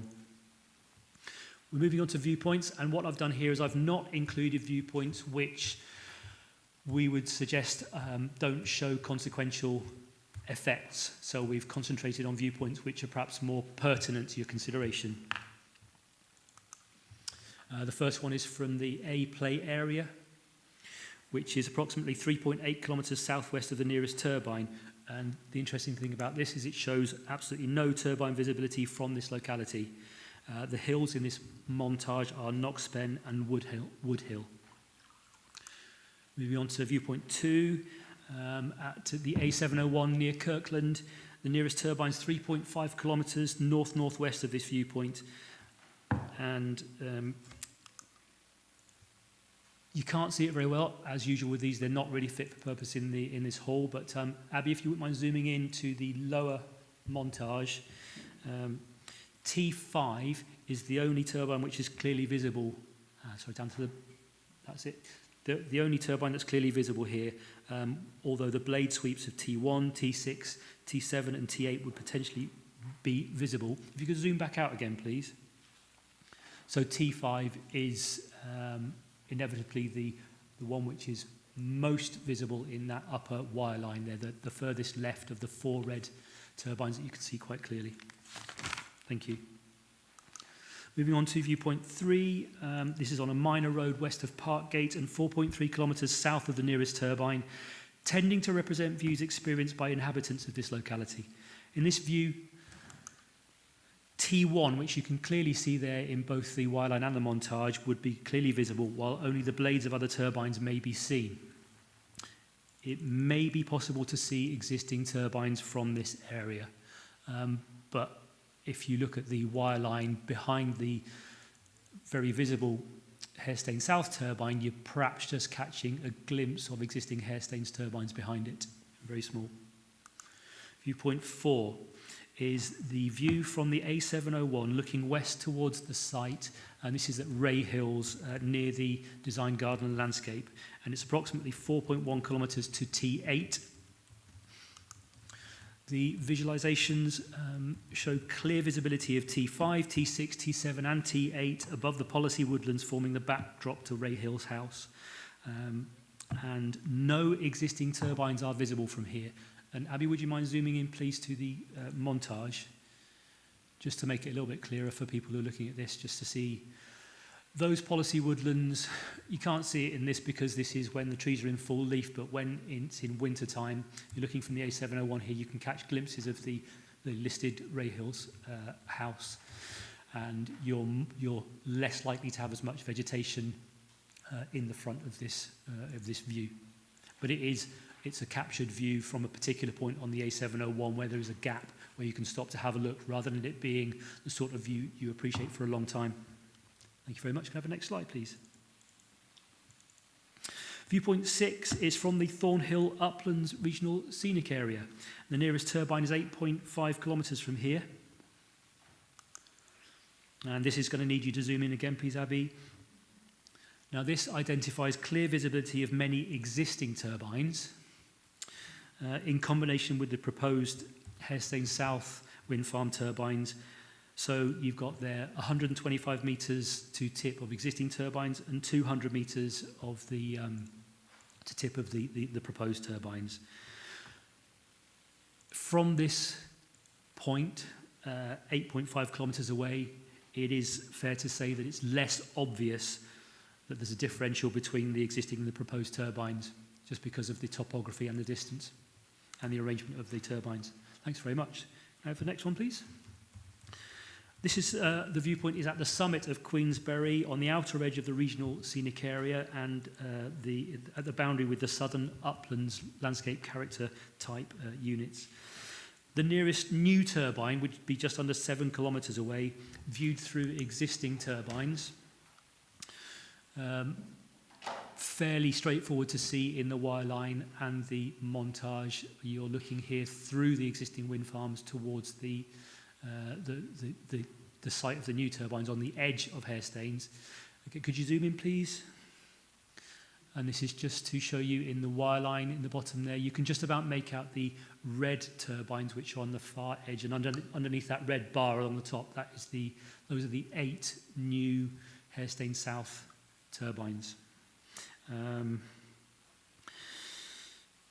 You can note from this really, and it's not easy to see in the montage, that the new turbines are on the outer edge of the landform, whereas the existing arrays tend to be within the plateau.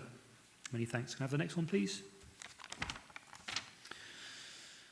Viewpoint 9 looks, can I just point out, it should be the B7020, not the A7020, that's my mistake. This is in Annandale, looking west-northwest from the B7020, close to the Annandale Way. The nearest turbine, the nearest new turbine would be 6 kilometres from here, beyond the A701. The existing mini-gap and Hairstains turbines are readily visible.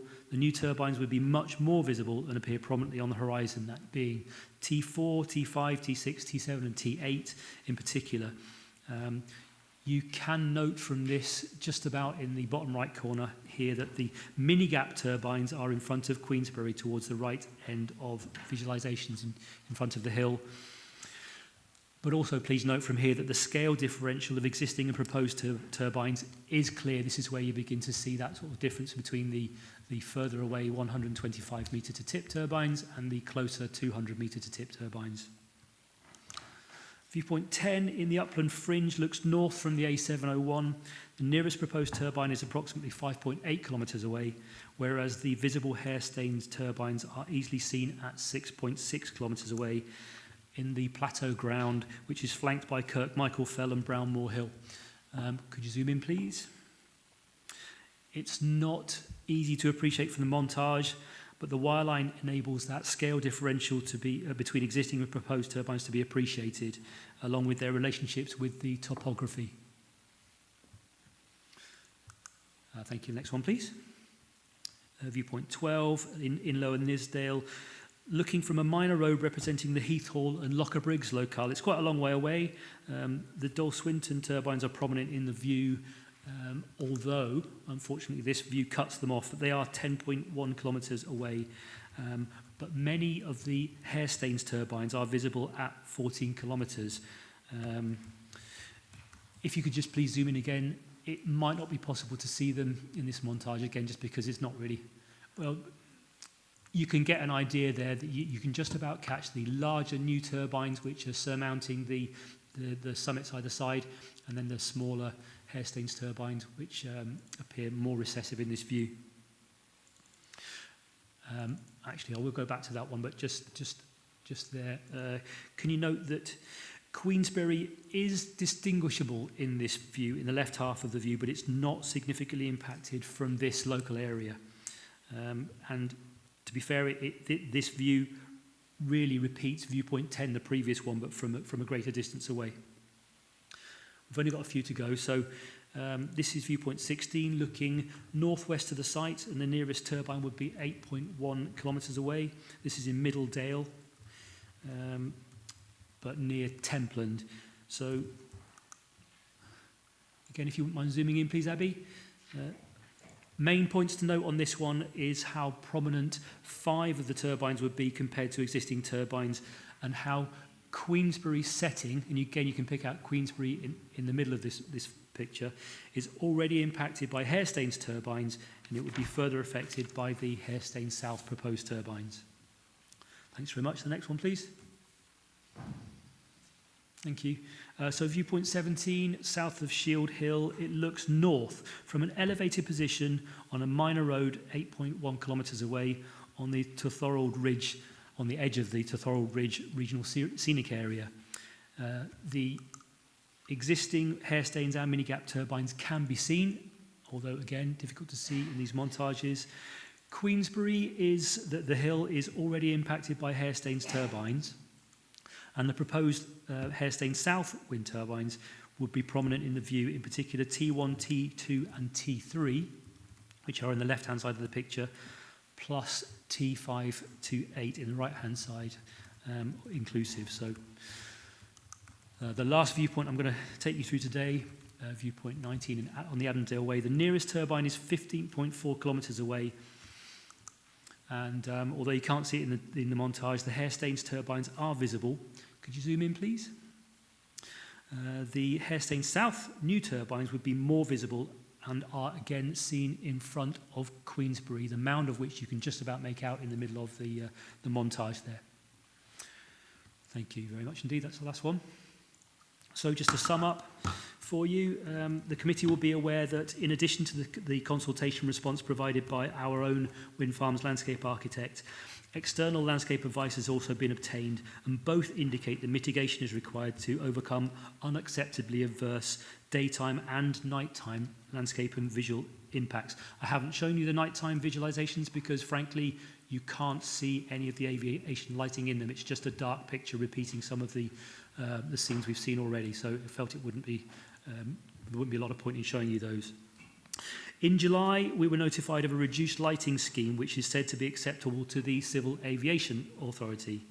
And while this was helpful, removing all the tower lights and 2 of the nacelle lights, officers aren't of the view that the required aviation lighting for this wind farm, we're not of the view that it would promote a reason to object to the scheme overall. And we're of the view that a condition could provide the council with adequate opportunity to consider lighting proposals in detail if consent is ultimately granted. However, with regard to adverse daytime effects and taking into consideration the developer's advice that mitigation of said daytime effects is not an option they're presently willing to consider, the scheme is unacceptable for reasons set out in section 5 of the committee report.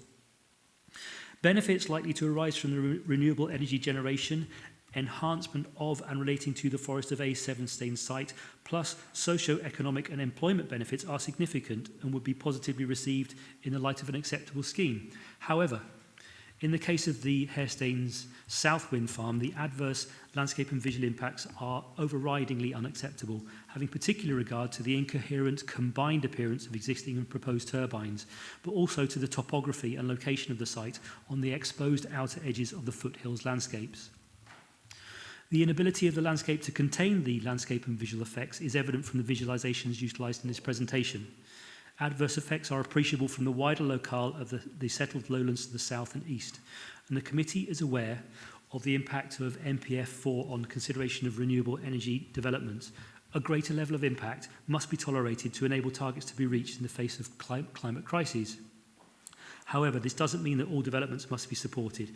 It remains appropriate to ensure that wind energy is harvested through the right developments in the right place, which, for reasons set out in the report, is not the case for this wind farm. The only thing to add to that is to remind the committee that, as mentioned in paragraph 4.2 of the planning report, the formal consultation period for the council to submit its response has expired, and for this reason an objection by the council would not automatically trigger a public local inquiry. It would be at Minister's discretion. Thank you. Many thanks, John. Any questions for our case officer? No? Okay. In that case, there are no registered speakers. Huh? David Slater. It was just an observation, John. Apparently we have got 490 turbines in the Fries and Galway now, with considerably more coming on board.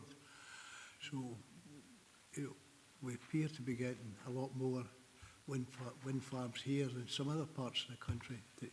And as the councillor said previously, we've got to end up with a ring of steel round about us by the looks of things. Thank you. That's just my Was that a question or observation? You ken the time? Had a long day, David. Right, we're in session. Members happy to go with opposite? Ian? Councillor Carruthers? No, you maybe took the words out of my mouth, but I mean, it must be difficult for developers coming forward now, but this, they have to go up to 200 metres in order, because of the lack of grant funding, but ultimately, to me, it is adverse. I agree with the recommendations that are here. I would certainly support them, Chairman. Councillor Haslett? Chair, similar. Must admit, Hairstain's the original one, I was thinking it was going to be a sort of blight in the landscape, but it actually sits in quite well. But I think these 200-metre ones will stand out significantly, so I'd be happy to support the officer's recommendation. Thank you, Councillor Moretti. No, okay, thank you.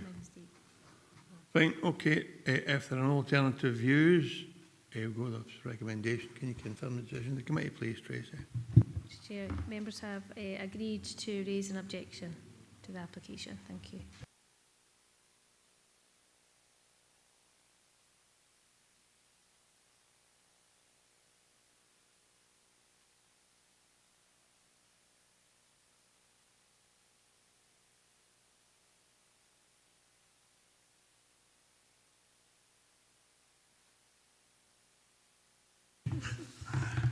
Move on to agenda item 11.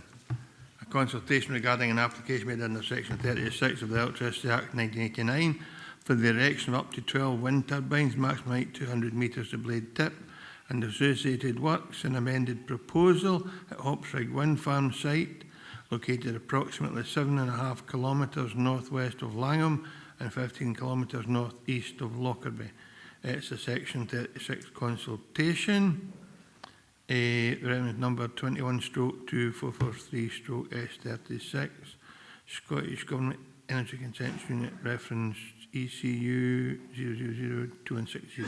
Recommendation is to raise no objection, and the case officer Robert Duncan. Robert, take us through your presentation, please. Thank you, Chair. Firstly, I'm conscious of the time, so I won't spend any longer on this than I need to. And I will cross-reference the report as much as possible. I have written out a script, so there is a limit to how quickly I can make this. But the first thing you should note before I show you the slides is that within the papers, you might have noticed that 3 paragraphs under the conclusion section have been labelled 4.81, 4.80 and 4.81, which is a drafting error on my part. They should be 4.81, 4.82 and 4.83. So before I start the slides, it's an application made under section 36 of the Electricity Act. These applications are made to the Scottish Government. This council acts as a consultee in that decision-making process. The Scottish Government is the determining authority. All responses to section 36 consultations made by the council require to be referred to this Planning Applications Committee first for determination. An extension in this case to the target formal consultation response has been agreed with the Scottish Government and the applicant until the 31st of August 2024, which means that if the Council are minded to formally object to this proposal in the consultation response, this will trigger the holding of a public local inquiry before the Scottish Government makes a decision on the Section 36 application. So that just really sets the context. Turning now to the application site, it's maybe not abundantly clear here, but the site is located to the west of Langham and to the south of the B709 public road. The access to the site, you can see this on the diagram here, it's via 2 proposed points from the existing cross dikes, site access from the C81A public road to the west, and from near Old Hopsrig from the B709 to the east. This is a slide showing the revised layout to the site following the removal of proposed turbine 10, T10, and the relocation of proposed turbines T7, T8 and T9. And it shows the location of each proposed turbine, the associated hard standings, access tracks, construction compounds and the borrow pit areas. Please note that this revised layout dates from a further submission made earlier this year following discussions with the developer, also involving the Council's landscape architect. So this is the amended proposal, if you like. This is an annotated GIS base map that I produced myself, just really to make it clearer where the location of the proposed 12 turbines relating to this proposal at Hopsrig are. So if you look on the left-hand side there, you might be able to discern that the 12 turbines there are circled in black. So those are the Hopsrig turbines, And on the right-hand side, you've got 8 turbines outlined in blue, which relates to the Logan Head proposal. But in relation to this case, you're looking at the Hopsrig case, first of all. All of these turbines are 200 metres from base to tip. So the annotation is maybe not as clear as I had wanted to, but this is the cumulative picture, and it's been summarised in section 1.19 of your report. Sections 1.13, 1.14 and 1.15 set out the planning history for the Hopsrig site itself. Now, I can come back to this diagram at any point in time if it's clearer to members, but you should note it maybe isn't clear here, but the reference numbers highlighted in red in this diagram indicate that proposals that were either withdrawn or refused. Those highlighted in amber are presently undetermined cases, and those in green are those which have been granted planning permission, whether implemented or not. And in that regard, you should note the proposals at Carlisgill Hill, otherwise known as Craig Hill, New Hill and Cross Dykes, have been implemented. This diagram is part of the original submission, which dates back to November 2021, so only considers the cumulative picture as it was then. Situation since then has changed markedly, with various decisions having been taken within this area in relation to the Forsyth proposal particularly, which was refused following PLI, and fresh applications which have been submitted, such as Callister Hall, which is presently in appeal, and Bloch Wind Farm, which the Council hasn't yet provided a response on. So at the moment we're waiting for final decisions in relation to Callister Hall, and in due course the decision about the Scoop Hill Wind Farm, which is due to go to PLI later this year. This diagram shows the proximity of the proposed turbines on the left-hand side there in relation to the edge of the Langham Hills Regional Scenic Area, which is a designation contained within the Dumfries and Galloway Local Development Plan 2, and that was adopted in October 2019 and forms part of the development plan. The distance you're looking at between the nearest proposed wind turbine at Hopsrig and the boundary of the Regional Scenic Area has been measured at just over 1 kilometre, so it is quite close to that. Your next map is showing, again, it's based on a GIS system. It shows the various landscape character types and units in the assessment of the case insofar as they relate to the proposal from the Dumfries and Galloway Local Development Plan 2 Supplementary Guidance Document entitled Part 1 Wind Energy Document Development Management Considerations, which is a bit of a mouthful, and that's covered in your report between sections 4.52 and 4.57. It looks at the various character types and it looks at the guidance and the various strategies for each of the types and units involved. This diagram is showing one of the proposed 3-bladed wind turbines. As per the description contained in your report at 1.78, it's 200 metres in height from base to tip. You can see it's 3-bladed horizontal axis turbine type with an energy rating of 6.6 megawatts each. The proposed hub height for information would be 122.5 metres above ground level, and you're looking at a rotor diameter here of 155 metres. This hasn't come out well at all, but this is part of the submission showing the plan and cross-sectional view of each proposed wind turbine foundation. And this is a diagram from the same submission showing the intended access track design. So on the top left you have the excavated track design type. On the top right you have the floating track access design, and what you have is a section at the bottom of a track across a kind of slope, and these are all indicative just to give an idea of how it's proposed to construct the development. Next view is, you saw one in the previous presentation, it's known as a ZTV diagram, zone of theoretical visibility, which is based on wireline diagrams and terrain modelling in computers, so it doesn't include things like vegetation, buildings, man-made obstructions, so it is notional and it does represent a worst-case scenario.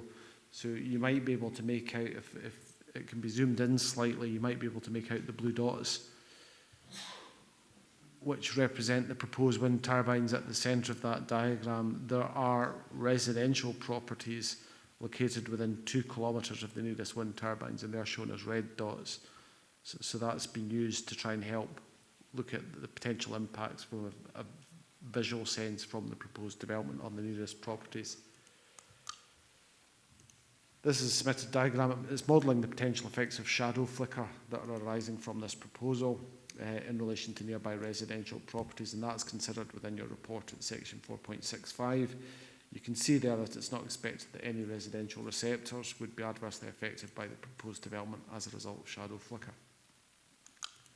Another ZTV diagram, this time it's showing the anticipated visibility of the proposal in relation to wind turbine blade tip height in the surrounding 45 kilometres. So it is slightly worst case scenario, but it does in yellow show the areas of theoretical visibility of 10 to 12 proposed turbines. So that's the area where you're going to see it most of all, if you like, the most number of turbines. And this is a similar diagram, same range, but what you're looking at here is theoretical visibility up to turbine hub height. Moving now to the viewpoint locations, you have the proposed turbines within the middle of this diagram shown in blue. There are 11 viewpoints, and you can see them here outlined in red, the kind of roundels. So just taking you around those, the first viewpoint is viewpoint 2, which is highlighted here. It hasn't come out too well because it's a pale colour and a pale background. But it's located 4.36 kilometres to the north of the proposed wind farm on a bearing of 20 degrees. So when you look at the information that's been submitted, this is a view looking south from the Megwater Valley viewpoint on a bearing of 200 degrees, so it's not far off due south. The top half of this slide shows a photo montage of the proposed revised development. I don't know if it's possible to zoom into this as well because it isn't really showing much at the moment. And what you're looking at in the bottom half, you might be able to see the turbines proposed just above the skyline there. The bottom half is showing two wireline diagrams. The one in the middle is showing the revised proposal following the amendments, and the original one submitted before revision is shown as a wireline at the bottom, so members can see the changes that have been made in relation to the proposal.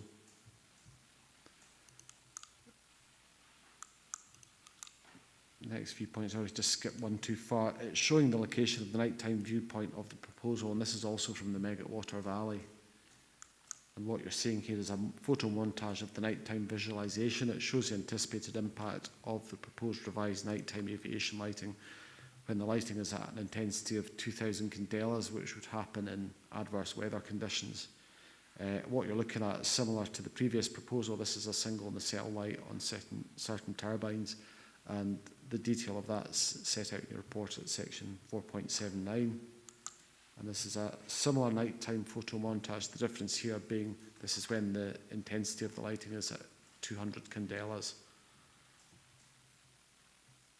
And you can maybe just slightly discern that there's less of an impact there.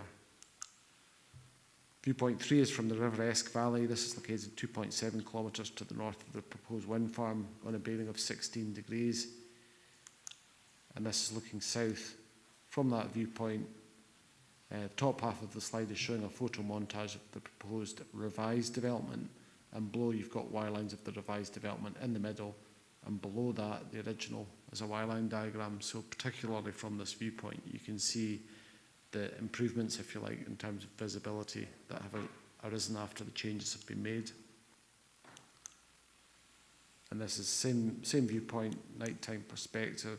You can't discern any lighting here, regardless of intensity, so I'm not going to dwell on this diagram, just suffice it, it shows that you're not going to see it. And the second one's the same. So moving now to viewpoint 4, it's from Bent Path. Again, it's quite close. This is about 2.6 kilometres to the northeast of the proposed wind farm. It sits down near the B7068, so you're kind of looking up at the development. And if this can be zoomed in, you're kind of looking up at fairly close range. The top half of the slide shows a photo montage of the revised proposal. So you can see you can see it on the horizon from this distance. And beneath this, again, you can see the revised proposal in the middle and the original proposal at the bottom. So you get an idea that there have been, again, improvements to the level of visibility that there would be from this location. The next slide is Again, that's just indicating the nighttime visualization location rather, which is the same point. And that's your first indicative diagram, which is at the higher intensity. And then the lower intensity, you might just see the red light there that's kind of highlighted in the bottom right, but there's not a huge amount of impact, which is the key thing from this location. Viewpoint 5, Crumpton Hill. And you're getting further out now, these are getting less localised. So this is about 6.14 kilometres to the east-northeast of the proposed wind farm. And again, similar kind of visualisation, you'll notice this is elevated. So you're looking at the site towards the southwest. Now, the top half of the slide shows a photo montage of the revised development, and below you've got the wireline showing the revised layout in the middle and the original at the bottom. Just for the avoidance of doubt, if you're concerned about the notional amber turbines that have been shown here, those represent the Fosside Wind Farm proposal, which was undetermined when the application was submitted, but which has since been refused by the Scottish Government following the PLI. Viewpoint 7 is quite key. This is from the Langham Monument.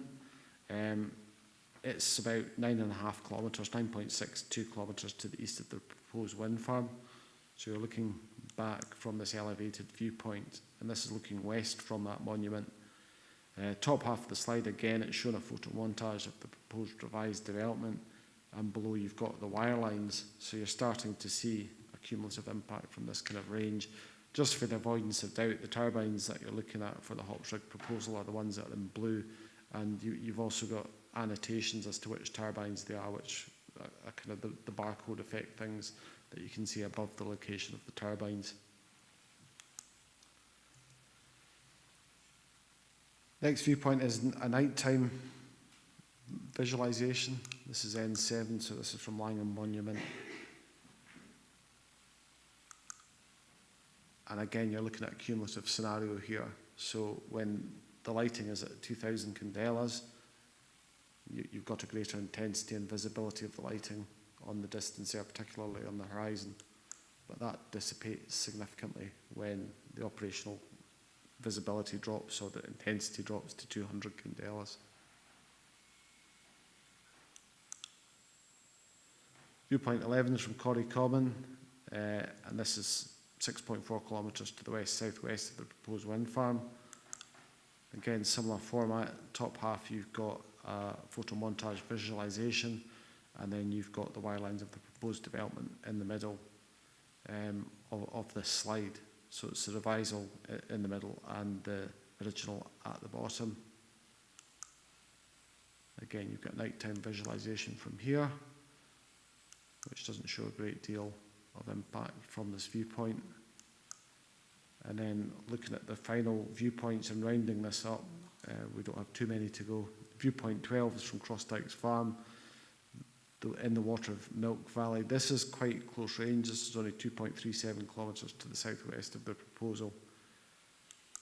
And this is a view looking northeast from the same viewpoint, and it's showing wire lines here to indicate the effects of the proposal.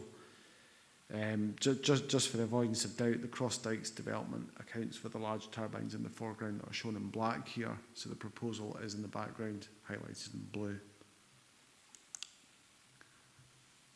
13A Bailey Hill Fort is obviously an archaeological site of interest. Again, quite close, it's 1.9 kilometres away from the nearest proposed wind turbine, and that's the kind of view you're getting here. So again, there's a lot of wind farm activity, if you like, there at the moment, and you've got the revised proposal shown above the original one at the bottom, so you can discern the changes that have been made here. Viewpoint 14, Castlelower Forest Hill Fort, again an archaeological site, 4.4 kilometres away from the proposal. And the first view is looking southeast from that viewpoint, and top half of the slide showing the photo montage with the revised development. And below that, you've got the wireline showing the same thing with the original at the bottom. Again, in this proposed viewpoint, the black turbines are U-Hill and Crossdykes, which have been granted and implemented, and they're operational.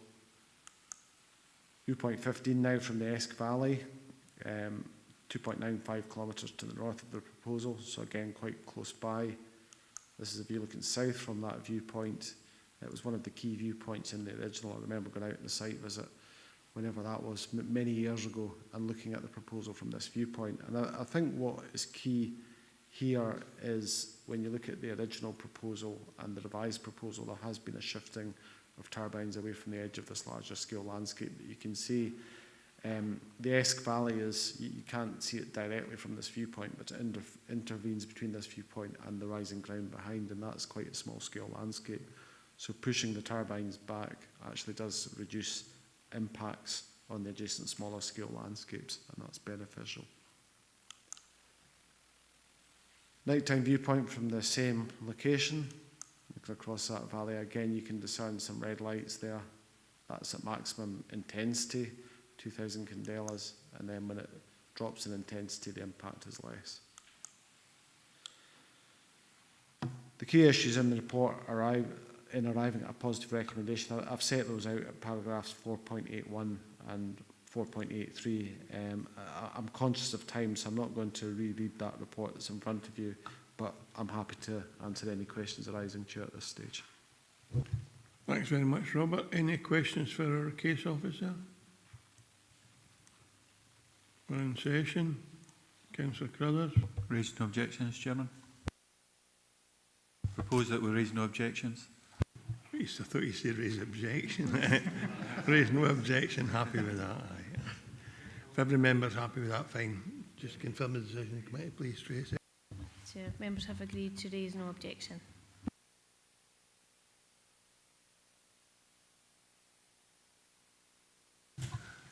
Move on to agenda item number 12. Consultation regarding an application made under Section 36 of the Electricity Act 1989 for the erection of up to 8 wind turbines, maximum blade tip 200 metres, grid capacity of 50 megawatts, and associated works, an amended proposal at Logan Head Wind Farm site located approximately 4 kilometres northwest of Langham and 15 kilometres northeast of Lockerbie. It's Section 36 consultation. Reference 21/2444/Section 36 to the consent unit. A recommendation is no objection. Case officer Robert Duncan. Casey, Robert, take us through your presentation, please. Thanks, Chair. Again, I'll try and be quite conscious of time, and I'll avoid repetition where I can.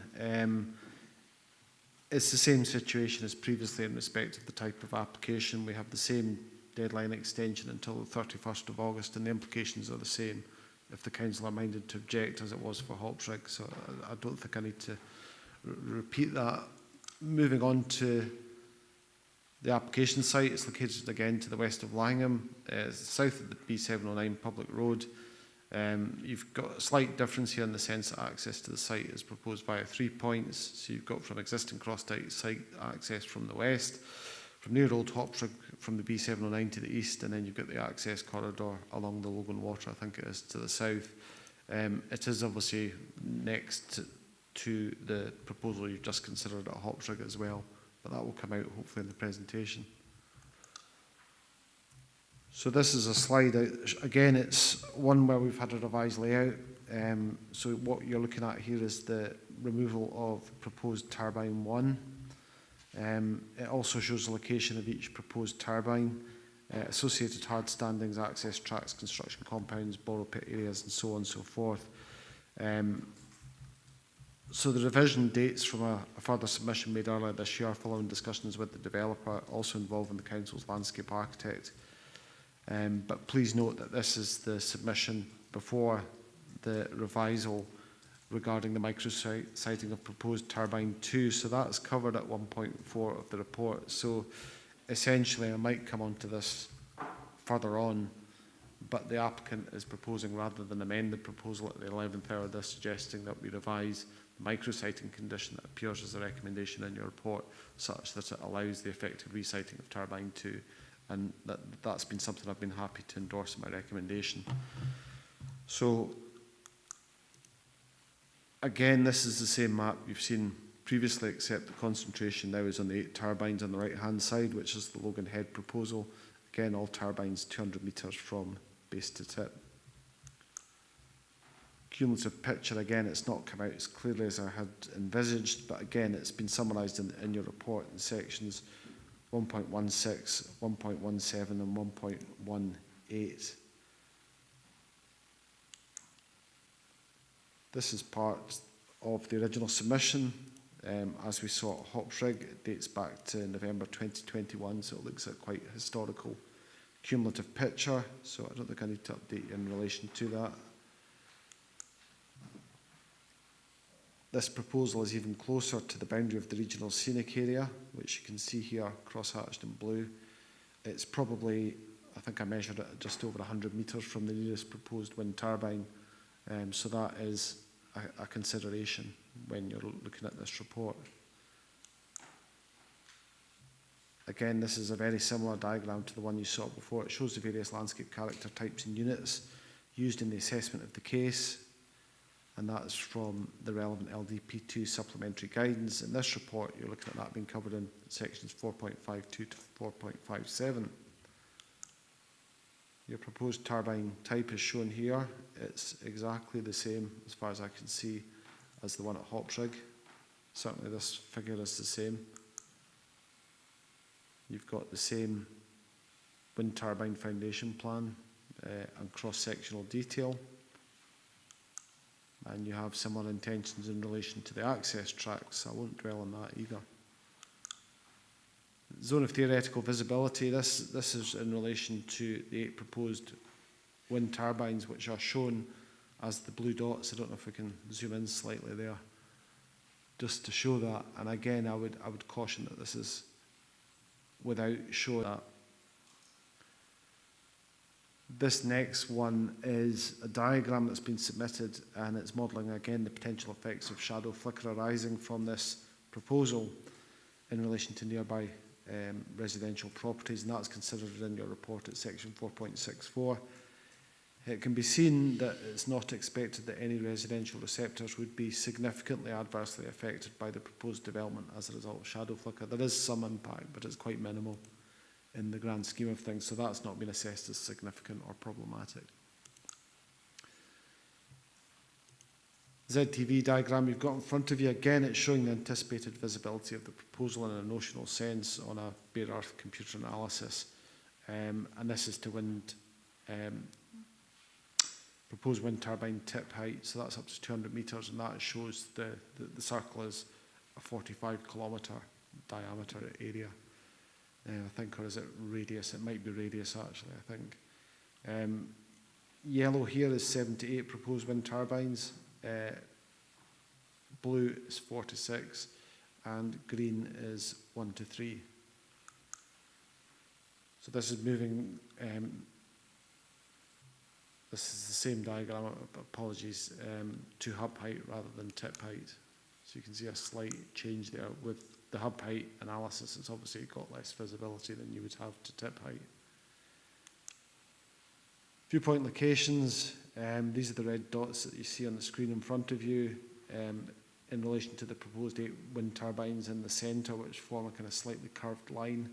There's 10 viewpoints here with associated photo montages and wirelines again, so I'll take you through these similarly to previously. Viewpoint 1, Caulfield Rig, 2.2 kilometres away, so it's quite localised. It's to the southeast of the proposal, and that is the photo montage you have, looking northwest from Caulfield Rig. So this is in a bearing of 317 degrees. Top half of the slide shows a photo montage of the proposed revised development in addition to what is already there. So for example, Craighill and Cross Dykes are visible within that visualisation, the photo montage. Below are wirelines of the revised layout in the middle, and in comparison the original proposal at the bottom, so you can see the changes that have taken place. Viewpoint 2 is Bent Path, again localised. It's 3.1 kilometres to the north of the proposed wind farm. Similarly to previous, you're not obviously looking at Hopsrig here, you're looking at the Logan Head proposal. It's looking at it from a smaller scale landscape feature in the Esk Valley there, and you're looking up towards the site. So this is a view looking towards the southwest. The top half of the slide is showing a photo montage, and it's possibly better illustrated on the bottom, which shows the wireline of the revised proposal in the middle, in the original proposal, which is at the bottom of this. So you're kind of getting a visual effect. You're seeing 4 hubs from this location above the skyline there. I would caution the Y-line does present a worst case scenario, because you can clearly see you've got vegetation here in the skyline that would take the edge off that impact. And again, it's very localised at that range. Nighttime viewpoint from Bent Path. Again, you can't see any lighting here, and the slides have been put in just to demonstrate that point, as they were for the previous proposal. Viewpoint 3 is from Block Farm and the B7068 public road. Similar thing, you're looking at the photo montage in the top half and the Y lines of the revised proposal in the middle, with the original being at the bottom.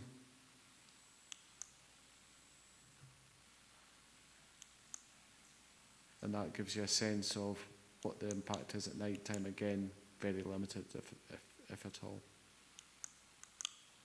Viewpoint 4, Langham Monument. This is one that you had at Hoptrig as well. So you're 6.5 kilometres away from the proposal here.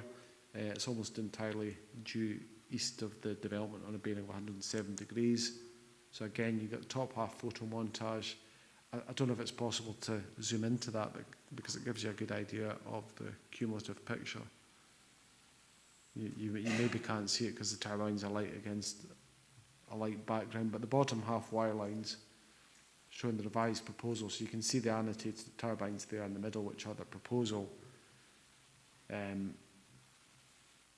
relative to the other development that's already there. The original proposal is obviously the wire line at the bottom of this photo, wire line rather. There's a nighttime visualisation for this one. Again, that's your 2000 candela intensity lighting in the nacelle. And you've got similar, except to 200 candelas beneath that. Viewpoint 5, Castleor Forest Hill Fort.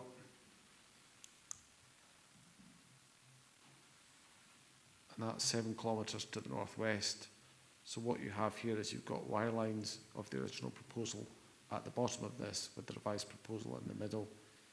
And I think that's shown at a larger scale at the top as well, instead of a photo montage. Viewpoint 6, Corrie Common. Corrie Common's about 6.8 kilometres to the west of the proposal. And again, you've got similar wire lines looking back to that.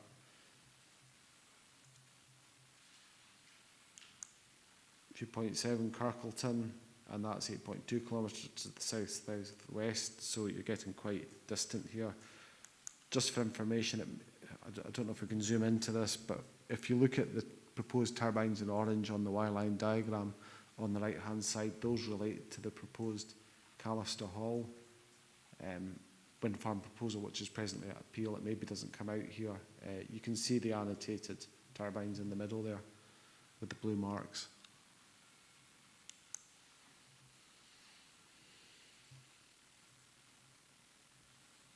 Viewpoint 8 is from Middleton. Again, this is fairly distant. It's about nearly 8.3 kilometres away. And you've got the wire lines from that viewpoint. Viewpoint 9 is from Waterbeck. I'll just skip through these fairly quickly. These are getting quite distant now. 10.6 kilometres away. It's to the south-southwest. And then you've got the proposed wire lines from that viewpoint. Viewpoint 10, Arkleton Hill, that's off to the northeast of the proposal.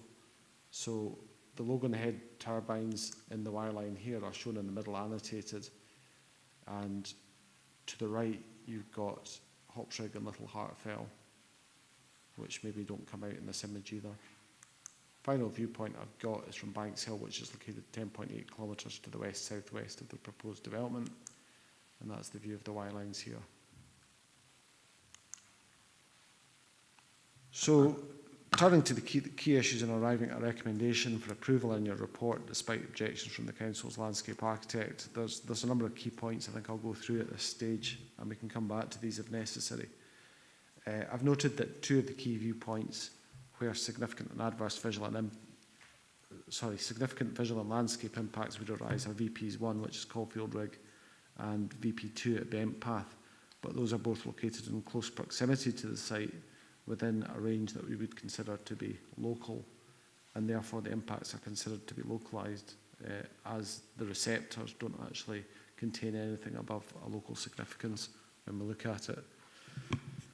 In relation to the impact upon the Langham Hills Regional Scenic Area, it's noted that the proposed turbines would be located out with the designated area, and it's also noted that the Regional Scenic Area is large in its extent in this case, and also that LDP2 policy NE2 rather, provides that development which affects regional scenic areas may be supported where the council is satisfied that the factors taken into account in designating the area would not be significantly adversely affected.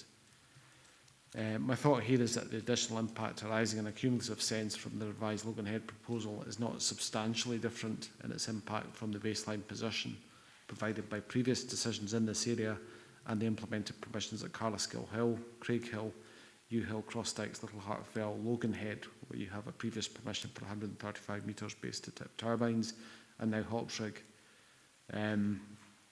Further, the proposed mitigation in relation to proposed turbines T1, where it's been deleted, and T2 repositioning using a micrositing condition tweak, if you like, which is in your report, they serve to mitigate adverse impact, particularly in viewpoints 1 and viewpoints 4 to the east. And I hope that the visualisation showed that. The third point is there's an extant planning permission already exists at Logan Head in relation to wind turbines that are 135 metres from base to tip, and that application is presently the basis for the undetermined case. You've got 220119 section 42, so effectively that's an extant planning permission at the moment that could be implemented, and that did bear in my thinking as well in arriving at a conclusion. The fourth point is there's an emergent pattern of fairly cohesive large-scale wind turbine development at this location now, and that's comprising Little Hartfell, 180 metres base to tip, Cross Dykes, 180 metres base to tip. The Hopsrig proposal, as you've seen, is 200 metres as well, and now this proposal. So I'm considering that the proposals at Hopsrig and Logan Head would read cohesively.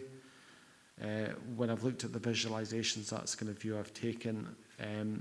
They are obviously close together, but the design philosophy has been similar, even though the characteristics of the sites are slightly different. Logan Head's more on a ridge.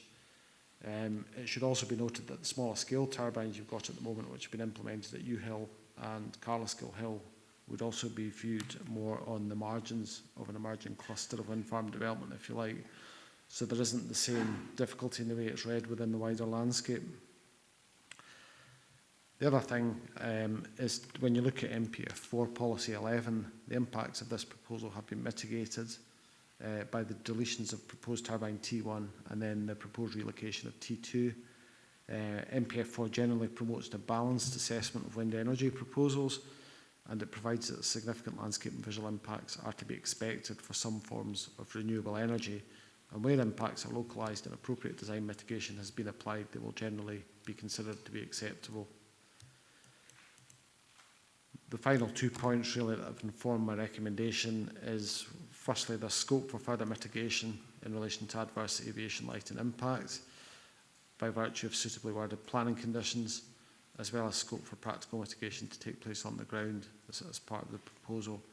And finally, whilst it's recognised that some adverse and significant impacts would still arise as a result of this proposal, it's considered that in the balance of considerations these are mainly localised and have or will be the subject of mitigation, such that when a balanced and holistic assessment is made of the proposal against the terms of the whole development plan, which now includes MPF 4, the conclusion is that the Council should support this proposal and raise no objection to the proposed development.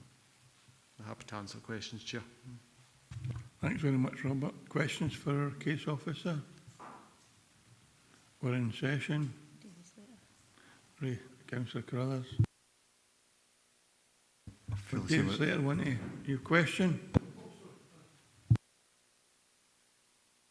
Just a couple of questions, Robert. One, you told us that they're taking away turbine 1. Now, do they reinstate that site, or is it just left because they're supposed to reinstate them? I just wondered if they were going to do that, and is that part of their, what's the word, the work that they should do. Another one is about shadow flicker. I believe it can cause people to have migraines sometimes, a continual flickering.